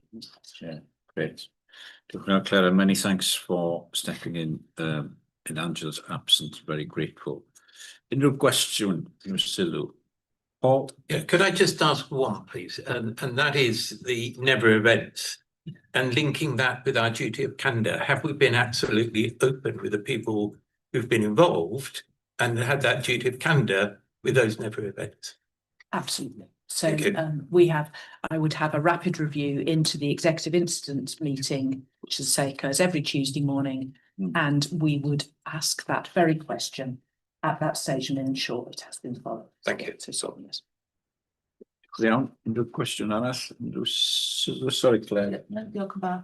So this report's been developing over time, and what's good that we see in this report now is not only what the issues are, but what we're doing to address them. But there are still some areas that I think we could do with some further development on in the coming months. So the two that struck me this time was the mortality review, where the commentary is very much about how we're processing data, but not about what we're learning from doing any reviews. So I think we need to get to that place, I think, because we're not cited on that as a board, and I think we need to be. And then similarly around the Health Inspectorate Wales, we talked about Health Inspectorate Wales wanting some assurance from us. I know we responded to requests for assurance concerning the Red Dog Ward, and in each case, improvement actions were detailed, and they've not raised further questions on 2 of 3. So, well, they have on 1 then. Well, what was it, and what hadn't we provided the level of assurance on? So I think it would just be helpful for us to see some development of those areas, please. I think that's a really good point on the mortality issue. We know that coroners often underline that much of learning and where is it, and let's have evidence. I'm just talking about challenges in getting the processes right. I think further on that, I think there is something about an analysis of all that reporting and what is it telling us? You know, are there themes emerging and so on and so forth? I think we can develop that word further, as you said. But rhywun arall eisiau cyn I'll bring you in a minute, just checking. No, Clara, over to you. So there's far more detail about mortality in the QSC report, and this is always this balance as to what comes here and what is developed through a QSC. Yeah. But I would agree that our next step from developing process and making sure that process is in place is making sure that we are analysing and learning from everything that we are doing, be that mortality, be that audit, be that complaints, be that experience. And I think that all of us would agree and are taking that on board. But it's that constant balance about how much you bring into board, but it's how much comes through QSC. But perhaps even something in here that said that was happening. Of course, that would be helpful. Stop people like me asking that question. Can I say the word hyperlink? Maybe to include in a report if that's possible, and looking at digital people and the board governance. But I think that is something we can explore, not just in this report, but in general, actually. If you want more information, click here. You know, I think that's a good example of it, isn't it? So, Reit, pawb yn hapus I gymeradwyo yr adroddiad. Diolch fawr iawn, a diolch I Clara eto am gamu i'r adwy ac edrych ymlaen at barhau I monitor gwaith yna. Reit, dyn ni'n dod at amser cinio, mae hi'n 43 munud wedi 1, bron 1:45. Dyn ni yn rhedeg yn hwyr. Dwi'n awgrymu bod ni'n cael 20 munud o doriad am ginio. I pawb yn hapus 20 munud. Ag ail ymgynnull, felly 5 munud wedi 2 ar y dot. Short lunch break of 20 minutes.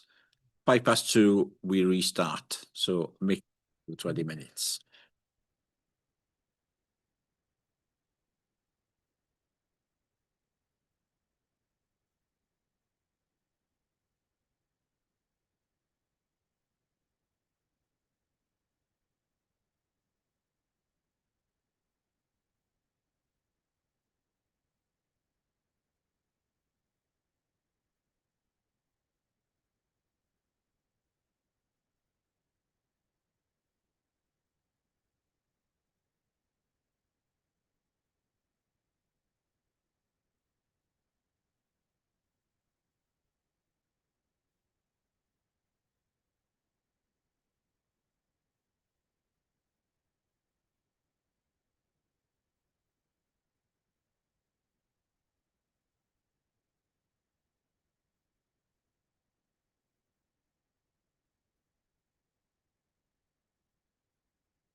Croeso nôl i sesiwn pnawn o gyfarfod bwrdd iechyd Prifysgol Betsi Cadwaladr. Da ni'n symud ymlaen gyda'n rhaglenni. Yr eitem nesaf ar y agenda ydy eitem 3.5, sef adroddiad sicrwydd y cadeirydd o Bwyllgor Llywodraeth sy'n perfformiad cyllid a gwybodaeth. Teitl hir yna. A dwi'n falch iawn bod Rhian wedi camu i gymryd y rôl o gadeirio'r Pwyllgor yn absenoldeb Gareth. Felly Rhian, os oes gen ti unrhyw beth i nodi o'r adroddiad yna, sgwp dda. Wel, mae'r pethau dyn ni eisiau rhoi yn y rhyddid i'r bobl. Maen nhw'n mynd i ymddangos yn ddiweddarach yn yr agenda beth bynnag o ran dysgu ysgriffa ariannol, diffyg gwella o ran y defnydd o theatre a cynnal gwelliant o ddylsrawelliant yn ffigurau aros. Felly mae rheina yn ymddangos nes ymlaen yn yr agenda. Ond dwi eisiau chi glywed llais Gareth yn tansereiddio ynglyn â'r defnydd o theatre. Ond na i godi hwnnw nes ymlaen. Dim byd arall wir, mae pob peth yn cael ei cyfro yn yr adroddiad nes ymlaen. Diolch yn iawn, Rhian. Unrhyw gwestiwn neu sylw ar yr adroddiad yna? Na, nawn ni nodi'r adroddiad felly, a diolch eto i Rhian am gymryd o dyletswyddau yna. Adroddiad nesaf, byddwn ni ddau adroddiad yng ngofal Russell, yr un gyntaf 3.6 adroddiad perfformiad integredig wedyn ymlaen at yr adroddiad cyfnod. Drosodd at Russell. Diolch yn iawn. Diolch, Chair. So just if I may just give you some key headlines. So just in regards to blanket performance, obviously operational teams working through to me have done some really good work here. We've seen significant reductions in 104 performance. That's patients waiting all stages for care, 104 weeks or more routine, although that does not comply with our original submission in our IMTP, of course, and we do want to improve the access to care as we move forwards. We've seen from a high of about 10,000 an improved position down to 3,600, and we were targeting as part of the resubmission and review of activity circa 3,900 patients. So we have seen a significant reduction, but it's not in accordance with our original plan or the ministerial asks, of course. I'd highlight as well the 52 weeks. Again, there's a massive improvement, and we've gone from a high of just shy of 32,000 patients waiting for access to care for a first new outpatient appointment, which is deemed as stage 1, down to 8,000, so a 70%, over 70% improvement, and that continues to reduce, colleagues, as we move further forwards with the national initiative around the 45,000. Diagnostics still remains challenged for us, so the level of diagnostics, that's patients waiting over 8 weeks for their diagnostic test. We have plans in place. We've got lots of additionality, and we're pushing that additionality through the health board to 31st of March. We are targeting a reduction down to 5,000 patients, particularly within 3 specialties, so endoscopy, non-obstetric ultrasound, and MRI provision. And again, as I suggest, we've got additionality through the private sector to support us with that challenge, and additional resources through Welsh Government colleagues in order to support delivery. There's 2 other areas I'll touch on, Chair, if I may. We've talked about urgent emergency care. We've talked about the quality aspect, so I'm sure colleagues will be happy to take questions. But I'll hand over to Tamina to look at urgent emergency care, and then George in regards to human resources. Okay, cancer as well. Yeah. Let me start with cancer. We have seen some improvement in cancer performance in the 4 main tumour sites that constitute the majority of our referrals and ongoing activity. We have seen an improvement We have seen an improvement in our access to skin services, so dermatology. And I suppose one of the things I just want to highlighted is the additional work we're trying to do through primary care so that we can increase the amount of teledermoscopy, which means a clinician can review an image and make a decision there about whether they need an onward referral or not, rather than everything sort of coming into the acute site. And the conversion rate remains relatively low from the skin referrals. In terms of breast, we have had a bit of a dip in what we're expecting there, but we are putting on additional breast clinics going forward as per the MAG recommendations. So we're hoping that we'll see a continued improvement in that following a period of not doing as well as we would have liked to have done. In terms of colorectal, we have now got a nurse-led triage which commenced in November. And the aim is that we'll increase straight to test and reduce the time required for endoscopy by reducing the number of processes that a patient needs to go through before they get an endoscopy. And as Russell was saying, we've got some additional endoscopy capacity in Gwynedd, although we do recognise that there are some issues around the space that that's taking, but we're hoping that will really enable us to see a large number of patients over a relatively short period of time. In terms of urology, we have in-sourced some prostate biopsy capacity, and that will commence next week, so the first week in February. And in terms of gynecology, we're continuing to scope the work that we can deliver, particularly around postmenopausal bleeding clinics, but we do have something in place in the West. So happy to take any other questions. I suppose underlying, we are seeing some improvement, but clearly not to the level that we would hope to as a board. So we continue to do a significant amount of work around our cancer pathways. Great, thanks, Tamina. If I hand over to George and then hand back to the chair, if I may. Yeah, so we're seeing a slight decrease in performance appraisal rates, but having said that, it's still an improvement on where we were this time last year. Again, a slight increase in sickness rates, but again, an improvement on where we were this time last year. And obviously, we'd expect to see an increase over the winter months anyway, as our staff are exposed to the same viruses and bugs that the wider population is. We've also seen an increase in employee relations cases, but again, that's something we would expect to see with the work that's going on with culture and values and behaviours. And in terms of turnover, that still remains an improving picture. Yeah. Yeah.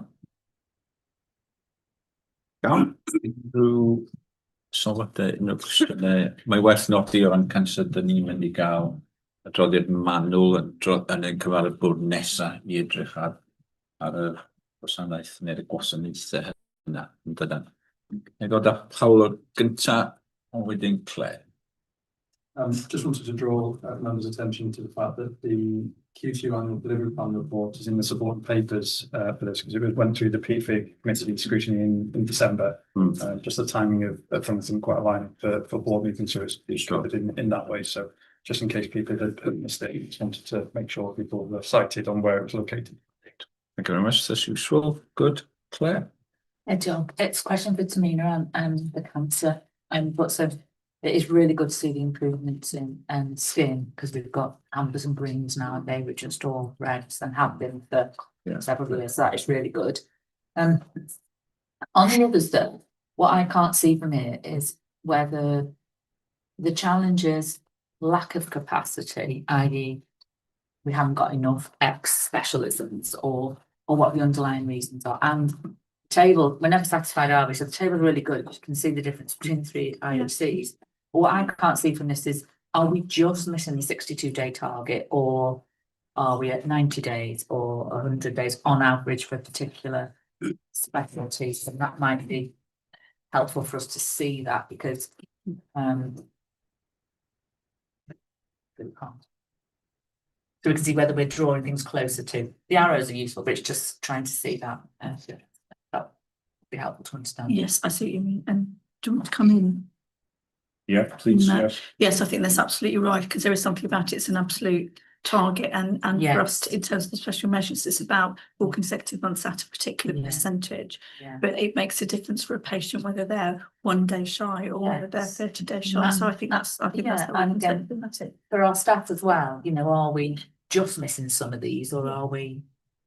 Is the gap huge in terms of where we are now and where we need to be? Okay, we can review that data in silence. Just say, I think, it'd be really good in March. We're going to do a bit of a deep dive, and there are some specialties where it is incredibly difficult to get to a 62. The pathway is quite complex. If I were to take head and neck, for example, some of the smaller numbers but highly complex, the surgery maybe, needing multiple surgeons, etc. So I think we can probably do a little bit of a deep dive on each of those tumour sites to give a different reflection. I think the really key thing that we're looking at is multidisciplinary teamwork, and there's usually decision-making meetings about somebody's care. Are we holding those too late? Are we trying to get absolutely everyone in the room rather than make some earlier decisions? And the cancer leads that we got are exploring some of that. Yeah, great. And the deep dive will help us explore that further. And just a suggestion that on that deep dive we'll have some plans, something firm for us to address the sort of thing like that. Really important. Rhywun arall efo cwestiwn neu sylw? Anything else to add, Russell? Only Chair, we've got the numbers and the numbers that have breached, i.e. the numbers that have come from that have breached. So we'll go for the high, medium time and include that in the reporting anyway as a routine, as helpful to do that. Good iawn. Bob yn hapus I dderbyn yr adroddiad yna felly. Ie, diolch yn iawn. Ymlaen, eitem nesaf fel oedden ni'n dweud ydy adroddiad cyllid, eitem 3.7. Russell, over to you again for this. Diolch, Chair. Yes. So if I just talk through the headlines for members. So year to date, £17.3 million deficit position. We've got local drivers of that. So capacity pressures, which we discussed earlier in terms of numbers of patients currently outlined within our ward environments and the cost of servicing that care. Mental health out of area. So these are common drivers. We've got some national drivers as well we've discussed before. So the employers' national insurance shortfalls, and of course the tariff impact, the cost uplift factor, and the inflation we are seeing through cross-border transition of care. So those elements we didn't expect to resource as part of our plan. Of course, they're totaling about £8.8 million. So when we signed our break-even plan, we weren't cited on those. We've done a review, of course. We've tried to secure a 1% improvement in cost output, and then we moved that to 1.5% through our colleagues in divisions and operational forums. Of course, we've unfortunately not been able to get to that place. So we have put controls in place, further controls, in order to improve on our outturn position. But prudently at this time, we have reforecast our position to a £17.4 million deficit. We are still striving to improve on that position, of course, but with the proximity of the close of the financial year, we felt that was a prudent position to report. We have discussed that separately outside as part of the financial oversight group as well. And we are going to continue to target to improve on that position as we go towards the close of the financial year. There are potential consequences around that. It results in around a 0.6% deficit for the health board. Many other health boards are in financial difficulty as well. And the risk to us goes into the allocations in next year. So conditionally recurrent resource, £82 million. Some of those conditions aligned to us delivering that break-even performance. So still lots to progress and challenge and try to improve on. However, if we end up in that deficit position, there is a conversation, of course, for us to be having with our Welsh Government colleagues as to whether that constitutes a challenge around future allocation of that resource. But then that, Chair, I'm quite happy for you to take questions. Diolch yn iawn. Unrhyw sylwadau, unrhyw gwestiynau ar y adroddiad cynllun, sgwelwch yn dda. Rhian. Have we got plans in place already for what happens if we don't get that 82 million? You know, what are the consequences? Because we can't wait until we know. Presumably we have to have a plan in there. So that was one question. And then the second one relates to the previous item, sorry. I just wanted to re-emphasise the theatre utilisation and why is it not getting that much better? It's still nearly 50% starting late and 25%. I would like some sort of more information on that, but I think BFAID does. So sorry, it was plans for the 82 million shortfall.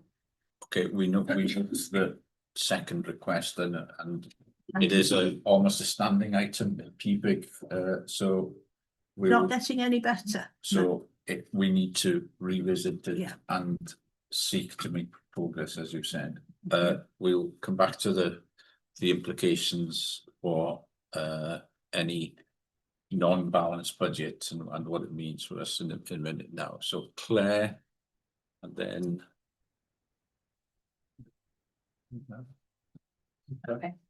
I don't know whether I should start talking. No, please do. No. Yeah. So I can be a challenge for us now. Brace yourself. So the presentation on where we are was quite passive, I felt, in the sense that you've just told us heading for 17 million, 83 million's at risk.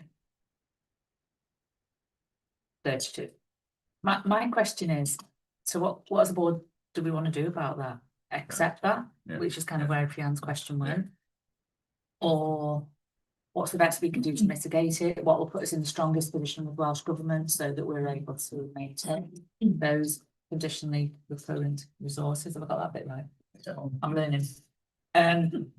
Because I think what I heard from Russ was there are £8.8 million of additional costs in the year which we didn't budget for because we didn't know they were going to be there. So that to me feels like a thing that we would be in quite a strong position to talk to Welsh Government around if we ended the year at 8.8 million deficit or less. Yes. But the difference between 8.8 and 17 is still another £9 million. And I guess what I can't see in here is, because it might be really unpalatable, but I can't see it. What would we need to do if we felt the right thing to do was to try to save the 9 million between now and the end of March? And I can't sense how draconian, difficult or unpalatable that may or may not be. And I think it would be helpful, and it's not my committee, it would be PFIC or somewhere. Although, unless that's meeting very quickly, we've only got 8 weeks left in the financial year anyway, to understand what that could look like so the board could take an informed decision around it. And then I have got one question, which is around, we report that we're adverse on pay by 39.4 million. And of course, some of that is the NI, but that's the entire amount. So is that about, is that some of the insourcing outsourcing we're doing, but it's coded there? Is it, what's that made? What is that made up of? And again, do we want to, could we do something about that? So we come back to that. You want to Elsa?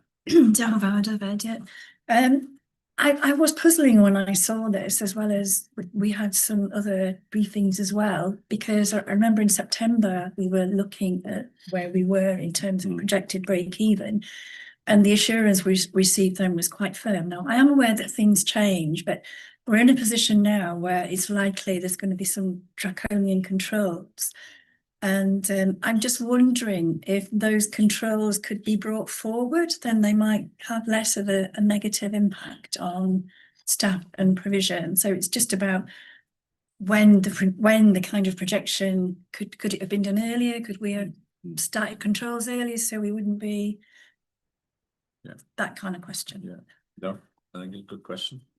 Anyone else? Peter. Just one quick one.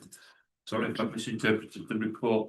I was interested in the capital spend because it talks about the capital resource limit of 58 million, but our spend to date is 24. Are we going to hit our capital? Yeah. Okay.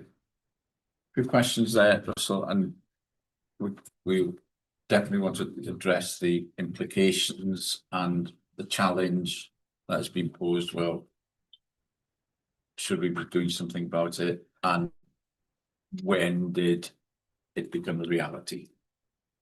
And there's a couple of questions out there, so over to you. Dear Chair, so I'll try to answer some of those questions. So we will have to look at what happens if the 82 million goes. There will be a question for us, and we are trying to seek clarity on that position. The 82 million is included in our allocation letter, so we do have that in our allocation tables going into the new financial year, and we are planning based on those allocation tables. That's what we've been instructed to do.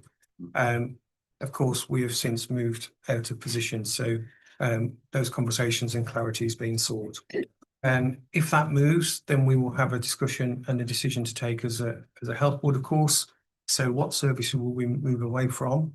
Or does that drive us into an enhanced deficit position? We can't hit a break-even position in the following financial year, because 82 million pounds would have a significant impact across our services. So the intention for us is to secure the resource as per the allocation letter, of course. If we don't get that, then we will have to have a conversation about services. Now, the 42 million is defined by services, 42 of the 82 million. So there is a clear linkage, but there are consequences to the business resources. And we'll need to be cited on those consequences and be really clear what is the ambition of the organisation. Is it to hit that plan financially, or is it to create service distress effectively? And I think that's a challenge we'll have to get to if we get to a point where the allocations are not confirmed. We did have this discussion outside as well, so we probably will talk a bit more in the private session as well. So that is a good challenge.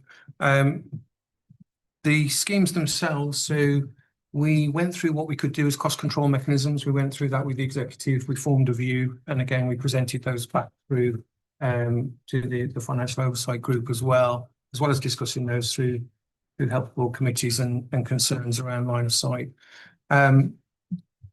Those schemes were rated as not having a detrimental impact with safety nets around continuing patient care. So we have targeted exactly where we can on cost reduction that doesn't impact on patient care, quality of care and safety.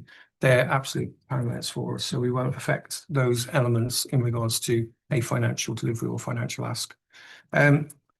Where we sit, those elements, if they grip, could take us back slightly below the position of 8.8 million. So there is a base case model of 7.6.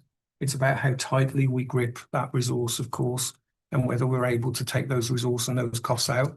And there are challenges to that. And clearly we've heard earlier about some of the challenges around urgent emergency care and whether that's safe actually to take some of those costs out at this stage. Again, we can discuss that still further as an executive team. And then back to Eartha's question, obviously, if we'd have put these measures in place sooner, yes, in a sense, we would be in a better position because obviously we'd have controlled that cost envelope sooner. But there is a challenge, and I think the board took the right challenge in terms of trying to get the organisation to respond to the ask as opposed to a centralising and a blunt tool. It's just unfortunate that we weren't able to see that response in terms of the financial outputs. And so we found ourselves in a position back in November where we really had a position where we had to put these controls back in place. In fact, some of our officers were actually requesting and asking for those controls to come back in place rather than manage it independently within their budget remits. So we put those controls back in and we costed those controls up. And on a best case model from where we currently stand, we're looking at about 17, on a likely model, sorry, we're looking at about 17.4 million. So we've reforecast. And of course, back to Claire's point, if we grip that still further, we potentially could get below that 8.8 million. There is other things we can look at, I guess, but then there are greater service impacts the further you go. So I think we'll take that challenge as an executive team actually and just have a look at where we can go.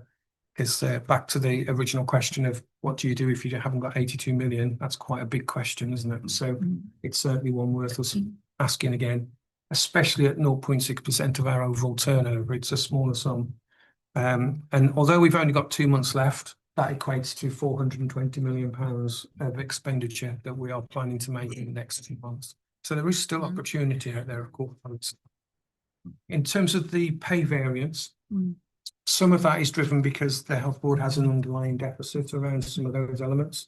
And some of those pay elements are driven by cost overruns.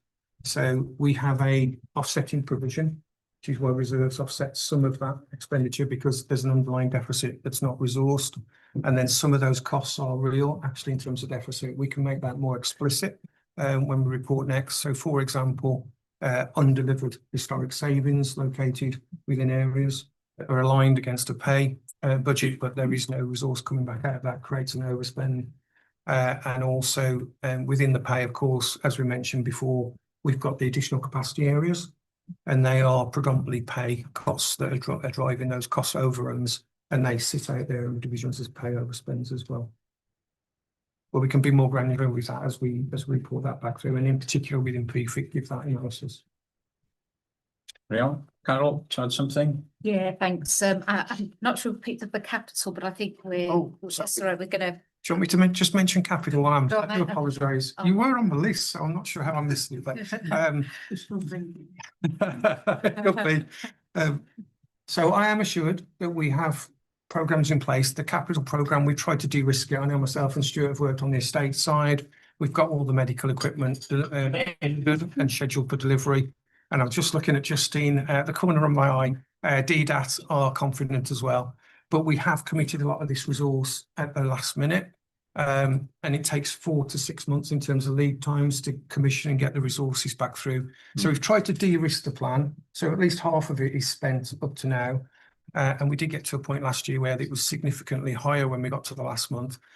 We are expecting quite a lot of expenditure to hit over the next 4 to 6 weeks, just so that when we get into the board, we can give assurance that in March, most of that expenditure has already left the building. I wouldn't say that it's completely risk-free because the target for us through Welsh Government is we can't overspend, but we can't more than £500,000 underspend as well. So that's quite a small tolerance when we've still got circa £30 million still to spend. But as I say, we are receiving assurances that managers are comfortable, that resource is committed, and it's just a case of waiting for items to either be constructed or delivered. Yeah. Yeah, can I just come back on one thing before Carol picks up? Next year, if we don't get the money, it could be quite grim, couldn't it? And we're not managing to affect the savings that we were hoping to make in order to reach that break-even position. So I think we've got to accept that this next year is going to be a one-year plan rather than a 3-year approvable plan because of that. However, as well as being for the benefit of our population, our people, Foundations for the Future has got to make efficiencies, hasn't it, across the piece. So it'd be quite useful to start quantifying that to see to what extent it will meet the shortfall elsewhere. I don't know when that will happen, but I think we need to see it. Sure. Because otherwise, why do it? You know, it's got to be efficient provision of services. Would make some comments and bring Carol in. So what I wanted to say is we're the second best performing health board in Wales on financial management. So only Cwmtaf Morgannwg are forecasting break even at this stage. And so we've done tremendously well over the last couple of years, but we are, you know, it's very, very tight. I would be putting the case forward that to our government that Judith Paget's letter, the former Director General, said that the 82 million would remain conditionally recurrent. Yeah. That's the argument. Very strange expression. That's the argument that I would put across. Now, you know, you will see how successful that is. I have very significant concerns if we have to find another 82. I really do, about the ability of the health board to be as stable as we got it to at this stage. And I know we've still got a lot of work to do. So I would be very concerned about that, because that's on top of only a 1.1% inflationary settlement. So it's not as if, we're going to get a 4%, 5%, 6% uplift. We've only got 1.1. And when you look at digital contracts, the digital inflation is somewhere between 15 and 20%. We know the care sector are looking for 7, 8. So that is going to be pretty difficult for us.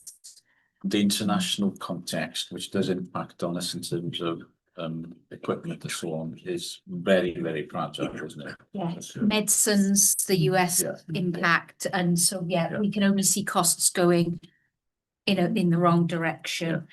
But on the foundation, so just remembering that's about how we organise ourselves. There will be some efficiencies in that,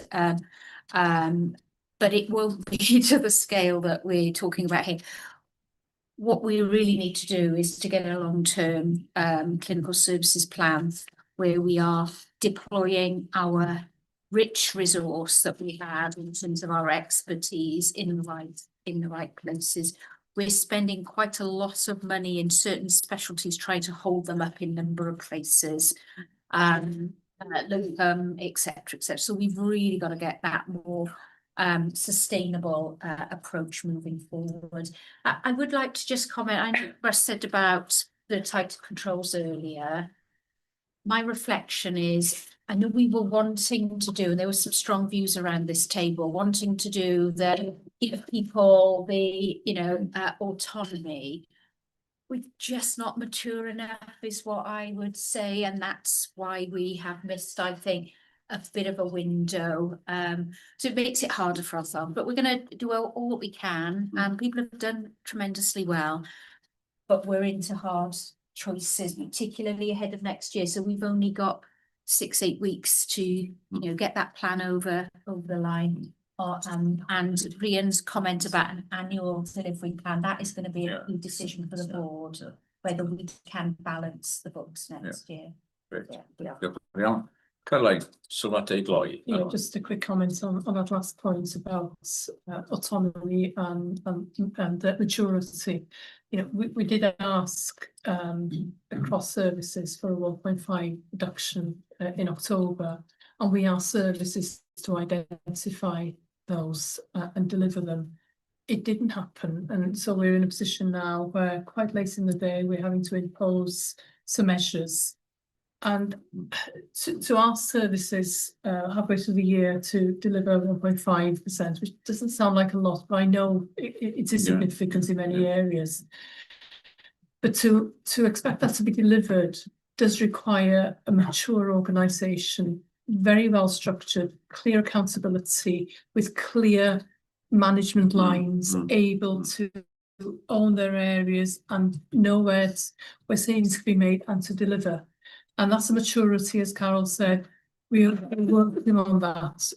We'll progress on that. And this is why Foundations for the Future is absolutely crucial. We can't just have last minute panic every year. We need to be planning for the future structure long term, and investing in the culture, which we are doing, but management training as well, awareness of what's going on corporately, nationally, the context that we're working in. But the skills then to be able to deliver manage budgets as well. And I'm confident it will come with time, but it will take a while. Diolch yn fawr am y sylwadau yna. Reit, nawr ni gloi drafodaeth yna. Diolch yn iawn am y gwaith. Fe nawr ni bob ymdrech I gyrraedd y lle gorau posibl erbyn diwedd y flwyddyn ariannol. Bydd yna drafodaethau gyda'r Llywodraeth o ran unrhyw obligiadau ni, ac mi fyddwn ni hefyd yn eisiau sicrhau bod ni'n gwario ran o falad o pwyntio wedi anwynethu erbyn diwedd y flwyddyn yn ogystal. Felly mae yna 8 wythnos o lot fawr o waith dwi'n ofni gan yr adran gallu beth bynnag. Felly diolch yn iawn am hynny. Pawb yn hapus I dderbyn yr adroddiad? Diolch yn fawr. Ymlaen at y adroddiad nesaf 4.1, adroddiad sicrwydd y cadeirydd o'r Pwyllgor Archwilion. Paul, this is your report, if you want to highlight anything in particular from the audit committees before. Diolch. I'll assume that everybody's read this, so I won't go over the points. I will highlight two. One is the management response to internal audit. I think this is a cultural issue. We'll look at how we can drive that through over the year. But it does need to improve, and we'll look at how we can improve on that. And the second one, it's been mentioned, I think this morning, about this organisation's very good at identifying lessons. I'm not sure how good we are at learning those lessons. And so we'll look at how we can look at it historically to see if lessons are really being learned, and if they're not, what we need to put in place. I think that would be very welcome. One of the great tests in everything is longevity, isn't it? Not in the short term, but sustained over the long term. As you say, incident and then lots of attention to it, but is it then forgotten? So that piece of work would be very welcome, sure. Unrhyw un arall unrhyw gwestiwn neu sylw ar y adroddiad gan Paul? Os nad oes, gawn ni diolch fawr iawn i Paul am y gwaith mae o'n wneud. Mae wedi dod mewn i'r bwrdd fel aelod newydd a wedi cymryd at y gwaith yn ardderchog. Diolch o galon Paul am y cyfraniadau. Eitem nesaf felly, 4.2, fframwaith sicrwydd y bwrdd. Pam, over to you for your board assurance framework report, please. Diolch yn fawr, David. So I'll take the paper as read. There's a couple of areas we wish to highlight. Just for assurance, this has been through the relevant committees, so we'll see that covered in the report. We heard earlier Dave and Paolo around the strategic intent statements. So obviously the board short framework will need to be aligned. But I think in the longer term, when we've got a 10-year strategy, that's when the board short framework will really come into play, because it will be aligned to the strategic deliverables, if you like, so the board can monitor and receive assurance on that. So in terms of key elements covered in the cover sheet, you'll see, so we're suggesting to close BAF 2401, just because there's been some duplication, and the remaining actions will be covered off within corporate risk 2508. So that's been through the executive and audit committee, so seeking the board approval on that. BAF 2407, you'll see an increase from 16 to 20. I think when we reviewed that score alongside the corporate risk, we just felt it was just too low, given, and we've already heard quite a lot around that through this the board today and at the relevant committee. And then I suppose the other element is just to reiterate, and I'm sure lead execs will be able to provide any further assurance the board may wish. There are a number of risks above the tolerance. We've done quite a bit of work on the corporate risk register in the last year. Again, we've done a lot of work on process. Are we really managing the risk? And Carol's favourite saying, parallel lines are never great in terms of board assurance and corporate. So certainly that's a priority in terms of driving down those risks and really making sure we've got the right mitigation with probably a shorter set of actions going forward, because are they the right actions to make some changes? So there's some work on that. So other than that, really, it's been through the relevant committees seeking board endorsement today. To take any questions if you have about. Diolch fawr iawn, Pam, a diolch fawr iawn am y gwaith. And talking about risk, I think we would like to note our thanks to Nesta, who has been working in this area, done a tremendous amount.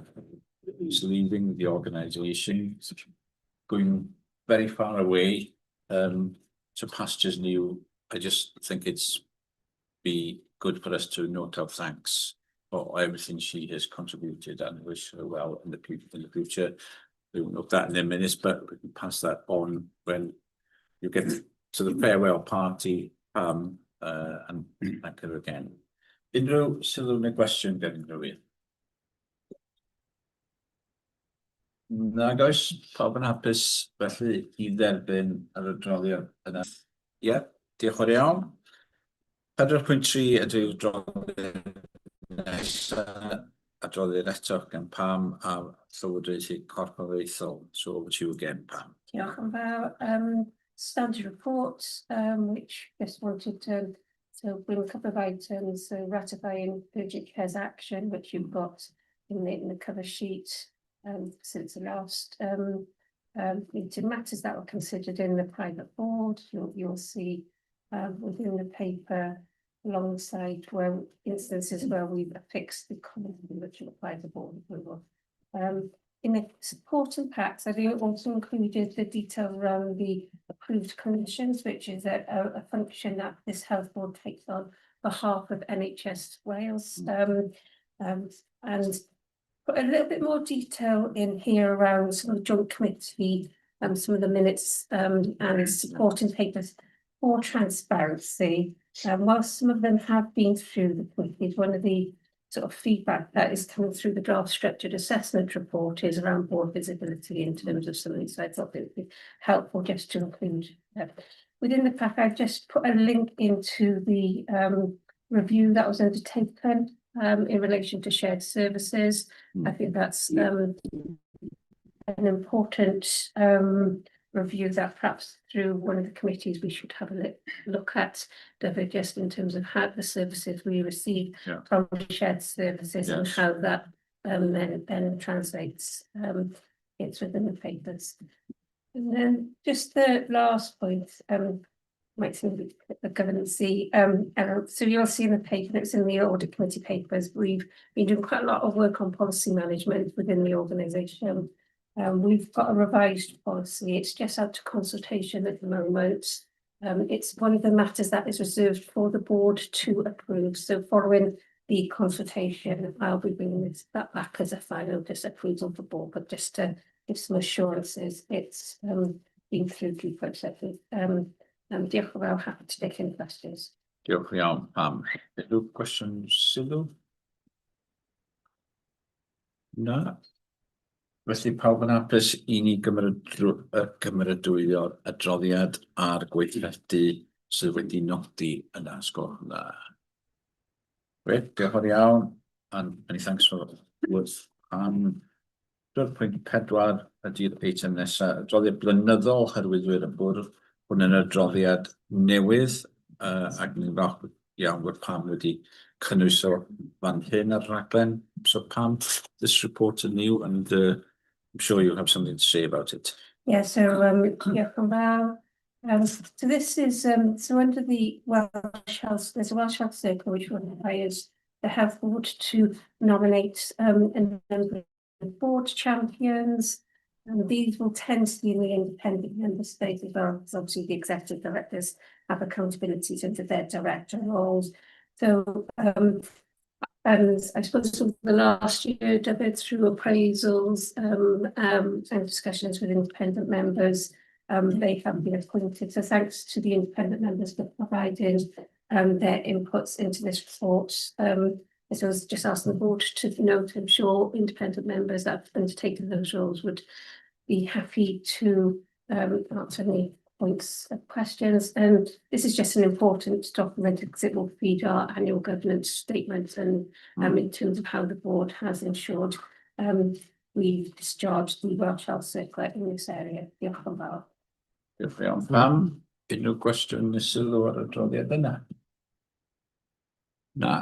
A diolch I bawb sydd wedi chwarae rôl fel pencampwr ar cyfraniadau mae pawb yn gwneud. Fe welwch chi bod yna gryn dipyn o waith ac mae hynny'n ychwanegol o'r gwaith sy'n digwydd mewn pwllgorau a cyfarfodydd eraill, wrth gwrs, felly diolch I bawb am cyfraniadau yna.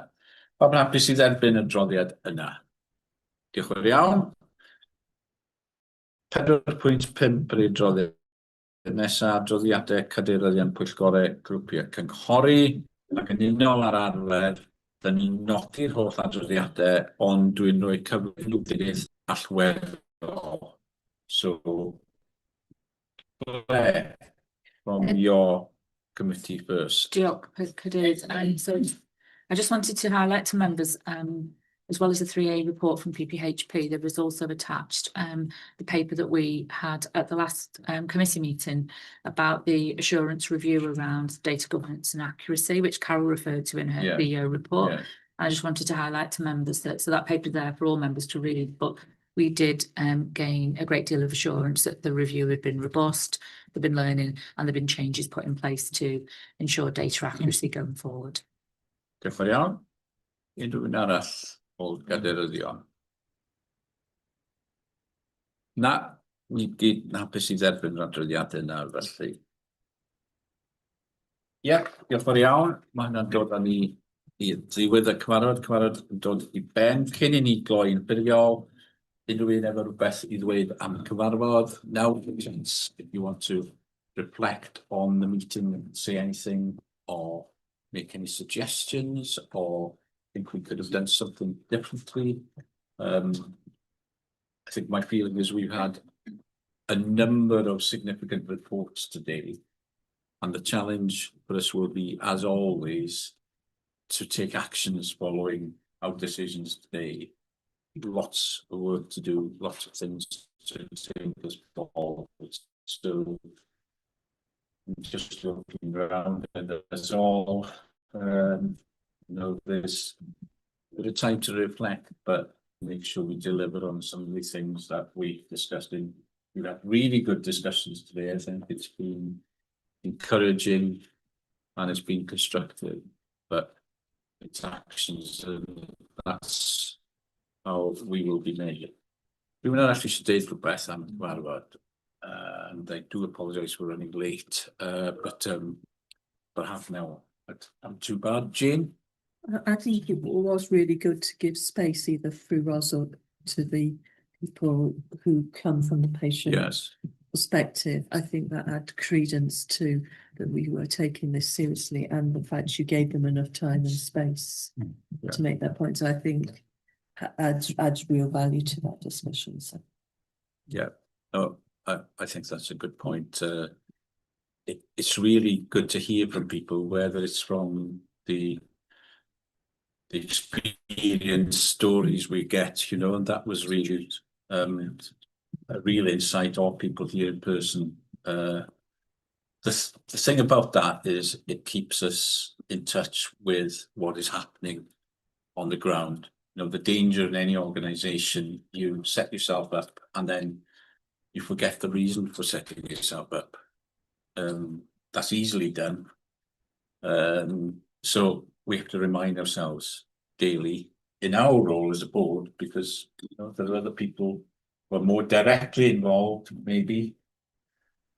But I think it's really good for us to have that input from people. So, Pam, your thoughts, and I'll get Carol to round up. I thought it was really lovely actually to hear quite a good balance of Welsh and English today. I noticed a real shift in that, so I thought that was important, just in terms of us as a board and our population, think about the validity, ambition around the culture. So I thought that was really nice to hear people on that. So I just wanted to share that. And then I was just reflecting back, we are spending a lot of the time, which is good as a board, on strategy. So if we think back, say,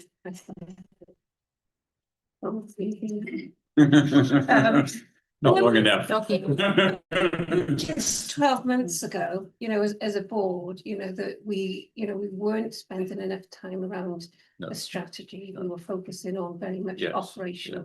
So I suppose just reflecting as a board, I feel that we actually, my view, we operate quite very openly, not afraid to have those tricky conversations often, but focusing on the longer term, whilst yes, we've got some difficult issues. So that was just a personal reflection, thinking about that balance in terms of the role of the board. And I think the challenge you all said, let's not get into the scrutiny. So we do that in the committees.